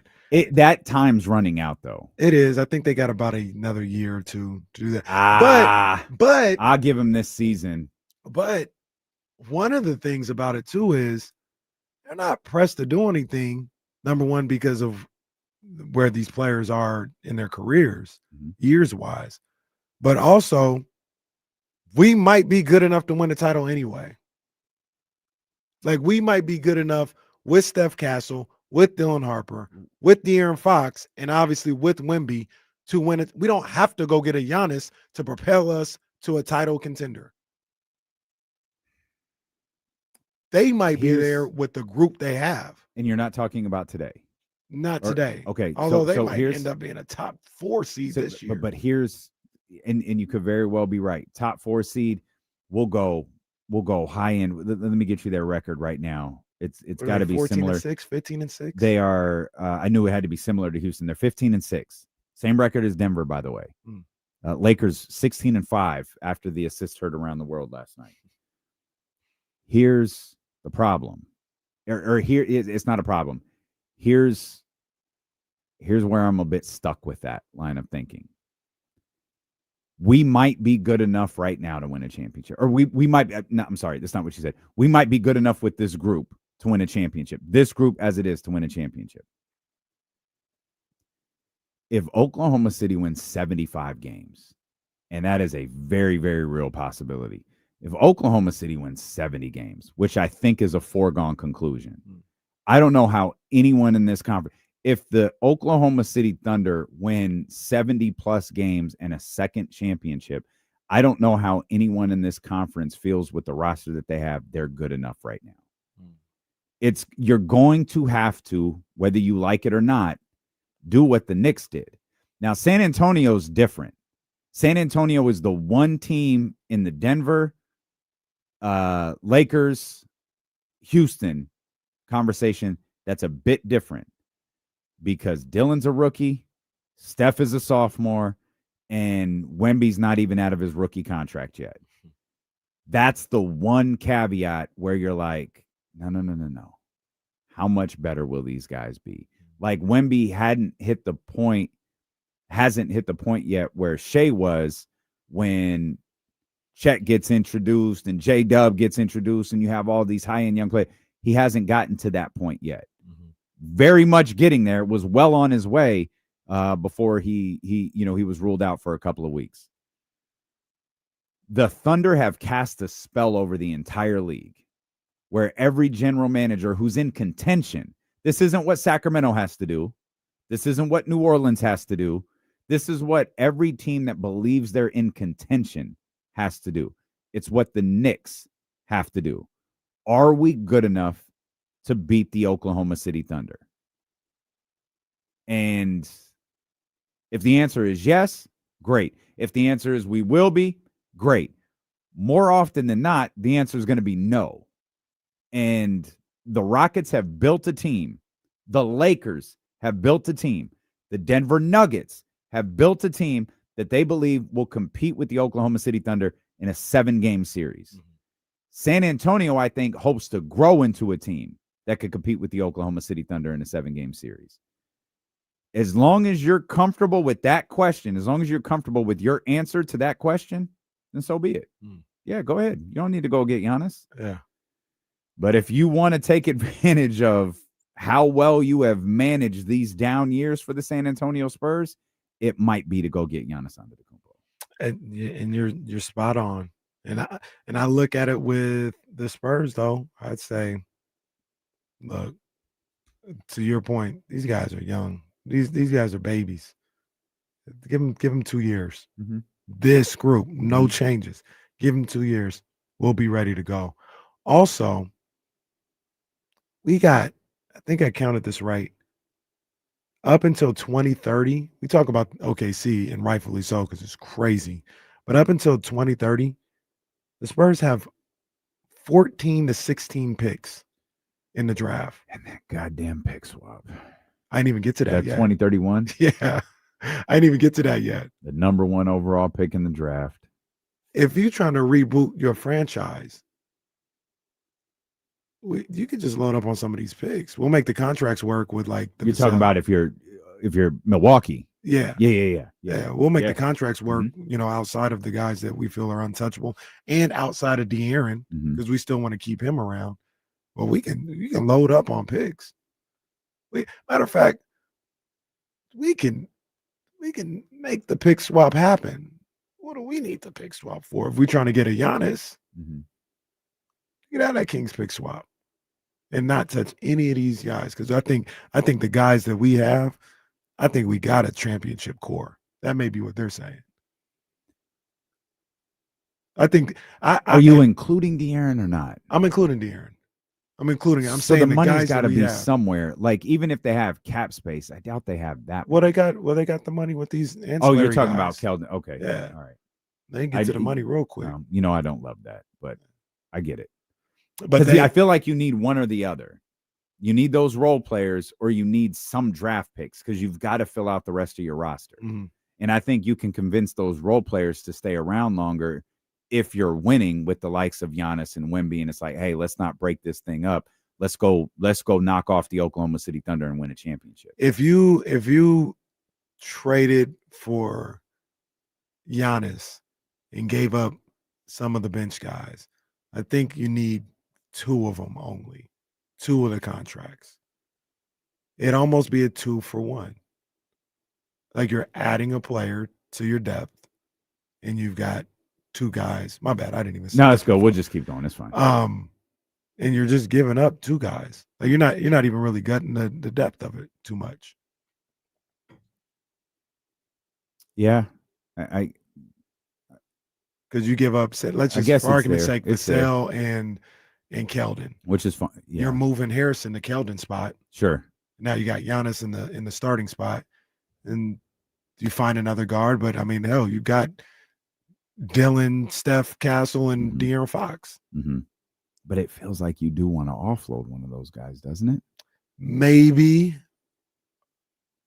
But for right now, for the next 2 years, I'll have Dylan Harper come off the bench. I don't need to. He don't need to be my lead guard for about two years. Eventually, when Fox's contract gets into the 3rd year, whatever the extension was, and but it looks like Fox. Dylan's ready to go. I feel like it's chemistry with Wemby, and maybe in this case, Giannis.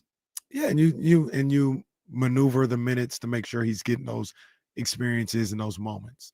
And I'm trying to think off the top of my head, is there enough? It's 3-2. Yeah, these guys can close out games. Fox, Harper, Castle, Giannis, Wemby.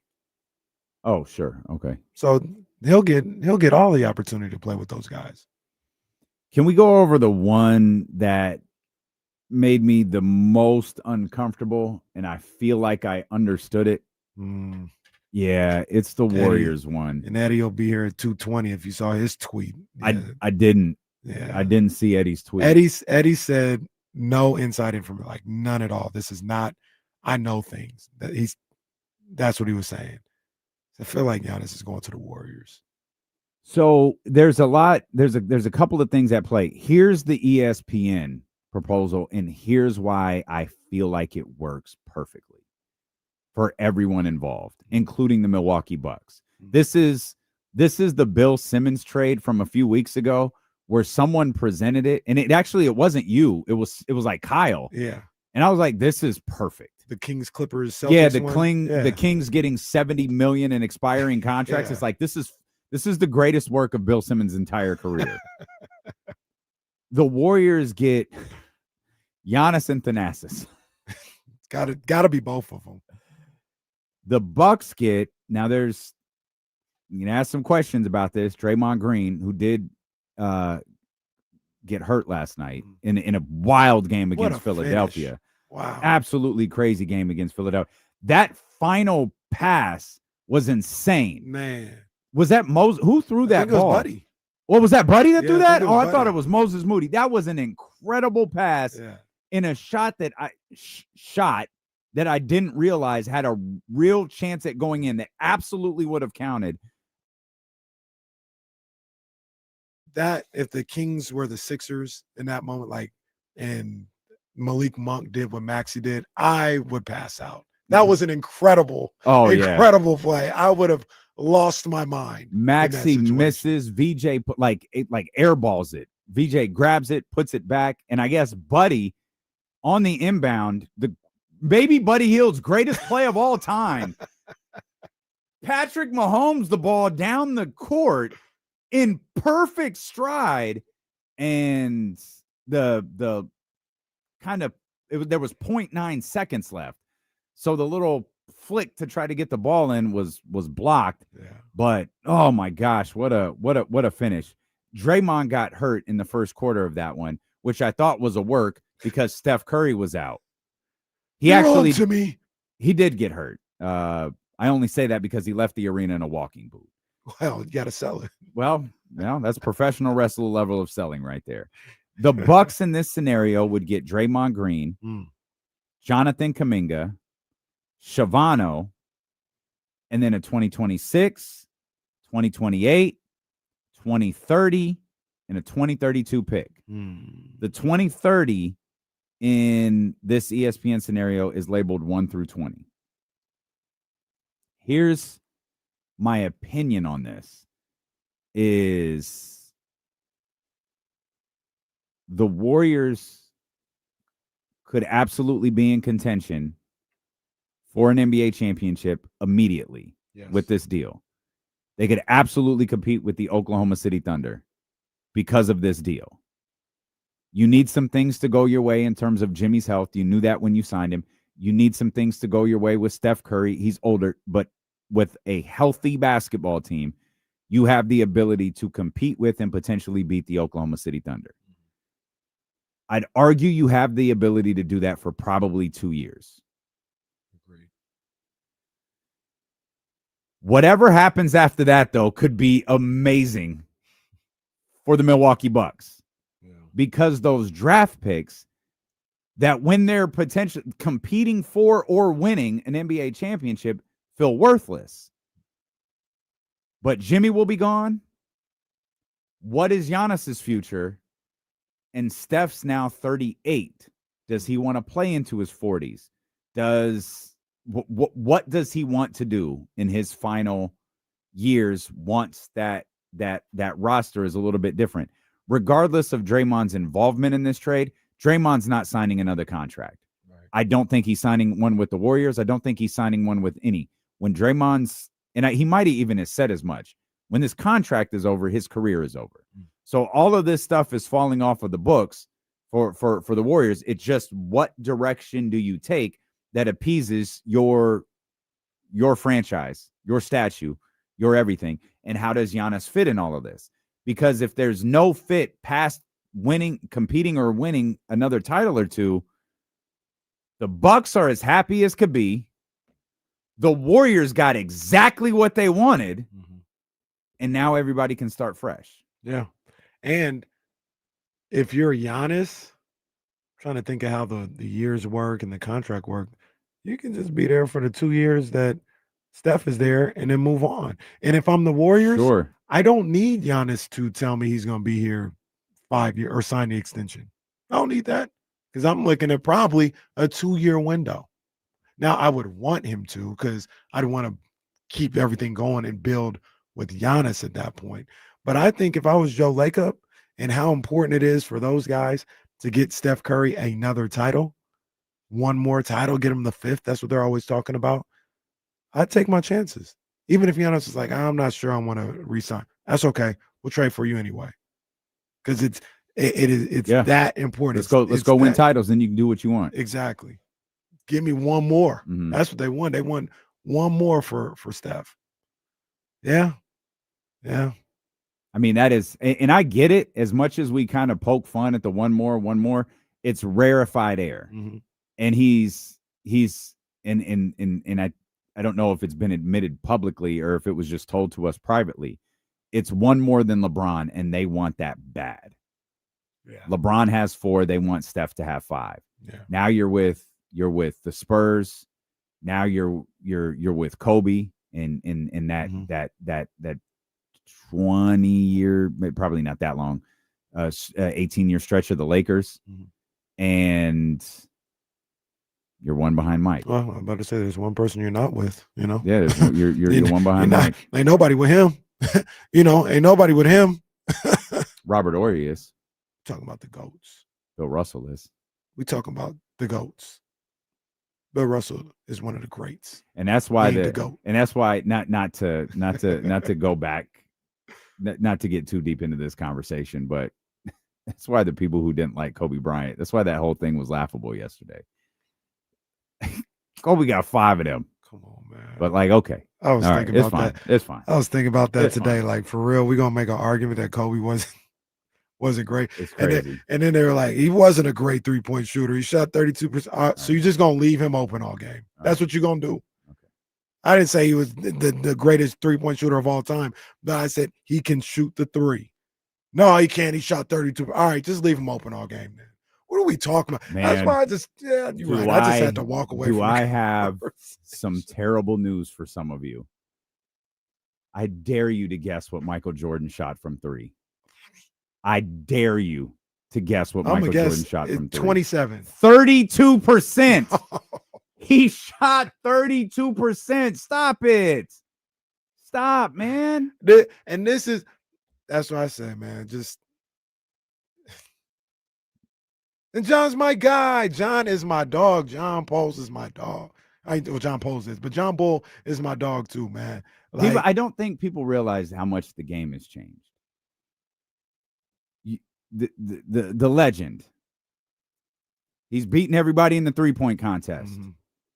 The guy who is synonymous with the 3-point shot in the 80s because he shot like 1.5 per game. Shot 37%. You gonna tell Like me? we think about Steph Curry, we think about Dame, we think about these guys today. That's not what the league was then. Right. It's not what the league was. You- Larry shot 37%. You gonna tell me Larry ain't no good? Larry can't shoot? Come on. Come on, man. So- Come on. And once again, listen to what I'm saying. I'm saying he can shoot the 3. I didn't say he's the greatest 3-point. I say he can shoot the 3. Just you tell me Kobe can't shoot the 3 because he shot 32%. All right, man. That's what Mike hit 6 threes in a game once, and it's one of his most iconic videos of all time. Steph hit 6 threes in a quarter, and it's Tuesday. right. Yeah, that was crazy talk, man. It's that was just crazy the talk. game is different. That was the whole point in that. That we look at numbers today and equate them to guys back. It's just not the same. The numbers, the attempts aren't the same. The percentages aren't. All of that stuff is different. The entire game is different. And once again, like I say, you playing in the game because you got to understand you playing in the game or you coaching the game. Kobe gets the ball at the top of the key. You're going to walk away from him and be like, "I'll shoot that." Mm-hmm. You going to do that? Mm-hmm. Stop. Of course not. You crazy. You crazy. Am I wrong in that thinking about the Warriors? Like they could win and just everybody is just break. No, I don't And think just so. in 2 years, just break and everybody gets exactly what they want. From Golden State to Giannis to Steph to Milwaukee. Everybody wins. I don't think you're wrong at all. The only pause that I give to that line of thinking, which I had the same of, is what does Steph's contract look like? Like it's not like Steph just gonna sign a 2-year deal, or if he's coming just to have a contract set for 2 years, he's probably gonna want one that's gonna be 4 or 5 years long, right? So when is Steph's I feel like it's current deal? I feel like next year is the last year I clicked on I'm sorry, I clicked on his because it's in line with Draymond. That's not his contract. Oh, is it? I Oh, believe it's in because line with Draymond Draymond. has 2 left. So if that's Yeah. the case, 2 including this year, right? 2 more. Because remember, Mike Brown was going to sign him.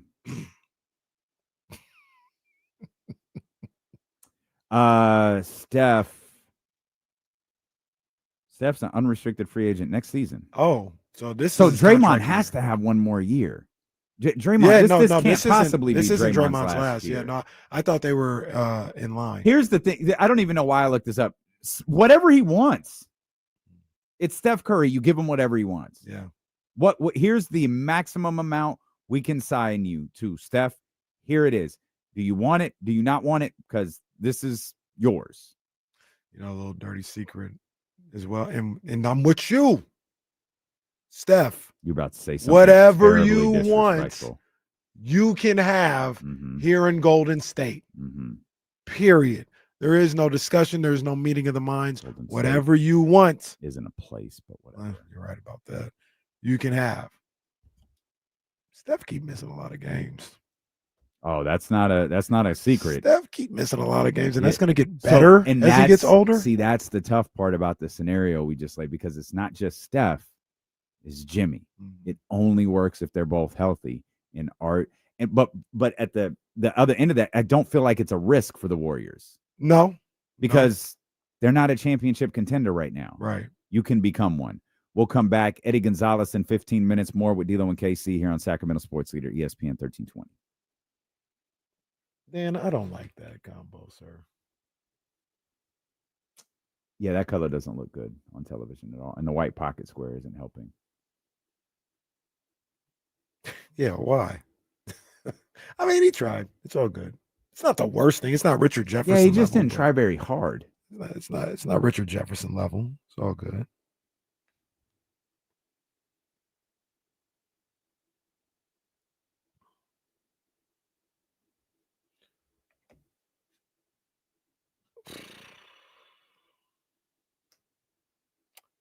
I might watch that game tonight. That Tulane North Texas game. I believe that will be that'll be old school right there. That's a winner of that game gets into the playoff, I think. I believe. It's Tulane and who? North Texas. Mm. They might both be on the outside looking in, but I think they might winner might get in.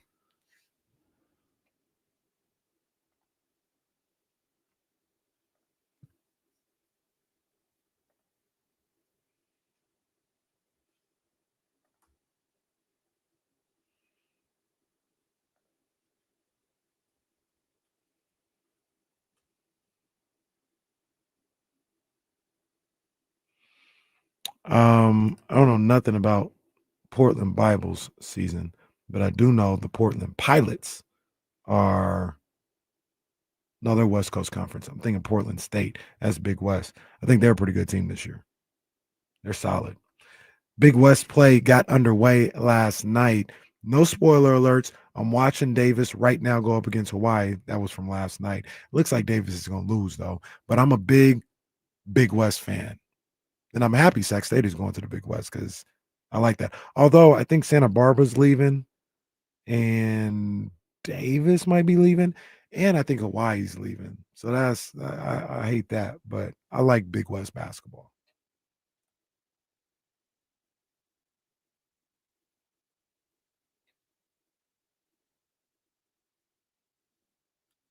You see that quote from Mark Spears that he got from I guess the person didn't put their name on it, a Zion Williamson teammate or a former Zion Williamson teammate. Mm-mm. Mark said, I talked to one of Zion's former teammates who says his talent is so big that it's actually LeBron James-like talent. He thought he could be even better than LBJ, but he just doesn't love it like LeBron James.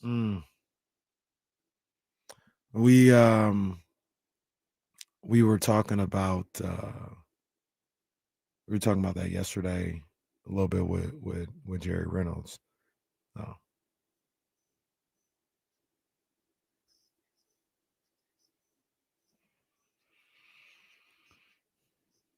I had just said to Casey, I found this quote from Mark Spears where he's talking about Zion Williamson. The quote is, I talked to one of Zion's former teammates who says his talent is so big that it's actually LeBron James-like talent. He thought he could even be better than MJ, but he doesn't love it like LeBron James. I said MJ, LBJ. I'm sorry. He thought he could be even better than LBJ, but he doesn't love it like LeBron. Yeah, and I was saying we talked to Jerry Reynolds the other day when he was in, and we were just talking about guys like that. You know what I mean? There's so many talented guys that play basketball that just don't have the same drive of a LeBron, of a Kobe. Mm-hmm. He talks Larry Bird, obviously, of Mike. Those guys, they needed to be the greatest. They needed to be the best and be iconic. And that's what on that level separates guys a lot of the time. And also, I talked about because Ben Simmons' name came up quite a few times. Yeah, it's okay that Ben Simmons wasn't this maniacal basketball guy. He was 6'10". He saw that if I do enough, I can make a good life for myself and my family moving forward. And that's what he did. He's not a bad person for it. He's not anybody that you should be disgusted by because he didn't love basketball the way Kobe Bryant did. Then I think in our bubble, our sports fan bubble, we get so frustrated, turned off, disgusted by a Zach LaVine, a Ben Simmons, because they don't love it. I think we look at it as they have this opportunity that people would die for, and they're not using it the way people think they should use it. Mhm. And sometimes people just want to have a good life, Mhm. and they've got a tool to make sure they have a good life financially. We've There's said this nothing wrong before. with There's far more people than you realize who basketball's a job. That's on the women's side. That's on the men's side. I don't know that that's necessarily the case in football because of everything that comes with football. Mhm. Like you have to be wired a little bit differently to play that game. But I'm sure there are. Like I'm sure there are guys who just like, I make a living playing football. Yeah. But there's a lot of people who make a living playing basketball, and that's their living. Yeah. And they don't have a desire to. We were actually during our 4-hour drive to Sky River yesterday from Rockland. We had a similar conversation about people like in radio, people I've worked with in the past who, someone's name came up and I think it started with my mom. I guess it told Katie how much I admired Marcus Allen. Mhm. And I was like, my mom has a tendency to like exaggerate when she tells stories. And I was trying to poke holes, and I was like, you know what? She actually might not be exaggerating with that one. Like Mark was the first radio personality I met. Like I remember what a big deal it was when I got in the game and was able to do stuff with Marcus Allen and tell him, I met you at the opening of Blockbuster Video on Greenback and, stuff like that. But, he's one of those guys who utilized his talents and worked really, really hard. There's far more people that I know who have been superbly talented. It just didn't work very hard. There are people I have worked with who should be millionaires in this game because they were so naturally gifted. They just didn't want to work hard. And they skated by on the skill set that they were blessed with and didn't work to become better. And that happens a lot in basketball. I think it happens a lot in sports, but it definitely happens a lot in basketball. Yeah. Yeah, man. And I'm sure Jerry's seen a million of them. Yeah. So, yeah, I absolutely could believe that about Zion. And just his ability and what his ceiling could be and whether or not he loved it to the degree that he could reach all that potential he had. We mentioned during the break that, or at least I think it was during the break, it might have been on the air, I can't remember, that LeBron James is out tonight versus the Celtics. Mm-hmm. The Celtics very quietly are winning basketball games. They are. Like they're 13-9, and I'm sorry, I Somebody say Celtics. I saw the studio to my right. Somebody say Celtics. Yo, like y'all are winning some games right now. It looks like Clippers, send us Zubox. Oh, they're getting rid of Zubac? I mean, if you're having a fire sale, it's kind of been the guy everyone has had their eye on for the Celtics. Shout out to Miss Cato. But yeah, they're playing good basketball right now. They really are. It's funny that you say this because last night, all right, yeah, I'll say it, damn it, I was listening to Simmons again. You do that all the I'm time. surprised by this. Like, I just. Why don't we chip in and get them like a Bill? Do they have Bill Simmons sweatshirts or hoodies? They had a. I want to know more about this situation, but I do want to get your thoughts on it either today or moving forward. This Netflix Warner Brothers thing, because Dan Le Batard was like, he brought up Bill Simmons because I guess Spotify may be going to Netflix, which would put Simmons stuff behind a paywall. And he's like, Simmons can't be happy. Run that back one more time. Simmons is about to go where? With Spotify. Right. And I think Netflix was trying to purchase Spotify, or a lot of stuff on Spotify is going to Netflix. Okay. Which essentially might put Simmons stuff behind the paywall. Netflix paywall. Yeah. And he's like, he can't be too thrilled about that because he understands how he built what he built. Sure. Being where everybody could watch it. Sure. or listen to it. But that was one thing I thought about. But he talked about That Netflix thing is fascinating. Yeah, The I got to Netflix know Warner more Brothers about thing, it. It's fascinating. It's splitting Warner Brothers off. Like they're not acquiring TNT, TBS.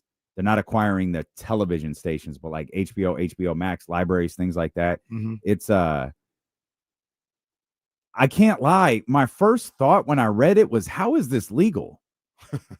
Like there is a such thing. Like Monopoly isn't just a board game. Right. Like that game is based off of practice, a very illegal practice.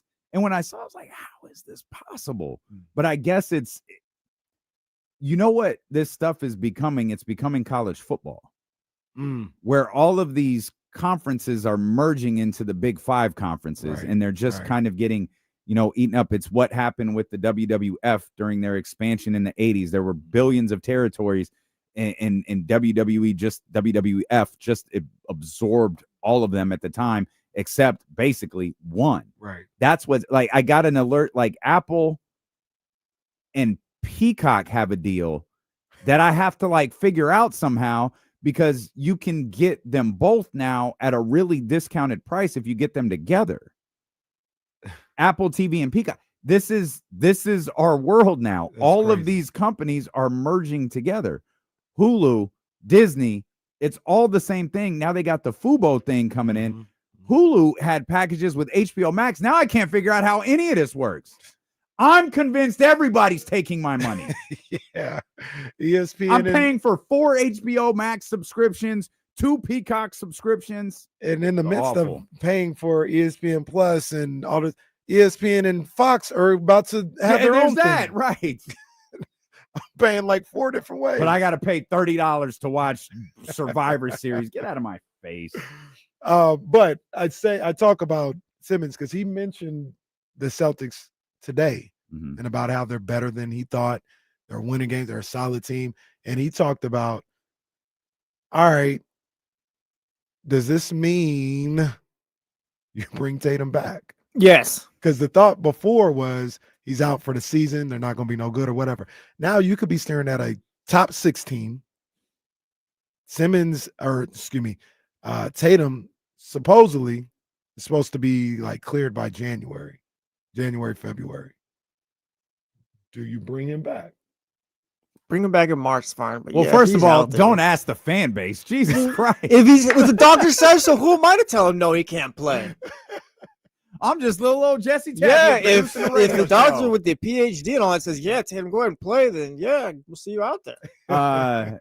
In my partner's the answer is yes. Right now- yeah, the answer is yes. Yeah. Right now, they got the 5th best point differential in the NBA. They're 5 seed, 3rd best offensive rating, 5th best net rating, 2nd most wins against 500 teams or better He's out here in the doing league. 360 dunks or whatever he's doing, acting Right. like Zion Williamson a few years Hey, he ago. was Shout out doing Joe that, Mazzulla. 2 months ago. What the hell? Yeah, right, exactly. What the hell? Also, Jaylen Brown's been a monster all year. Jaylen Brown. Once he stopped Well, smearing everybody, he started cooking. Also, he's going to be streamer of the year this season. Yeah, didn't he do a stream after the game? Bro, he dropped like 40 on the Knicks and went live after. Real quick, because I know Eddie's coming through. We're gonna talk football eventually when he's gone and everything. Jesse, you would notice USA men's team. We going to the playoff round, huh?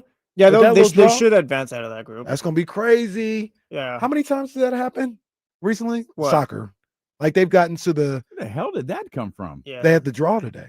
Oh, yeah, there was a World Cup draw today. Oh. Yeah. Yeah, and they had some countries. I was like, they don't look very good.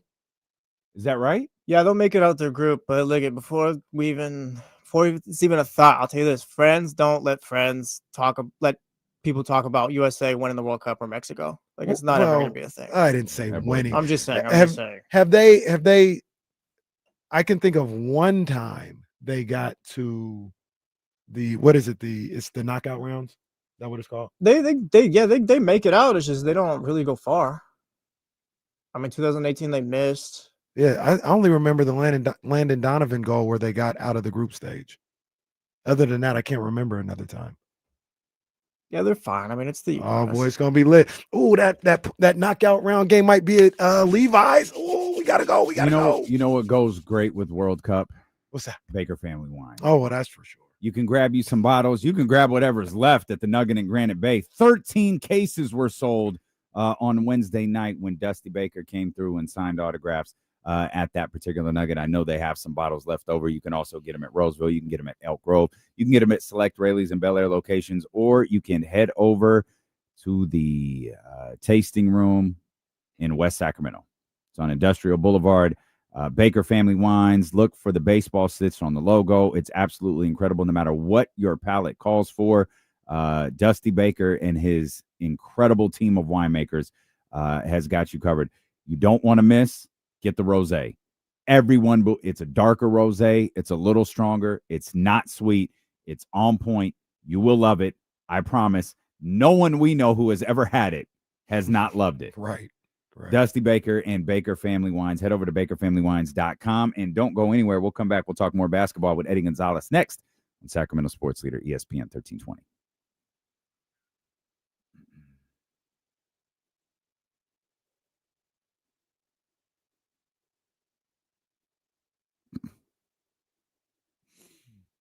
Our man just sent us a clip of somebody who lives in Thailand ranting about driving past Cal Expo.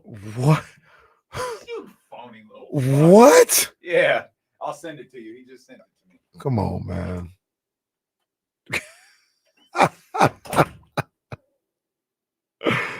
Hell no.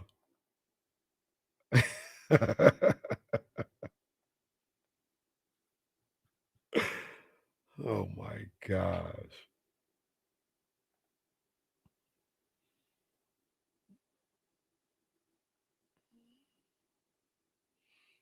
What y'all getting into this weekend?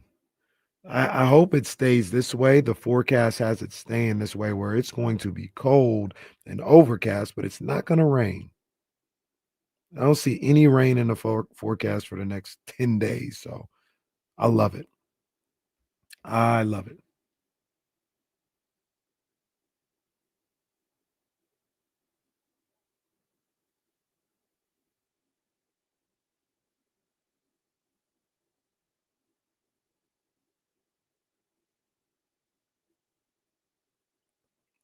Headed to the LBC 213. I watched the second episode of Puffy's doc. More of the same. Golfing tomorrow. Who said that? Russ Dog? Golfing? Bro, it's gonna be hella cold. Oh, that reminds me. Shout out to our girl Kim. I gotta text her back.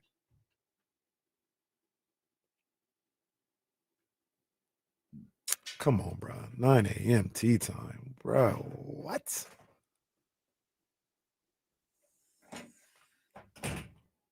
Right on, Dr. David. Right on, right on.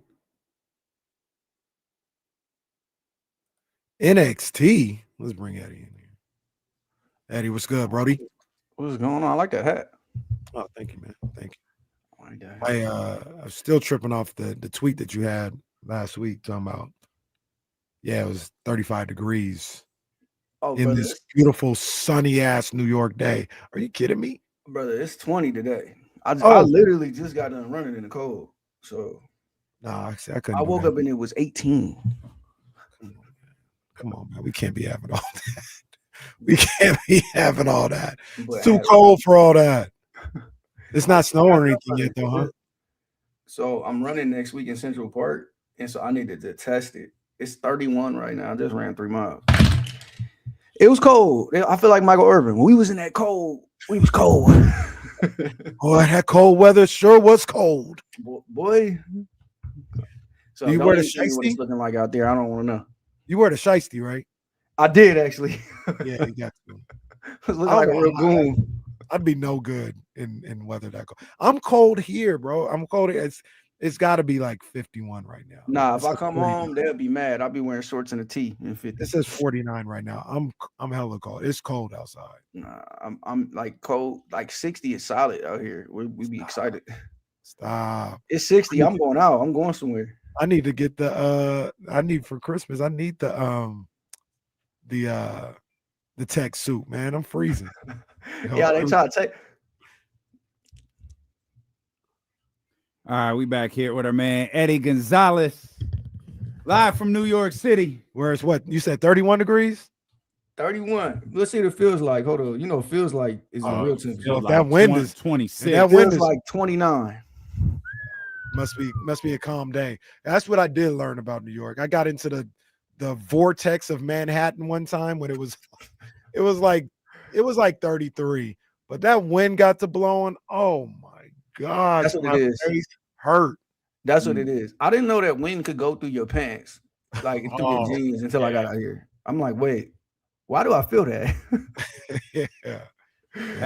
Have you gone for a run yet where you sweat and it freezes to your eyebrows? No, I haven't done that. Okay. That's a little scary. Yeah. But I went on runs that it's so cold. I'm like, I'm not really sweating. Like I'm just kind of like there. You know what I mean? Right. I'm staying cool. Okay.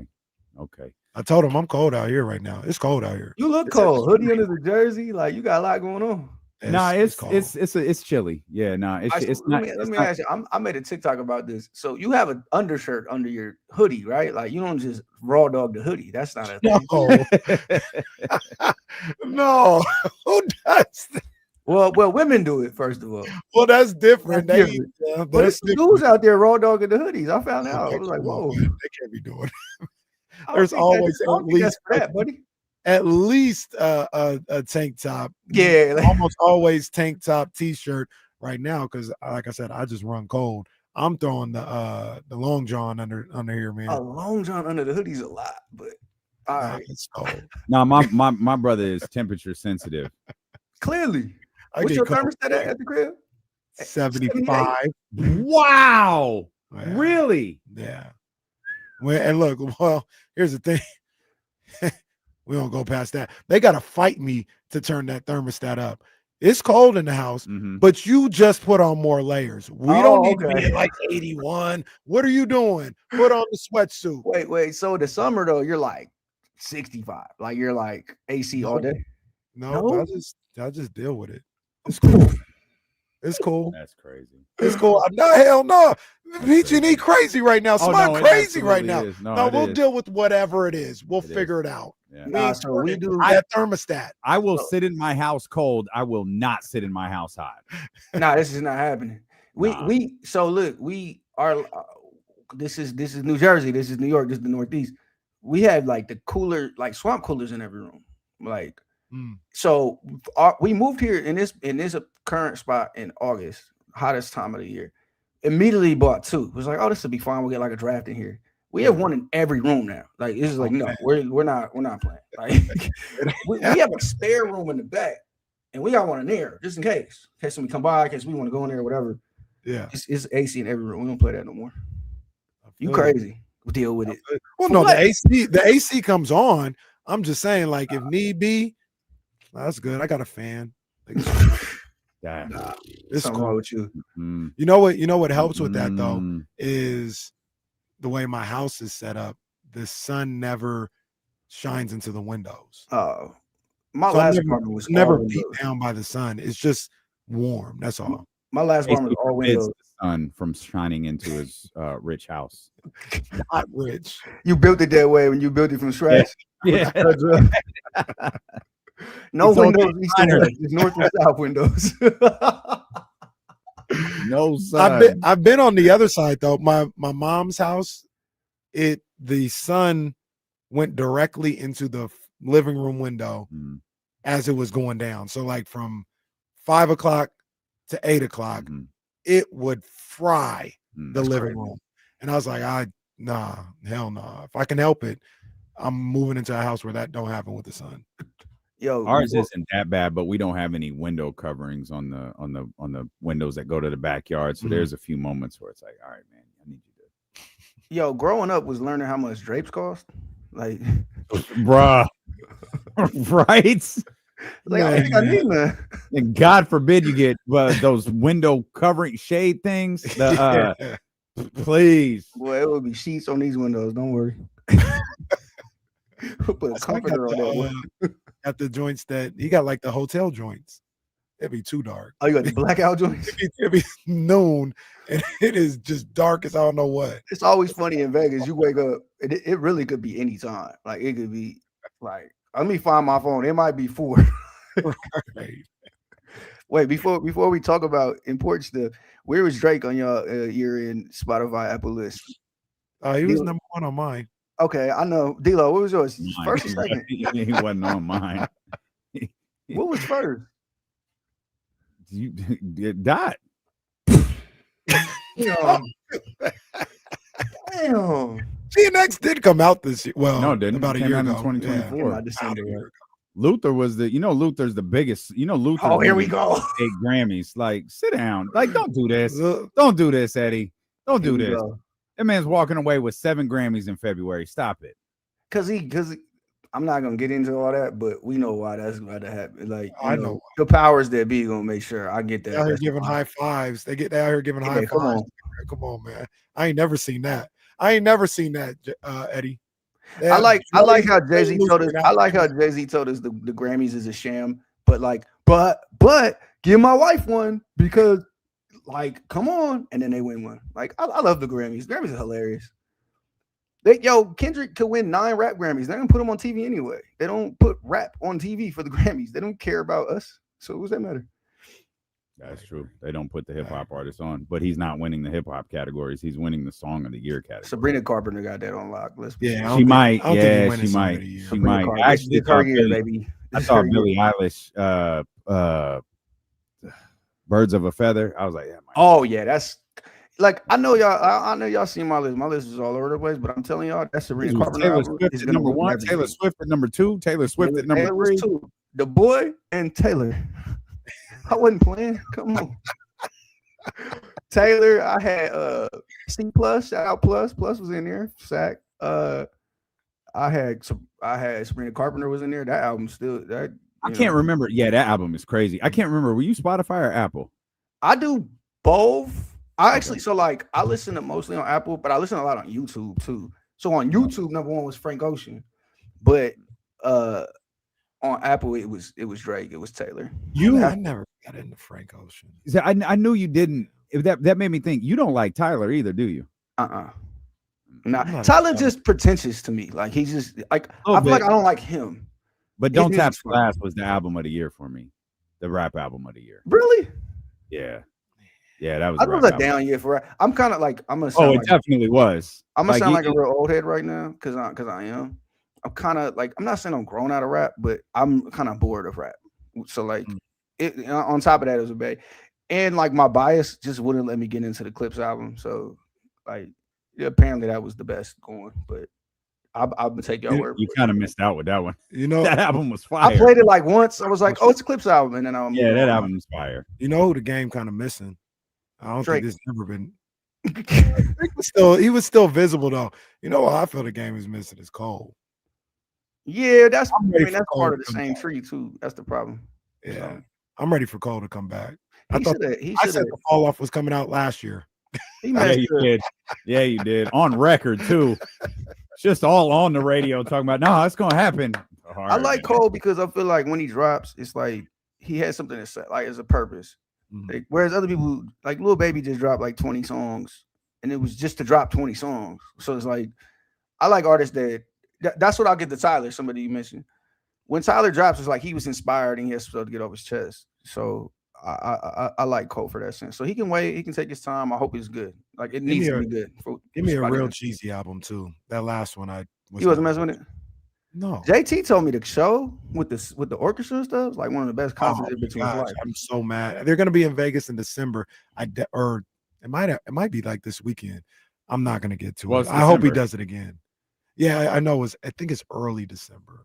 It is can't early remember. December. It's No, December I'm saying- 5th. His show, right? No, I'm saying it's December 5th No, right yeah, now. yeah. So if it's That's this what I'm weekend, saying. It might be this weekend, and I'm not gonna get to it. I But want I heard it's that fantastic. and the Illmatic joint look Mm. incredible. Absolutely incredible. So Kendrick number 1. That's too bad. Oh, Boring you year. sound ridiculous, Eddie. You sound ridiculous, man. Don't Stop. do that. You sound ridiculous. Don't do that. I'm not the biggest fan of Luther, the song, or 30 for 30, but I mean, they were everywhere this year. They be playing it in the gyms with Luther time. is crazy. Luther is fire. Luther's a good song. They be playing in gym It's a sometimes. I good gotta song. sit It's there not- like 30 for 30 kind of whack, but Luther is a good song. I didn't like it as much as everybody else did. No, Luther. I didn't like Squabble Up as much as everybody else did. I like Shocker, but I never TV like. off is the one. TV off is fire. Squabble Up did it. I think what ruined Squabble Up, it was like everyone wanted to hear after the video dropped the rest of it, and then once you did, that happened. all right, I like- like it's I'm cool. also- Like it's cool. It was a great use of a sample. Like it's cool. I'm also of the mind too, like, you know, I grew up with hyphy, so like whenever they verge into that territory, I'm like annoyed already. Like, you're from LA, like stop. Like Dre and Mac Mall rapped on that. Like leave us alone.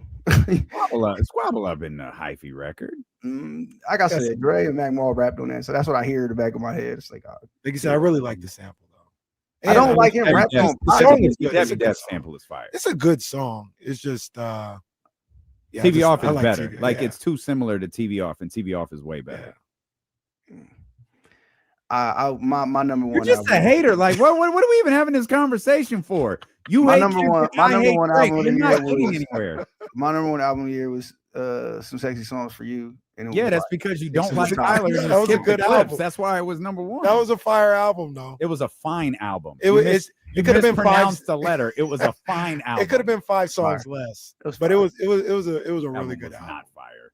Oh no, he did his no. That album was He did not so he fire. did his This thing. album They was did their fine. thing with that one. Album was fine. How many songs would have made it on your list? None. Not one of them. But that didn't stop me from hearing Nokia every hour and 15 minutes for about 6 months straight. I'm about to go on your IG. And I gotta knew, see this so list. I knew you were gonna bring this crap up today. Two, I knew I had a problem when I was listening to the wake up call on the pop station and Nokia came on. I was like, oh crap. I just rapped and it went pop. Like It hit that category. All right, great. I'm surprised Raining in Houston didn't become a That was love the Raining song in I Houston. thought was the best on the album. Yeah, I love Raining in Houston. yo, like in my own little silo, my list like really set it off for people. Like really was upsetting people. See, But- your list like that, like I could get with that. Eddie just loves music. Yeah. Like I can get with that. I'm gonna run. These are my albums, and then we can move on. I don't take up our whole half hour here. Sexy Songs for You was 1. 1989 by Taylor Swift was 2. I actually got that tatted on my hand. I love that album so much. That album's incredible. Swiftie. Number 3 is Key Glockavelli, which was like an incredible album. I love like Key Glock went crazy. I like Number it. 4 was Blind by Frank Ocean. Number 5 was Music by Playboy Cardi. I don't even remember listening to that much, but I know I did because I was in the gym heavy just playing. I could not get through that album fast enough. I was No. like, God, I think it was, the song Crank. Like I was listening at least twice a day, like for a month. So It came out too Young late. Boy's on there, Ian Triplin's on there. Kanye Graduation made my top 10. So let y'all know what type of mood I was in for the summer. But It came out too late, so it's not going to be in anybody's list. But Summer is one of my favorite albums. I haven't, I feel bad. I haven't touched 1 second of it. But I've been thoroughly entertained by her life and her Instagram. So It's I love very Summer. entertaining. She can do no wrong. That's my girl. That's she my does girl. social media as good as she does music. Yo, she's incredible. She made body, so she can do no wrong to me. Like she's good forever. I don't care. Same for Brandy. Like Brandy beefing with Beyonce was like, Yeah, we needed well, R&B divas back. This is perfect. Where's Giannis gonna play? I said yesterday on Twitter, I think the Golden State Warriors, and I'll say for a couple reasons, a couple real reasons. One, they have Jimmy Butler's contract, which is half the battle. You have $60 million of contract to trade. 2, they have some draft picks. 3, they have Jonathan Kuminga, who they don't want and who can get more draft picks. So at some point, this turns into 2 things. It's the same thing that happened to KD, and Giannis is going through it now. 1, where do you want to go? That's 80% of the battle. We're going to do right by you. You're Giannis Antetokounmpo. 2, who can actually make a trade work? And that's where the Warriors come into play there. Like, I think he wouldn't mind playing in the Bay. I think he wouldn't mind playing with Steph Curry. And they have the stuff to make it happen. I think the list of contenders is almost the same as it was for Kevin, including the Rockets. I think, both LA teams will dabble. I think the Minnesota Timberwolves will give it a shot. Like, you're looking at that combination of things, or at least half of the battle. A team who has the contracts, which is where the Knicks comes in, which is where the Wolves come in. And a team that has some picks, which is where, You'll see the Nets get thrown in there. You'll see the Thunder get thrown in there. But the Rockets still have some picks. The Lakers still have some of their picks, and the Warriors still have some picks. So I think it's going to be that group of teams. But again, I think the easiest trade, and so I'm just going to go with that as my prediction, is the Warriors. But it's going to come down to Giannis saying, this is where I want to go. But it's clear as day he wants out. It's clear as day it needs to be done. When you stay together for the family, this is what happens. This is Kevin Durant in Brooklyn all over again. Should have did it when you had the chance, and it's like now you're worse than you were before. Now he's hurt. On top of that, just get it over with. The problem is these deals now in this current CBA are so hard to make in season. I don't know if we're gonna have to wait till the summer for this or not, but I think we might have to. The place I think he wants to go. Not like, oh, I'm cool going there. I think he wants to go to the Knicks. Mm-hmm. And is he willing to wait for the summer, or are they going to be able to maneuver some stuff to get it done during the season to get him there? But if they have that conversation, where do you want to go? I think it's the Knicks. I think it's always been the Knicks, and I'll say I think he gets there at some point. Yeah, I mean, you look at the Knicks. They're fine in the conference this year. They've lost some games. They kind of can't win a game on the road as it goes. But it just turns into, is this your long-term team? Are you convinced that Cat, OG, and Mikal Bridges are what you need for the future, or turning that in some combination, because one of them will have to go somewhere to get picks, and then two of them will probably have to go to the Bucks, and then you probably have to one of your young guys. Do you want to do all that for Giannis? If you're asking me, Giannis is just 30. He's still 30. I had to Google it to remember. I thought he was 32, 33. He's 30 years old. He's still in the middle of his prime. You got him on contract till 2028. Yes, it's a big deal, but that's what you pay for a player as good as Giannis. I think you got to do it. What I think is about to happen right now, both in media and kind of like in the NBA world, it's going to be like an over-evaluation of what Giannis is and isn't. Now, when he won, he had a great team behind him. But he had a lot of specific things with him. He had Drew Holiday, which is one of the best perimeter defenders in the league, also a point guard who's making threes. He had Brook Lopez, which is at the time the premier stretch five in the league. He led the league in blocks, and he was knocking down threes. You need these very specific things. You need defenders all around him. He got like a lesser version of that team now, but it's just not competing like it once was. Giannis kind of is a guard in a sense because how much he handles the ball, and he kind of gets a running start from the perimeter, but he can't shoot. He's not. He probably should be a center, but he doesn't want to play on the block. Like he also doesn't want to play the center on defense. He's a very unique player. You need a very unique team around him. Again, that's where I think the Stephen Curry of it all works, because like you make that work with him. But I think we're gonna have like a mass evaluation of what he is and isn't, and if he's worth it. I think he is still at his age. You just don't balk at a chance to get a Hall of Famer, or at least to have something in the tank.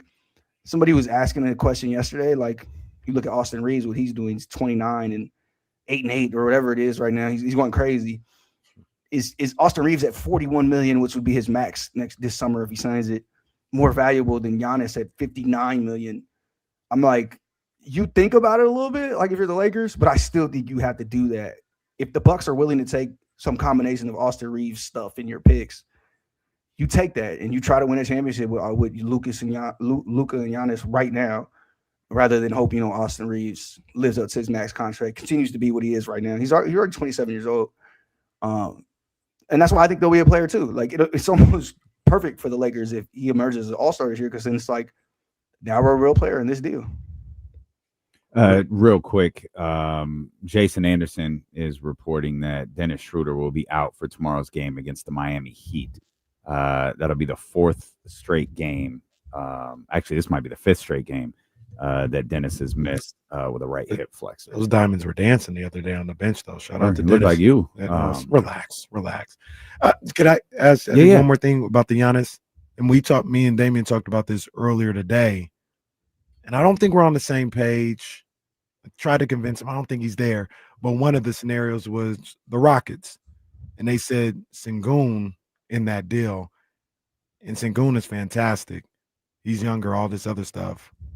I think I'd kind of do that without thinking twice, though. Like if you can get Giannis, KD, Amin, and like still keep Reed Shepard and some picks and all that. Like The only other contract with Van Fleet. Van Fleet, was right? The only other one. Sengun is great, but yeah, I'm going to get Giannis. Yeah, and I think that's why they'll be a player in this if they want to be. I think you could even flip it the other way and say, Amen is do a big deal soon. Maybe he's who you part with, and then you do the other three-headed monster or whatever. But they have flexibility. I mean, there was a reason they were the top of the Durant list, and everybody was putting 2 and 2 together. They have picks. They have a Phoenix pick. And they have these guys. They got Alperen under essentially what's under market value with the deal they gave him. It's a shorter deal as well. They have Fred VanVleet's contract, which will be an expiring next year. They'll be right there. I think it's up to the Rockets how hard they want to push with what they want to make happen here. It's tough parting ways with young players like that. But again, you only get one Giannis. Like it's only opportunity. I will say, like, the rumor for the longest before they got Kevin, a couple years back, was they were targeting 2 guys. They were building up their stockpile of picks and contracts and everything else, and they were targeting 2 guys. One was Joel Embiid, who is like one of the less tradable players in the league right now because of health and everything else. And the other one was Giannis. So they've kind of always been on the fringes, wondering, hoping he would want to get out. And it's going to keep coming up until something happens here. But my understanding, there's no list right now. There's no this team or out or I'm out of here or whatever. It just seems like they're just opening up the conversation. And now he's got 2 to 4 weeks to really sit there and think about it. I don't think he's traded at the deadline, but I think that's just because it's complicated. I think he is traded in the offseason, and this is his last year in Milwaukee. Why do you think this is easier to navigate in the offseason versus right now?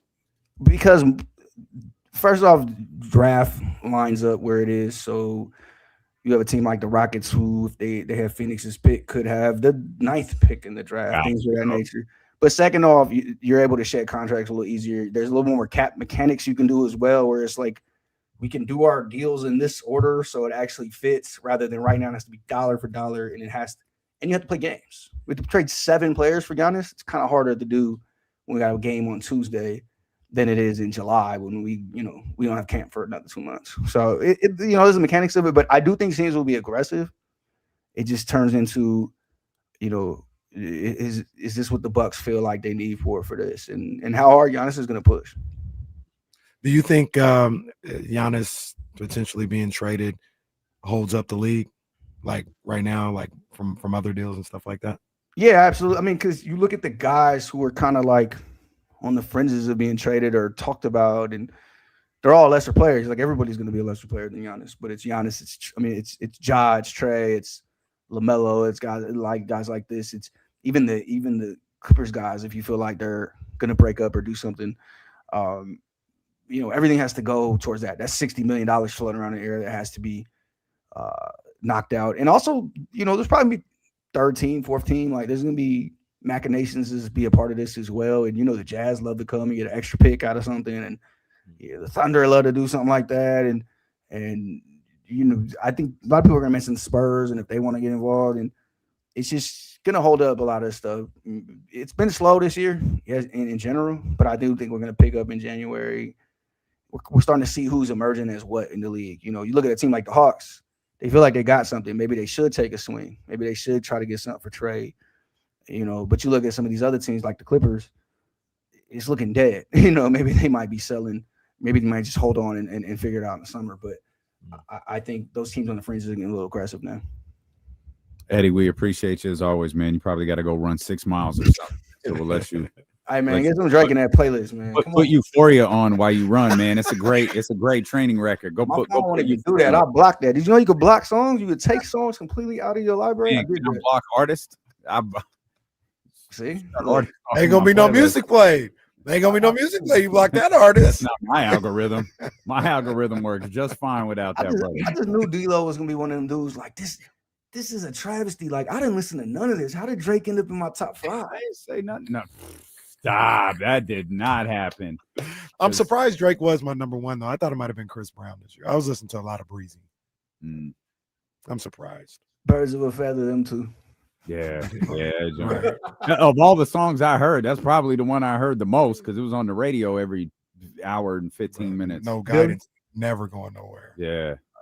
She's the GOAT. She's special too. But yeah, man, good seeing y'all. Yeah. appreciate it. Next week I'll be getting ready. I'm running a half marathon next Saturday. So Let's go. be nice and bundled up when I see y'all next week. There we go. There you go. There That's we your go. second one, right? You just ran one, didn't you? No, this will be my first. So Oh, okay. Okay. It's also going to be 30 degrees in Central Park, so it'll be fun. All right, man. I'll run my marathon in May. It's good. All right, boy. We appreciate you. Yes, sir. That's a man, Eddie Gonzalez, right there. We'll come back. Man, we'll talk more. We'll talk more NBA stuff. We got some NFL things we got to delve into as well. There's a lot more ahead, man. We're gonna get a lot in these next hour and 15 minutes. We appreciate you being with us here on this Friday. Steelo and KC on Sacramento Sports Leader, ESPN 1320.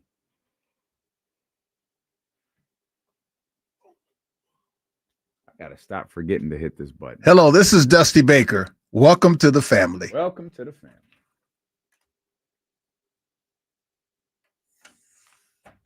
Mm-hmm. Okay. I could do that.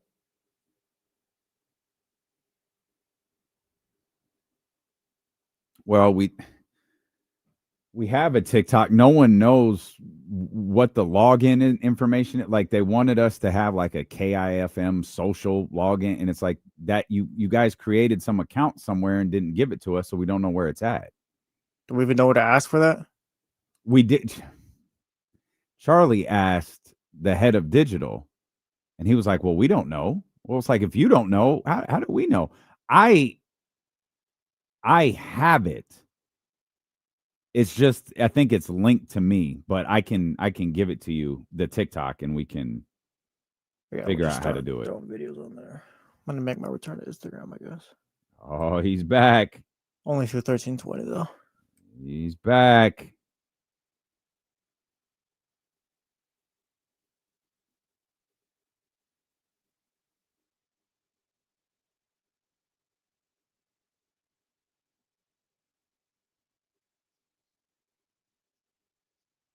Okay.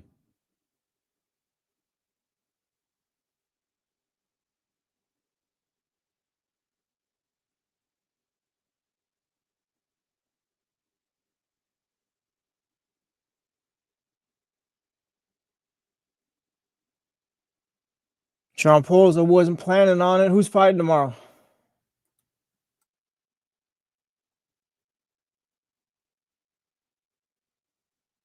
Oh, it definitely does, Will. He got backup.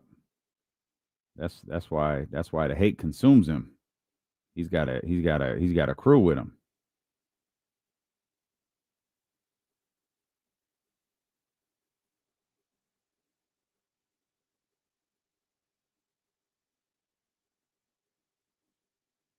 I think I'm gonna get more into college football next season.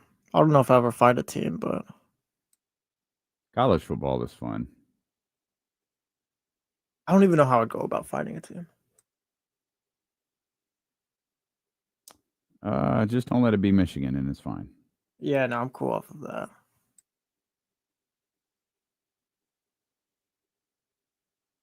Sean Pauls, I will not be tuning in. Kyle, it just seems so fun. Like the Lane Kiffin stuff was like, I was like just all intrigued by that.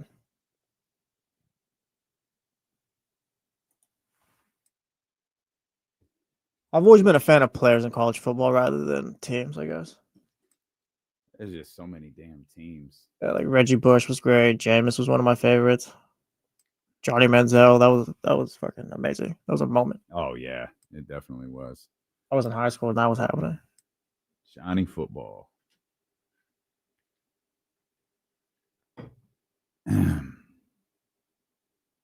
Kings fan, if I had like an actual team, I guess it'd be Cal. Like I used to have Cal Berkeley jerseys like when as a kid. I guess Berkeley's my team. They just hired the defensive coordinator from Oregon.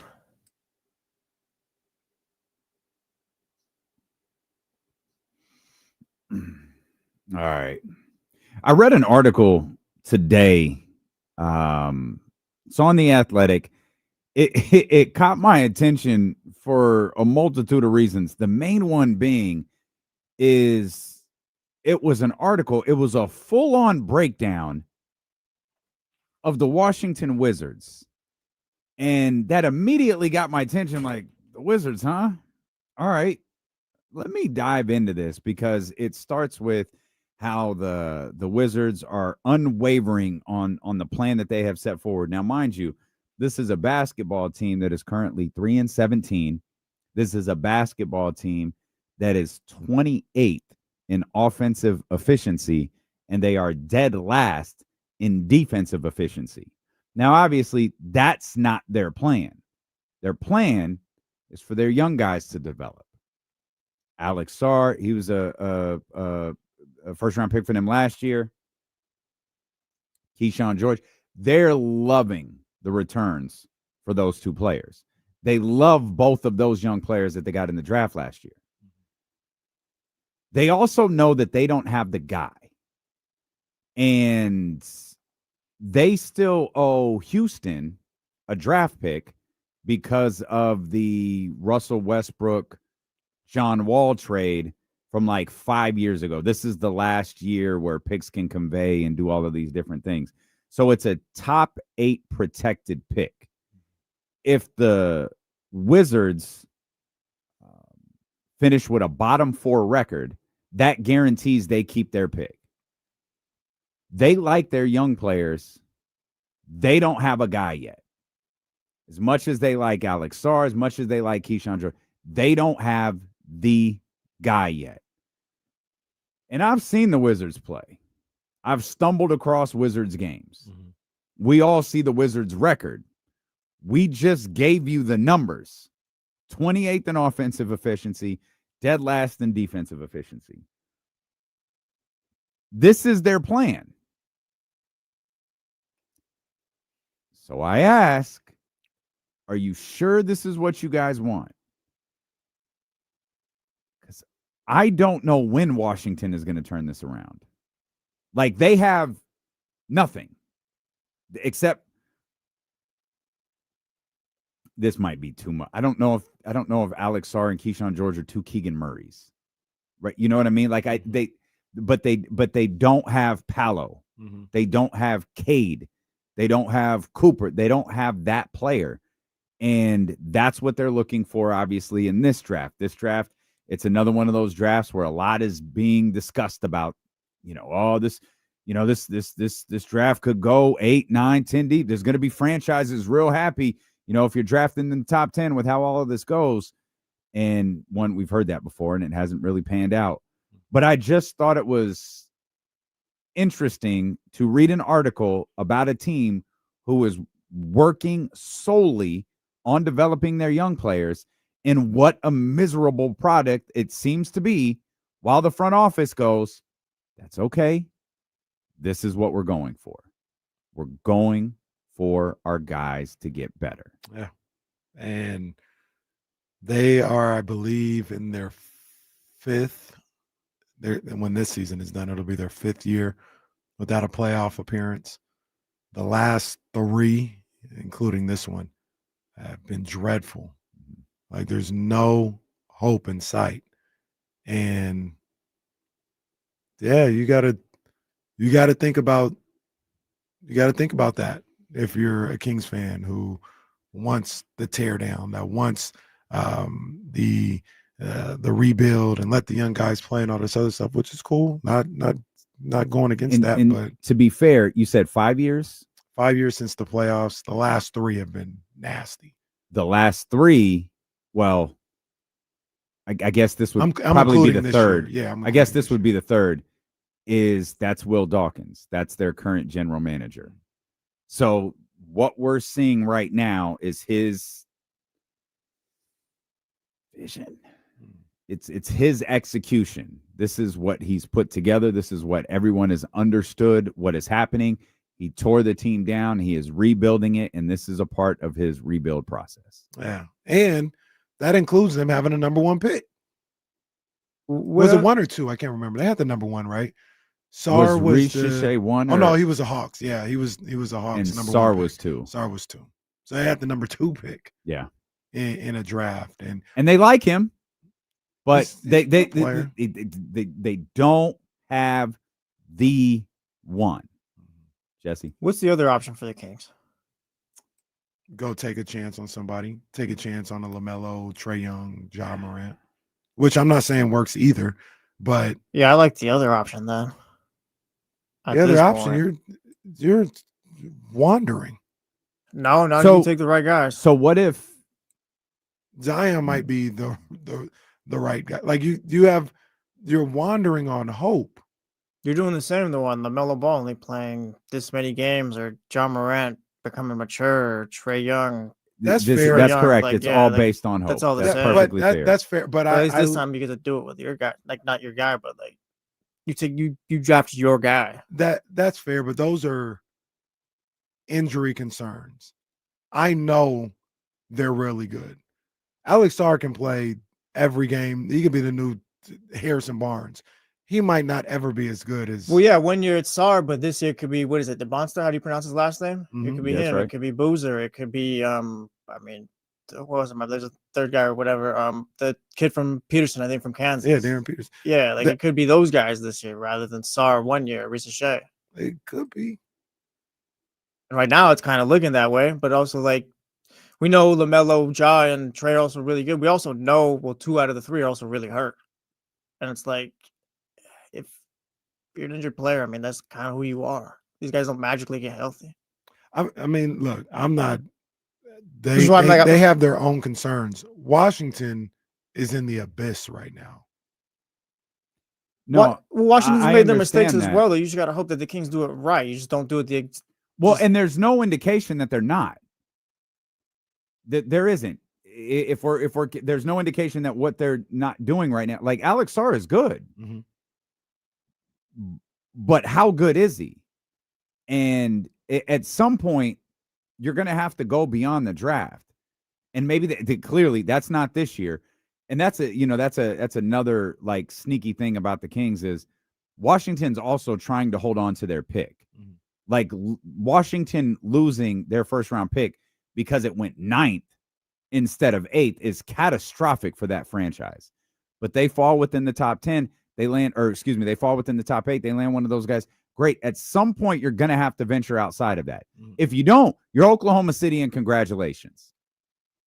And their best player came through a trade, but I always give them credit for it because he was coming off of his rookie year and that whole deal. So if you're able to do this that way, congratulations. You're like one of 2 teams that is able to do that. But you're going to have to venture outside of the draft at some point to get veterans. You're going to have to do what Detroit did. Detroit was ridiculed for the way they handled their cap space. And for the last 2 years, they've been a prominent team in the Eastern Conference. Mhm. You have to be able to do that at some point. Washington is waiting 1 more year to do it to make sure that they preserve that draft pick. But next year is year 4. And you're getting development from Sarr. You're getting development from George. Now you've got the other young player coming in. And like kind of what you're hoping that this all comes together and works out. You're hoping that Will Dawkins is the right general manager. You're hoping you got the right coaching staff. It's all a hope, luck, and there some great scouts Mhm. is what can help you build your team. I just wanted to point this Washington story out because you see how bad Washington is. That's your future. Like now I get it. Oh, we want it to work out. I hear you. Just understand what you're saying. We asked sometime this week, when do you if the blow it up crowd, the tank crowd, if you got exactly what you wanted, when did you want to start seeing returns on this? Like Mhm. true returns. There were people saying playoff runs in 2 to 3 years. My beloved brothers in the Lord, what team does that? realistically, you're probably not seeing real progress till year 3 with this team. And real progress is like, oh, they might be 500 this year. 3, Jesse. Year 3 is right now for Washington. It's right now. They're nowhere near. Some of it's by design. I want to keep pointing that out. Some of that is by design because they want to preserve that draft pick. Does that mean they're going to be great next year? They land, let's say they land Boozer. They're great next year? No. They're making playoff runs next year. Okay, let's say they're better in year, we'd be at 5. They're making playoff runs in year 5. This is not the process I think some of you guys think it is. You're asking for a complete, by the time this thing plays out, and even if it plays out in a positive way, by this time this thing plays out, you're likely looking at an 8 to 9 year, counting what we're going through right now, playoff drought. As long as everybody is comfortable with that, then fine. But that's what you're looking at. This 2 to 3 year stuff that some people were putting in the chatty house, that some people were hitting us on social media about, that's insane. For what you're asking for, 2 to 3 years is insane. Right. Unless you land a generational pick who is healthy 82 games and Keegan explodes onto the scene next year as one of the most dominant 3s or 4s in the league. Right. And young 4s in the league. And the only thing that I ask is everybody, well, what are the Kings doing? Like the Kings aren't like, I get all that. Is that That's what fine. they sound like? Yes. Oh, that's exactly I see. what they sound like. I get all that. That's fine. What I really want people to stop doing though is like stop acting like it's fun to watch the Wizards or fun to be in that situation. It's not. It's not. It's fun to see that Alex Sarr is scoring. Like, oh, that's a 19 and 10 guy. That's cool. Yeah, because you don't have to watch it. Right. Like they're not competitive. It can be ever. It can be a necessary evil, and it's part of the step. And I get all that, but stop it. Like, yeah, I love to be the Wizards. This is fun. The young guys are playing, bro. They got 3 wins. Like this is what I talk about when I talk about missing the plot. It's not fun just losing. You got the vets here now, though, and they're losing. And it's not fun. Like it's not like I'm not saying it's fun just because they're veterans. So it's not fun to lose. Let's stop that part of the conversation because no one is saying what the Kings are doing now is working. What I'm asking, and I think what we've asked several times is there some other path that a basketball team like the Sacramento Kings can take other than the one that Washington is going through right now? That's the question to me. No one's saying, I don't want to watch Zach LaVine. I don't want to watch this goddamn basketball game tomorrow night. I want to do something else with my life. But I've been blessed with the opportunity to do this job, so I'm going to spend 2.5 hours of my day watching that team play basketball. I don't want to watch Zach LaVine. I don't want to watch DeMar DeRozan. I don't want to watch any of that. I also don't want to watch what the Washington Wizards are doing. I don't want to watch that every night. So our question has always been, is there a different route to becoming a better basketball team? Dog, the Wizards are about to have like 40 wins over the course of 3 years. Like I'm not cool with that. If they were to get a great draft pick and he turns them into yeah, I'd love for that to happen for the Kings. That's great. But stop acting like, no, this is fun watching 13-win teams just because the people are average age of 22. Like, no, it's not fun. I want to see a winning team. I don't really care how you get there. If you tank and you win, cool. If you go make trades and you win, cool. But stop acting like for 3 straight years, watching a team that wins 15 games is fun. And no, this is great. I'd love to have this. I didn't mention the point differential is 16 points per game, by the way. Like you said, not even competitive. Are we being fair, though? Because it's not about it being fun. It's just more so, all right, now you're building towards something. You're watching the young guys. Hope you're building towards something. Yeah, but like that's fine. So then I ask you guys, what's the other alternative? Because you're going to hope LaMelo Ball's healthy. You're going to hope you're doing the same thing. So like it's not like, oh, LaMelo Ball's here. Like we got it. We're going to build around them. We're also not acting like that's fun. Like, oh, this is great that LaVine is here and they're winning 5. No, we don't think that's cool. Well, I'm not asking about LaVine. I'm saying if the rebuild and tank part's not fun, that's fine. But like and there's hope and all, that's fine. But like, okay, then what's the other avenue then? Because if it's trading for one of the unwanted vets, like that's the same thing. You hope that they're healthy. You hope that you're able to build a team that the other teams couldn't do around them. Well, yeah, that last part. It's all the same. It's just a matter of so the injury thing. The injury thing is difficult. It's a part of the. That's who they are. How are you going to tell me like, oh yeah, LaMelo Ball's going to be healthy based off of what he's always been hurt? Joel Embiid's career is damn near over because he's always been hurt. But I'm not gonna ride for LaMelo. If out of those groups, I'd rather ride with, if anyone, it's Trey. Well, I know. I know we on the I know. Same, yeah, I know. we're on the same page with that. But I guess, and this is what I'm caught up on, and maybe I shouldn't be. They're both miserable. yeah, Stop telling me one is the way to go, and this is exciting because the young guys are playing when they haven't won more than 20 games for 3 years. And well, at least they got a direction. Yes, they stink. That's the direction. I want nothing to do with that. Just like I don't want Levine, Sabonis, and DeRozan on the team, and they've got 5 wins. That sucks too. That's why I say we lost the plot with all this. I just want to see winning basketball. For the record, I like Trey too, but I don't think that one's happening. I know. I think we could take the think out of that. Yeah. Our man Michael says, nah, D, if you're looking at a 7 to 8 playoff year, 7 to 8 years of a playoff drought, then that would mean the Kings rebuilding has gone terribly wrong. Okay, let's go with that.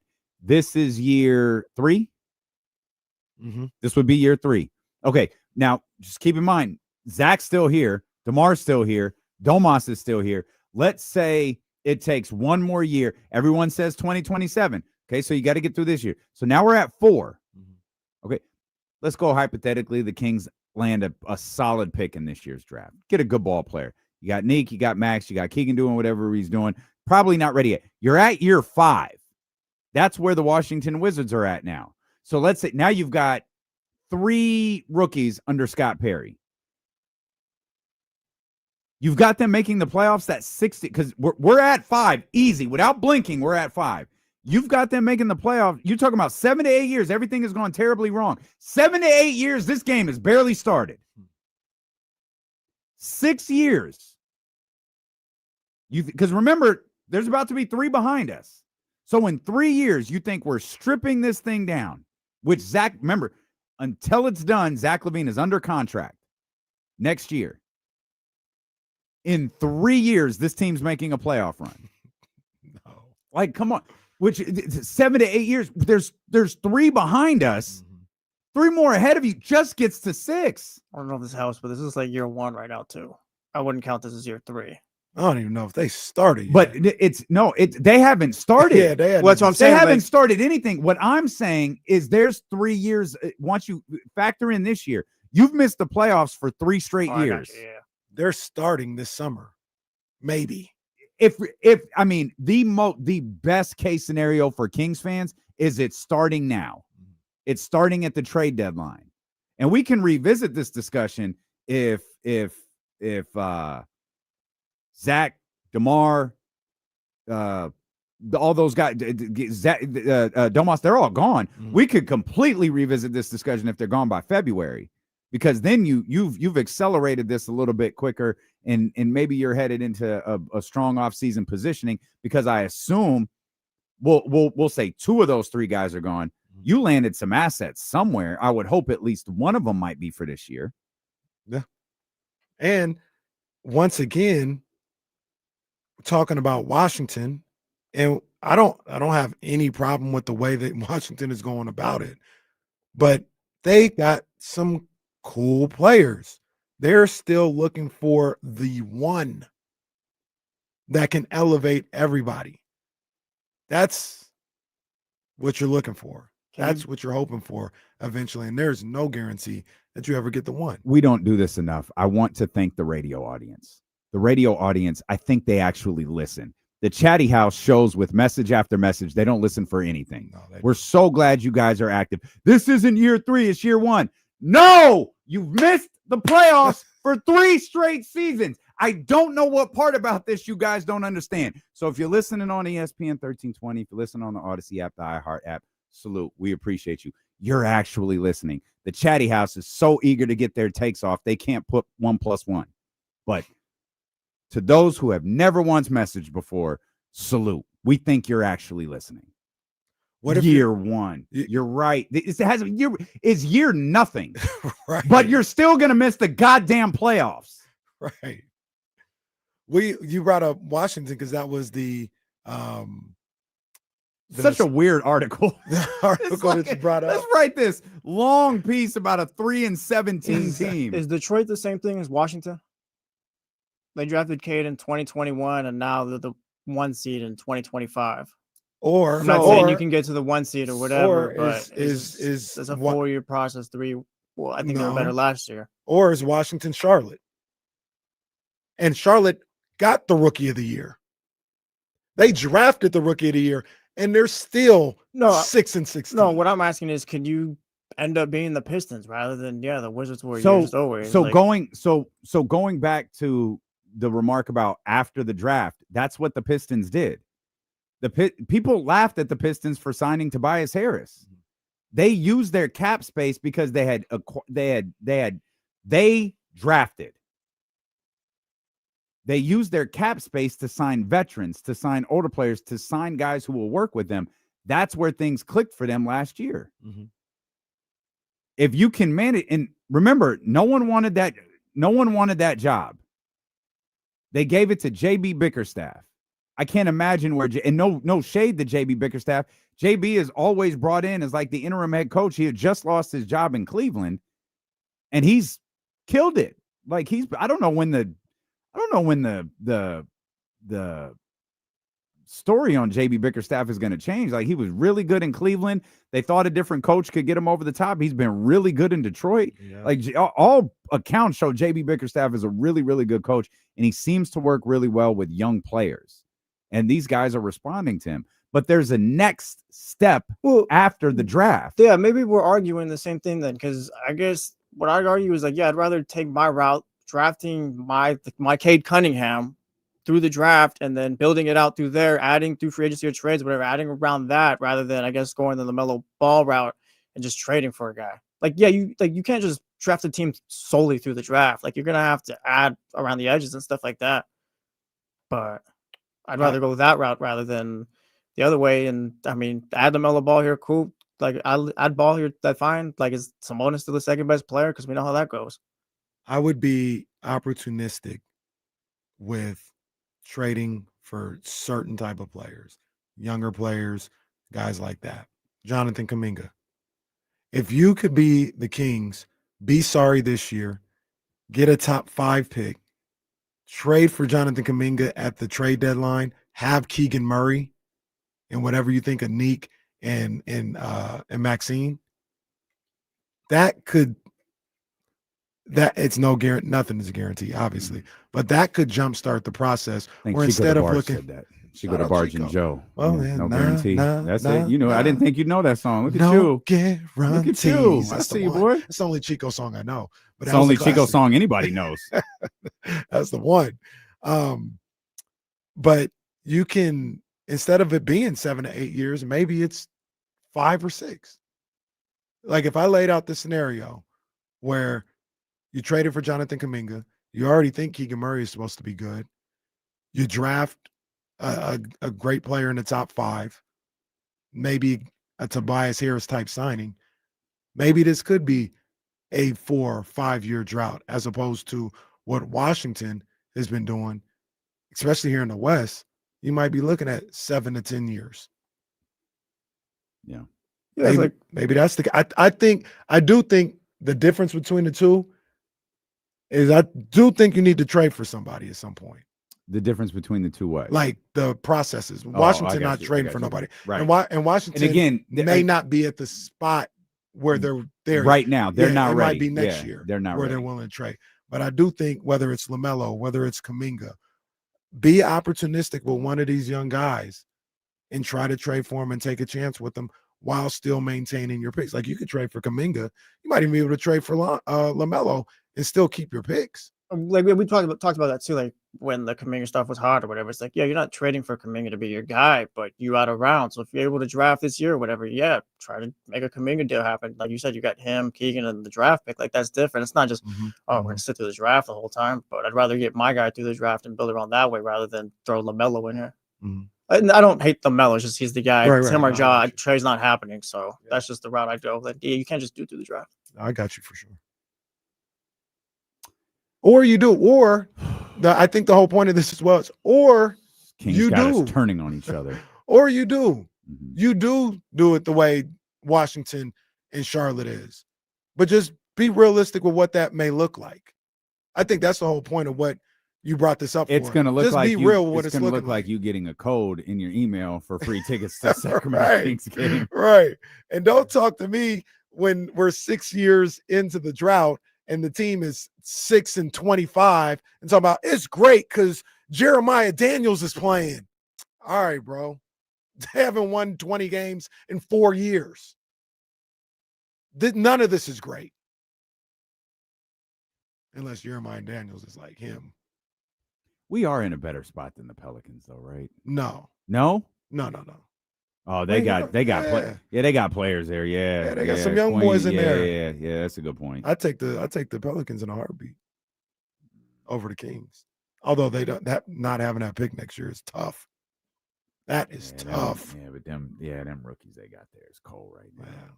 They need to get my man Queen a jersey. Stop hating. Put it on the site, man. What y'all doing? Y'all ain't even selling anything. There ain't nobody there to buy it. That's a good point too. We'll come back. Seattle Pelicans coming soon. We'll come back. We'll we see the phone lines. All right, hang tight. Leezy, we see you. That's probably TC. Whoever that, hang tight. We'll get your phone calls next here on Sacramento Sports Leader, ESPN 1320. This is correct, and I understand. This is correct. I understand. Including that guy in your avatar. Man, that suit was his highlight in that moment versus Dallas.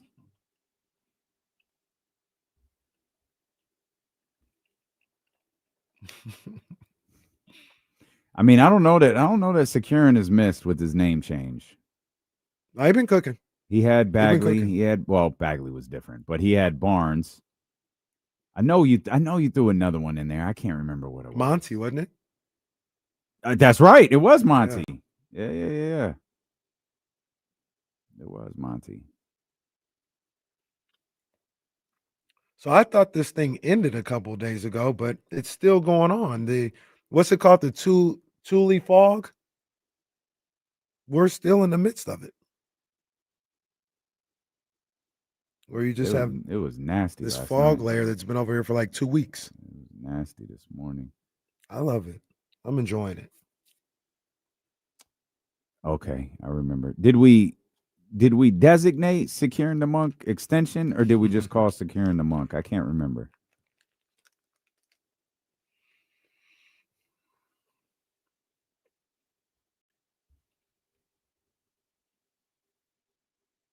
Oh, yeah. People still calling for help with their ESPN Plus, by the way.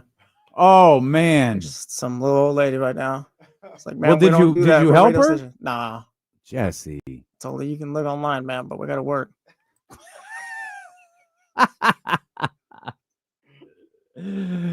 Oh man, that's a previous regime. I'm not gonna go look online to see which number you need to call.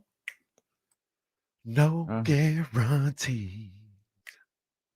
Got one on my apartment. No guarantee. She just needs help. Why don't you help her, David? Come on, man. Congrats, John Paul. Congrats. Those actually look fire. I wasn't big on like the black cat shoes, but those do look pretty dope.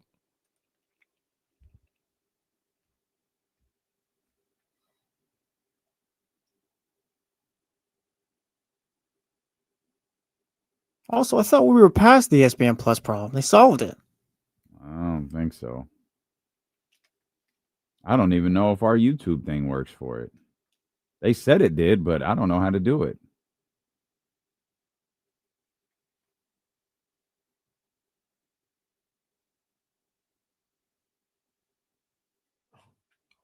Wait, what? Hell no.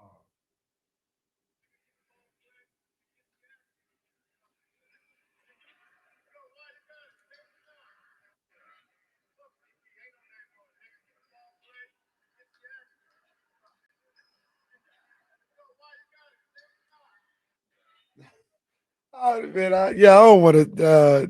I don't want to say this out of context. Okay. All right, let's get to the Elk Grove Kia talk line here. I'll tell Jesse Tappy. Jesse, you listen to that and tell me what you think about it. Unfortunately, Dame won't be able to. Sick. I'm excited. Just real quick before we get to TC here. Top 10 R&B and hip hop songs of the year, according to Billboard. Luther, number 1. TV Off, number 2. Timeless, number 3. 30 for 30, number 4. Not Like Us, number 5. Mutt, number 6. Squabble Up, number 7. Nokia. Sticky, and What You Know About Me at number 10. Rap songs, Luther, TV Off. Luther's not not like a rap us. song. What the hell are we doing? What are we doing? Is Luther a rap song? As I was saying before I was so rudely interrupted, Luther, number 1. TV Off, number 2. Not Like Us, number 3. Squabble Up, number 4. Nokia, number 5. R&B songs, Timeless, Mutt, 30 for 30. Cry for Me, Burning Blue. Love that song. Burning Blue. And then perhaps the most amazing part, top R&B and hip hop albums. SOS, which I think came out 3 years ago. This is the number 1 album of 2025. GNX, number 2, an old Tyler, the Creator album. Some Sexy Songs for You and Hurry Up Tomorrow. Billboard doesn't Good have, Kid, Mad City was number 8. Billboard doesn't have It Depends on there for R&B or Folded. R&B songs. Folded is number 10. Residuals is number 9. Heart of a Woman, number 8. Like Him, number 7. Somebody Loves Me, number 6. It Depends is not on any of these, but It Depends came out a little later in the year, no? Well, no, I guess it came out around the same time Folded did. Yeah, around the summertime. I don't know that did Billboard numbers. These are Billboard charts. These aren't like awards categories. These are just Billboard charts. Yeah, Billboard. Well, those are numbers, Sometimes Kenny. That's streaming. Sometimes they miss. These are like streaming numbers. That's why all these albums are from years ago. I'm just saying sometimes, well, you just go with the numbers, then you just go with the numbers. I don't know what numbers they use, though. I mean, because I don't know. Billboard. It Depends was everywhere for about 4 weeks because of the dance. Like you could not go on social media without. I don't know. Yeah, I don't know how TikTok. I don't know how that works. I did a dance last night. All of a sudden, are you Mr. TikTok influencer again or no? No, my son asked me to do a dance. TikTok is tough because you open it and look, there's Eddie's ass probably talking about, hey, there, the boy. Get out of here. He just posted a picture of Drake, and I know he did it to troll me. Like I know he did that on purpose. Let's see, King KC. Boy. It's not on mine though. Well, no, he last posted February 21st. Boy, what a ride! Kenny's TikTok. He posted his first video on January 21st. And his last one on February 21st. What a Aaron Rodgers. Kenny out there with the American flag. I'm back in 2026 now. I am back in 2026.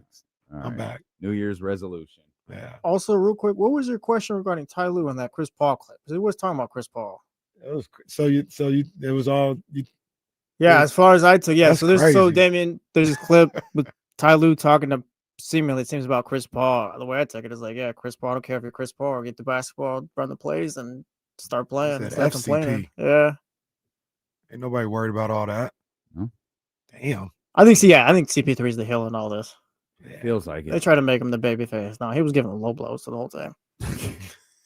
Let's see what Leezy's talking about here. 916-909-1320 Elk Grove Kia Talk Line. What's up, Leezy? Yo, what's up, G-Lo Casey? Jesse was popping in the back, man. What's up, man? What's up, Leezy? What's up? Oh, my bad. I'll get to it. Been here before. Come on. Sorry, man. I'm a little rusty. It's been a minute. Hey, so guys, y'all. Well, yeah. Leezy, I saw you like 3 days ago. What are you talking about? You want to talk about? Hey, you okay? So you guys are talking about the draft and how, rebuilding teams and how there's a lot of bad teams out there trying to rebuild. Like the Jazz never get it right. Washington, what are they doing? Even the Hornets. But one team like you guys don't really talk about, and I want to get your opinion on it, is like the Houston Rockets because they drafted most of their guys from Şengün Thompson, Jabari Smith, and Reed Shepard.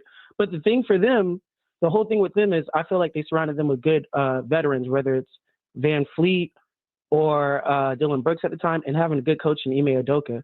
I just think that's a good team that rebuilt the right way. That's a good call, Leezy. Raphael Stone seems to be a great general manager.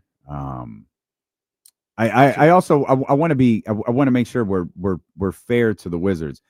The Wizards are not trying to win. They are desperately not trying to win. Right. Like, I would guess their approach, once they secure a bottom 4 record, or once they secure once the lottery is passed and they know that they're drafting in the top 8 and they're keeping their pick, their approach is going to change. There was no point in bringing in veterans. There was no point in bringing in anyone that could help Alex Sarr or Keyshawn George. There was no point.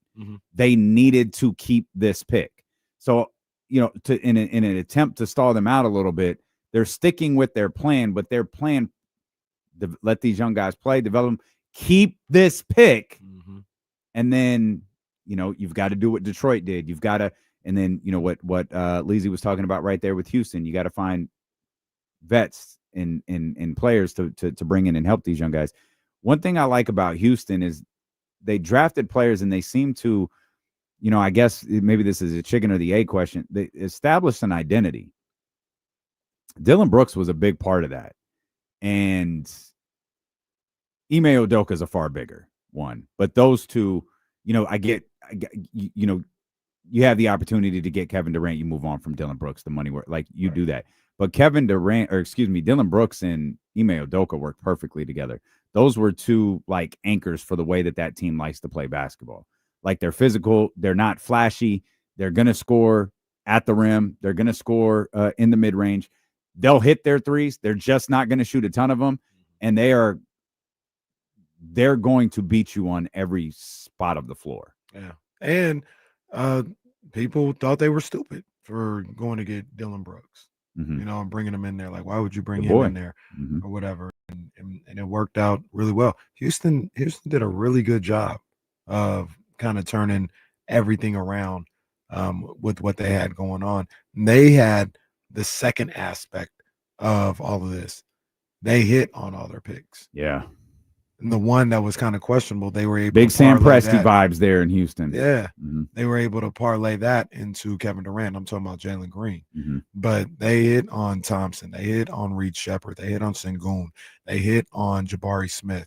You know, that's 4 drafts, 4 out of 5 drafts. Raphael Stone drafted every one of those players you just named. Yeah. Every single one of them. They got Tara Eason in one of those drafts as well. So that's the other part of tanking or rebuilding or whatever you want to call it. Getting it right. You got to get it right. And hopefully Scott Perry, because I'm assuming that's who'll be here, hopefully he gets it right no matter when he drafts or how many draft picks he has. Houston in 2020, 2021, which I think was Raphael Stone's first year. If it wasn't his first year, it was definitely his first draft, because he drafted Jalen Green. 2020, 2021. Is that Sengun? No, it's Jalen Green. 2021? 2021. Yeah, Jalen Green for sure. When did they get Sengun? The next year? Sengun is, because I feel like Sengun was part of a is trade. 2021. He was drafted. Yeah, they acquired him through a trade. Yeah, that same draft. Yeah, in that same draft. Man, Green and Sengun in the same draft. They were 17 and 55 headed into that draft. And that was 2021. I need to look when, because he deserves a lot of. When did Raphael Stone take over in Houston? Because was that his first year after Daryl Morey went to October 15, 2020? So that year they were 17 and 55 when he took, or that year they were 17 and 55 his first year. Yeah. That first draft lands Green and Sengun. He's been cooking the whole time, man. He hasn't missed. Yeah. I mean, you mentioned Jabari and Tara Eason the next year. Let's see if I can pull up the rest of them. Amen is in there. Your boy Cam Whitmore. How do we Cam leave Cam Whitmore. Whitmore?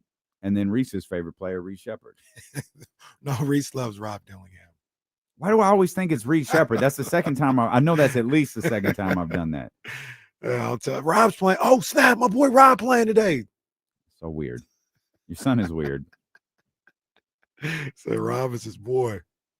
Man, Raphael's throwing a hell of a general manager. Yeah, man. So I mean, that's the other aspect of it, man. You gotta hit. You gotta hit, man. And hopefully Scott Perry, once again, no matter where he's drafting or whatever, is able to find these players. If he wants to go about it going through the draft, find these big time players, man. Once again, I don't care how you get it done. I really don't. You want to tank? Be my guest. You want to build through trades? If you want to tank. Don't miss. That's it. That's all that matters, man. Don't miss. You want to build through trades and don't get cute. Do that too, and that works too. What was the Sengun trade? And I'm once again, I'm not gonna act like I'm happy watching a 15-win team. Sure. Because even if the Rooks are good, I need them to turn that into wins at some point. You know what I'm saying? Like it's the argument against a guy like LaMelo. LaMelo's a Rookie of the Year winner. It ain't turned into wins. He can be as good as he wants to, or when he plays, be as good as he wants to. If it's not turning into wins after a certain amount of time, yeah, you can go too. It's gonna be. I mean, you know, for the blow it up crowd, man, they're gonna need to. And I know they're bad. I understand they're bad without blowing it up. They're talented enough to stumble across some wins. You might not want that when you realize, you know, you talk about Washington being completely comfortable where they are. You know who else I think is really comfortable is Indiana. For sure. I think Indiana is just, hey, Pat, you know, Siakam, sorry, guys, we're really sorry. Have fun. Get some good cardio. We'll feed you guys right. Enjoy the cities. Just go play basketball. Go to the stoplight and turn around. Just do that. No need to overcomplicate things because you get Ty back. And Ty, I mean, we're talking June. Ty's flirting with a full off season of like, not rehab, right, but a full off season of training. He can work out in like because of the nature of his injury and being ruled out the entire year, he can actually use the regular off season to train and not just rehab. And you get a top pick. You're if I'm Indiana, I'm feeling good. If I'm a Pacer fan, I'm like, that's all right. Yeah, last year was fun. We'll see what happens. We're playing with house money. I know you love that. That's it. I do. I hate it. It's my money. Like I want it. It's my money. But yeah, like let's go ahead and get this top pick. Like maybe we San Antonio Spurs ourselves into a situation where we wind up with another really, really good player to play along with Tyrese and Pascal Siakam. Those guys, you know, they're perfectly comfortable where they are. But when you talk about the Sacramento Kings finishing with as bad of a record possible as finishing with the best draft odds as possible, you've got Brooklyn. You've got Charlotte, who we have mentioned far too much today. You've got the Clippers, and God knows what, like they can't blow it. They can't afford to lose.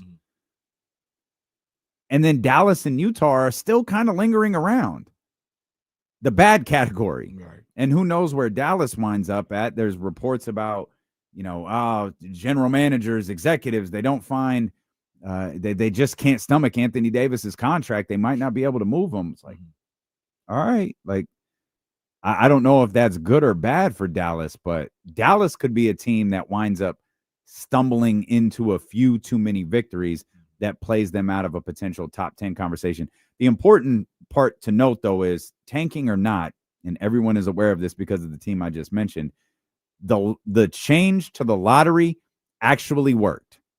It changed the lottery. Yeah. Washington desperate for the bottom four because the bottom four, they just need to be top 8. Finishing in the bottom 4 guarantees they finish in the top 8. I think finishing in the bottom 5 will guarantee that. because I think you can't get any lower than 6th if you're in the bottom 5. But there's a lot of bad basketball teams. There is. You know, I was having it was just really cool to talk to Jerry Reynolds yesterday, and I think I had asked him a question about change of scenery, and like, do you factor that in when you talk about some of these guys? You know, Ja, LaMelo, the guys we've been talking about, but just in general for players. And he said absolutely, and he said something that I was just like, man, really? You really feel this way? He said he thinks about 90% of the players in the NBA need a change of scenery at some point in their career. Okay.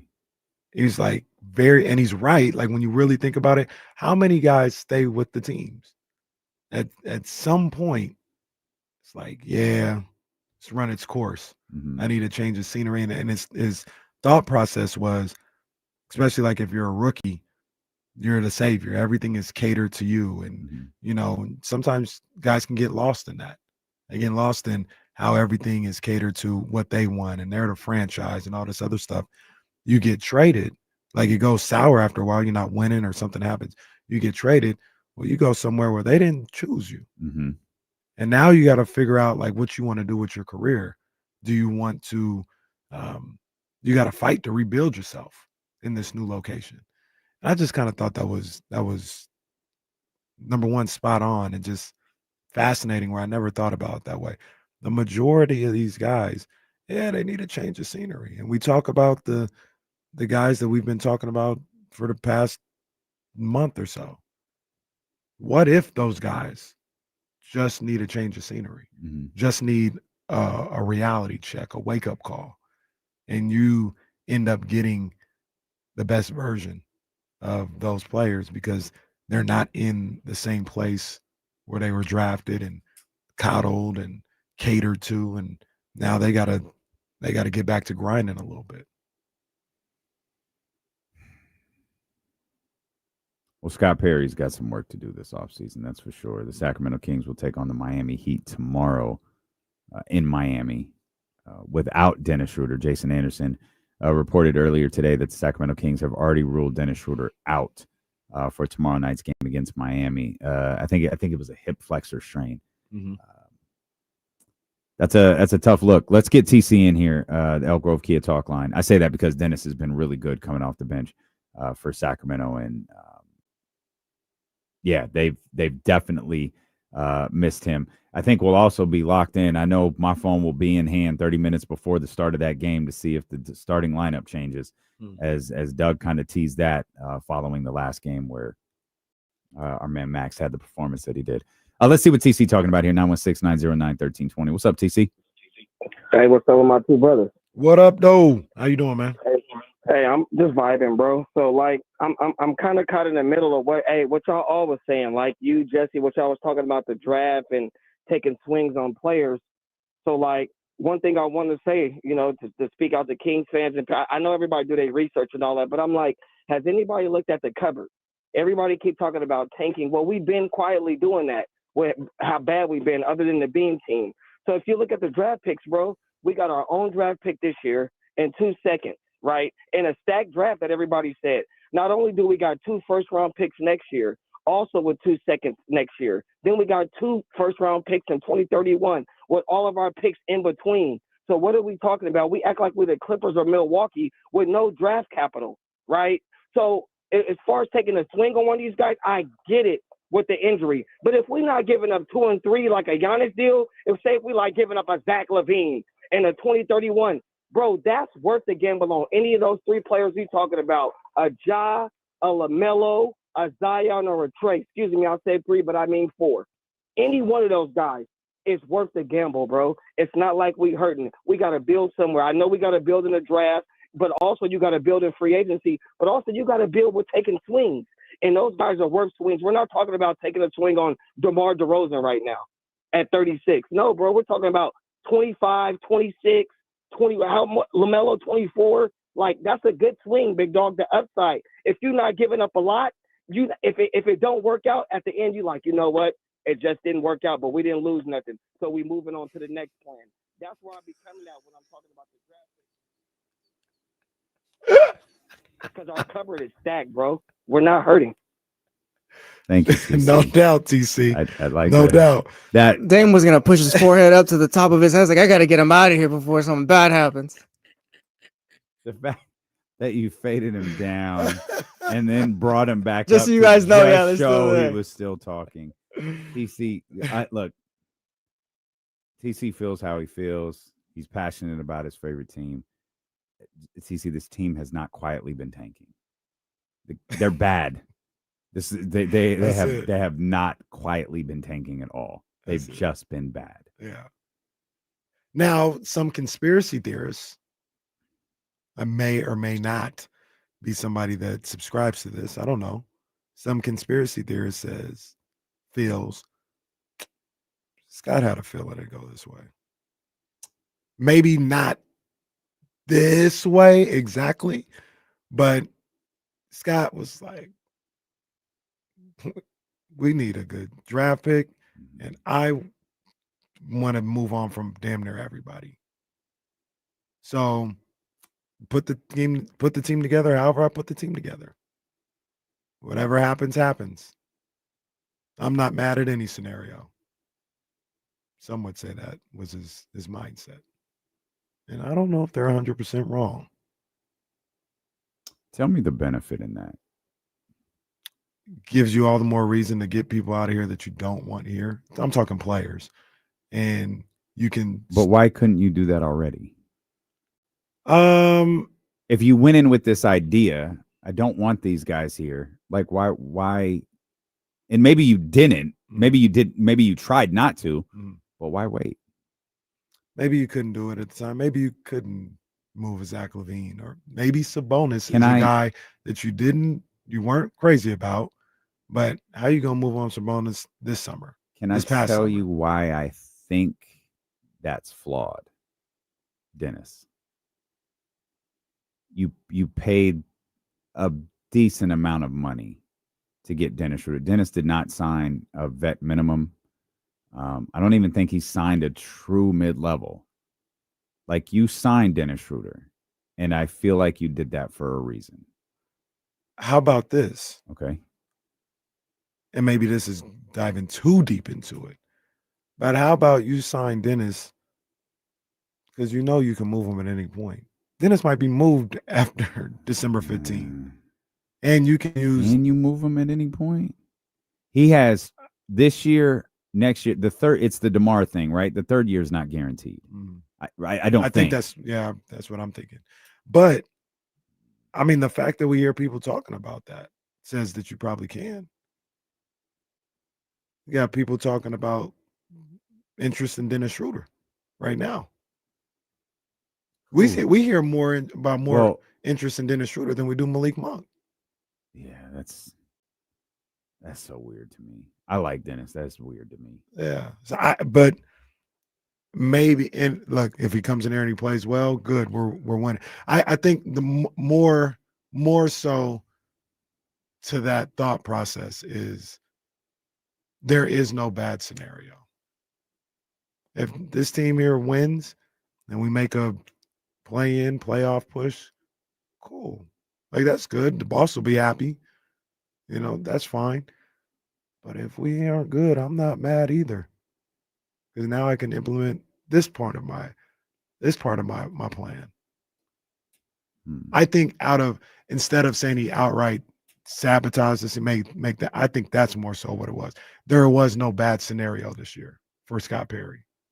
There was not a bad scenario. Either one works. Okay.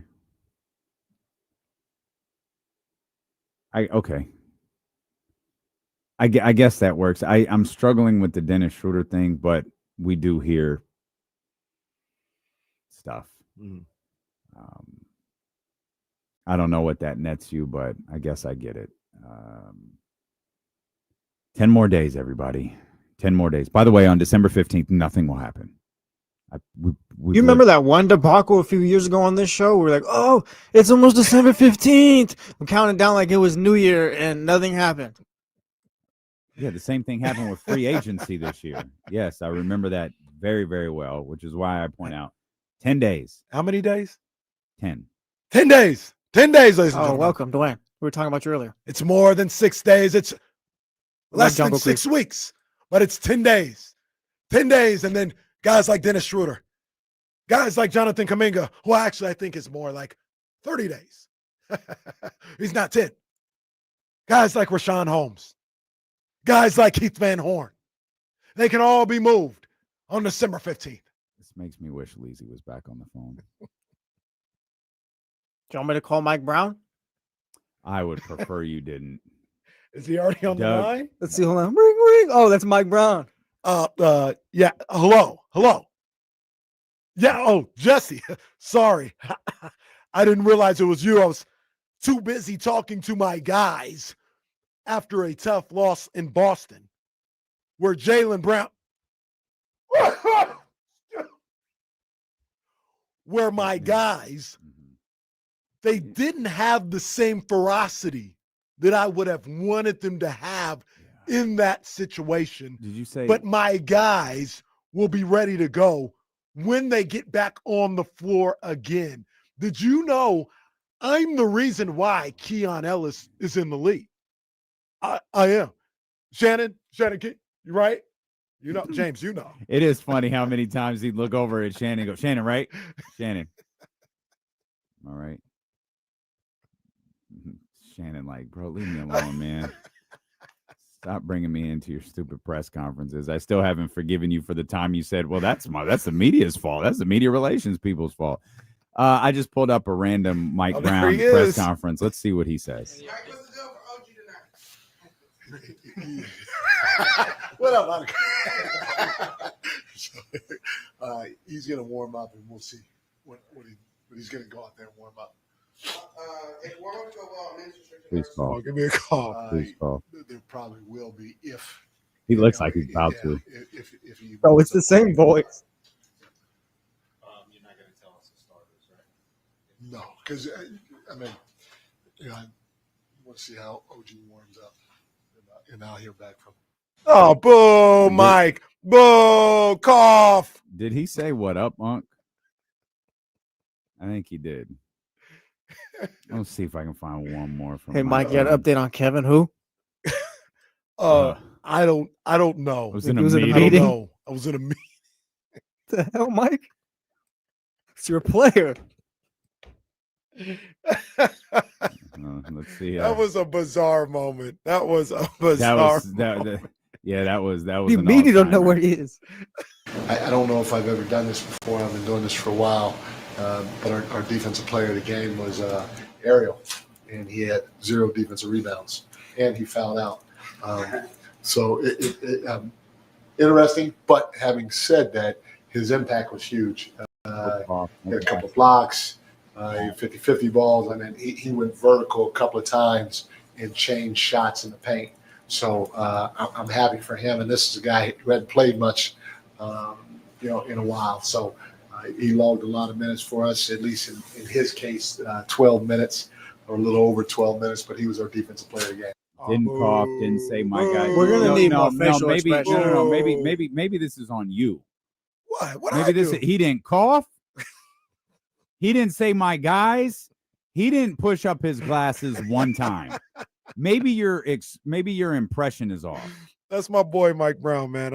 I got love for Mike. Impression is the sincerest form of flattery. Mike Brown's my guy. I think it's imitation. That's what it is. Imitation. Let me see. God, if I'm able to find this video on the fly, I'll be so happy. No, let's see. No, there's no way I'm going to be able to find it. Nope. Nope. Hold on. I thought I might get lucky and find the video of him talking about Kevin Herter. No. He didn't know. I wanted to find the video of him talking about, I didn't know. I was in a meeting. Yeah. Oh man. That was a classic. I don't know. That's almost like I mentioned it. I don't know if you ever heard it, but that's I saw a girl, Rachel, in a video. Rachel, if you're watching, we miss you, Rachel. when Steve Kerr didn't know about Jonathan Kuminga a couple weeks ago. They were like, "How's Jonathan Kuminga coming along?" He's like, I don't honestly, guys, I don't know. I don't know. Guys, he might not make it. I don't know. This could be it He for said him. it's your player. What are you talking about? But I guess it's all love in New York between Kevin and Mike now. Oh man, yeah, he told me. Oh, I told Kevin when I saw him. He just took the Sacramento plays. Yeah, all right, Mike. All right, man. Hey, man, this weekend, Steelers, Ravens, Jags, Colts, Bears, Packers. Bears, Packers, I'm tapped in. Oh, did you ever see Micah Parsons? If you didn't, don't worry about it. No, he was cussing a lot. Yeah. Yeah, but he was like really bizarre. It's not a direct quote, but Jesse, if you heard it, tell me this is exactly how he sounded. He's like, rivalries, because they asked him about the Bears and Packers rivalries. Like, rivalries are for the fans. I don't really get into that. I don't play that way. I play for the respect. And they were disrespecting. And it makes me think that that's why I play. So when after the game, Micah, you're not. They say, Micah, you that dude. That's why I play. Come on, man. And the disrespect, I didn't like the disrespect they had. But I was in Dallas when they were talking about Ben Johnson, so I don't know nothing about that. Okay. But I play for the respect. Okay. He's not wrong. It's a little dramatized. Yeah. All right, moving forward. That's exactly how Can the fake Micah Parsons and the real Micah Parsons please just shut the hell up? I listened to him, but I was like, please don't talk anymore. All right. I get you. Wait a minute. Where'd he go? No, I don't really. Huh? How'd we get here? Oh, wait. All right. Now I think I got you. What are we talking about again? Jesus. I'm looking forward to this weekend. This will be good. I'm hoping the Ravens put the Steelers out of their misery permanently. Man, this Jags-Colts game is massive. Someone's going to mess around and miss the playoffs. Is it going to be the Colts? It could be. We've been doing this a lot. They've lost 3 of 4. What's that schedule looking like? Jaguars, Seahawks, 49ers, Jaguars, Texans. Bro, they might not win another game. It doesn't. I mean, even if you split with Jacksonville, you have to beat Houston. The Jags schedule coming up is obviously Indy. The Jets, they have the Broncos, then the Colts again.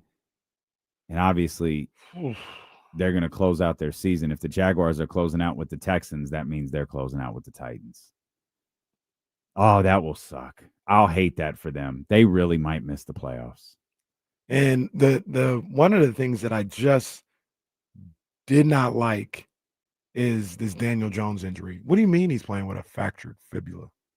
Yeah, I don't even know how that works. I don't want him to get tackled. Forget. Yeah, how is he standing? Yeah, I don't want him to get tackled. I don't want, what are you talking about? He's playing with a fractured fibula. I got an idea. Let's run the video back of Alex Smith for him. Let's run that back. Daniel Jones wants in the MVP conversation, by the way. This whole thing has just gone so south in the last 4 weeks. That reminds me. Did you see Dan Orlovsky? In his green shirt? I didn't. I don't know if he had the green shirt on at this time. I didn't Okay. see.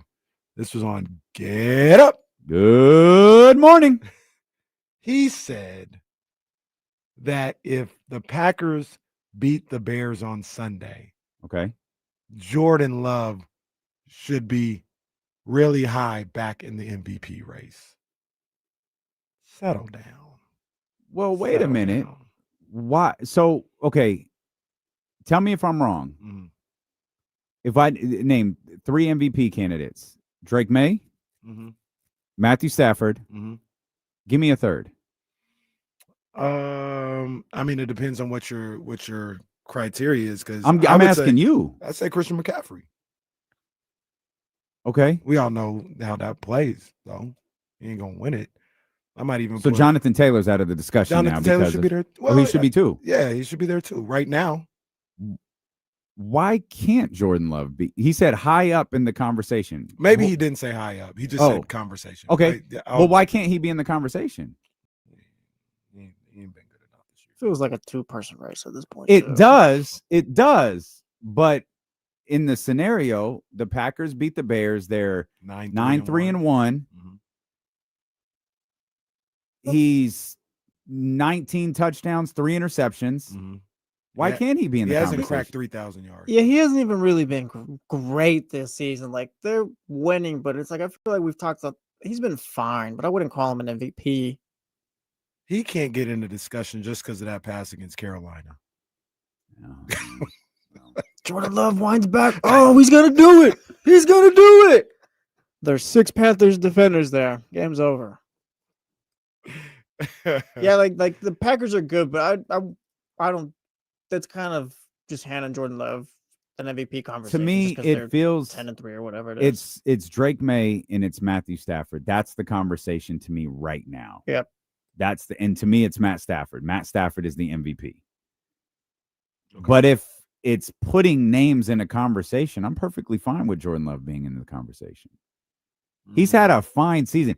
He's not in. To me, my discussion is down to 2 players. I think it'll stay that way unless something goes really weird with either one of those teams. To me, Matt Stafford is the MVP. And what if Green Bay beats Chicago twice? Good for Green Bay. Okay. Jordan Love ain't my MVP. Like not my league, not my NFL. He can be in my conversation. He'll be in also ran, but he'll be in my conversation. Jordan, the Packers, and that's if you make me talk about it for a long time, because really the conversation is the 2 guys. The Packers win the rest of their games. They went out, and I hear what you're saying. I'm not saying it's to you, the worst MVP of all time if he won the MVP. If they went out, he's probably somewhere in the vicinity of 30-3, 30-4. Like 3,500 yards. Probably, like yeah. Hell no. I was there. I was alive. And I don't know how to do the math. Is it 12-3-1? I think so. Would it be 13-3-1? 13-3-1. Yeah, because 17 games. I was alive. I was there. Okay. There was no scenario where Jordan Love was the MVP this year. I might even go Bo Nix before I go Jordan Love. That's ridiculous. That's hate. That's ridiculous. I wanted to look at oh my bad. We got 30 seconds. 30 seconds. I wanted to go Sam Darnold, but he's 19-10. Yeah, his season has shifted a little bit. Is it fair? The MVP is still to be decided? Yeah, I think so. I think so too.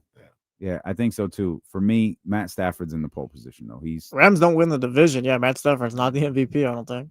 Yeah, no, I agree. And then we're having a real conversation about Drake May after that. I do think you have to be the best or one of the best teams in the league. Like you have to be in that conversation. I know how it works. Before we get out, I know how it works, but CMC, 1,000. Was there a precedent for that? Yeah, no, yeah, I don't think that he's done it before and didn't win the MVP. Tragic. But if they run the table, if your boys run the table, maybe that's the conversation. Have a great weekend, everyone. We'll see you back here Monday at 10 a.m. with the Insiders on Sacramento Sports Leader, ESPN 1320. Vamos, everyone that would help the Niners seeding.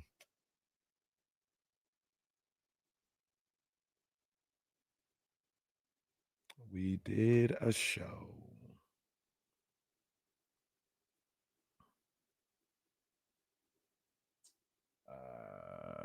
Concerning the video circulating from a Clippers practice where Ty Lue appears to be disparaging Chris Paul, the practice was during the preseason on a reservation east of L.A. before there was any trouble, and the comments were made in jest to Chris Paul, who was standing near Ty Lue. Oh, okay. Makes sense. I'm going to believe what I wanted the first time. Katrina, great to see you yesterday. Zebra, great to see you and the missus, as always. Appreciate you, Karen. Appreciate you, everybody. Have a great weekend. I guess we'll see y'all back here on Monday. Yeah, right. Sure, it was in jest. Where'd it go? Yeah, sure, it was. All right, guys, have a great weekend.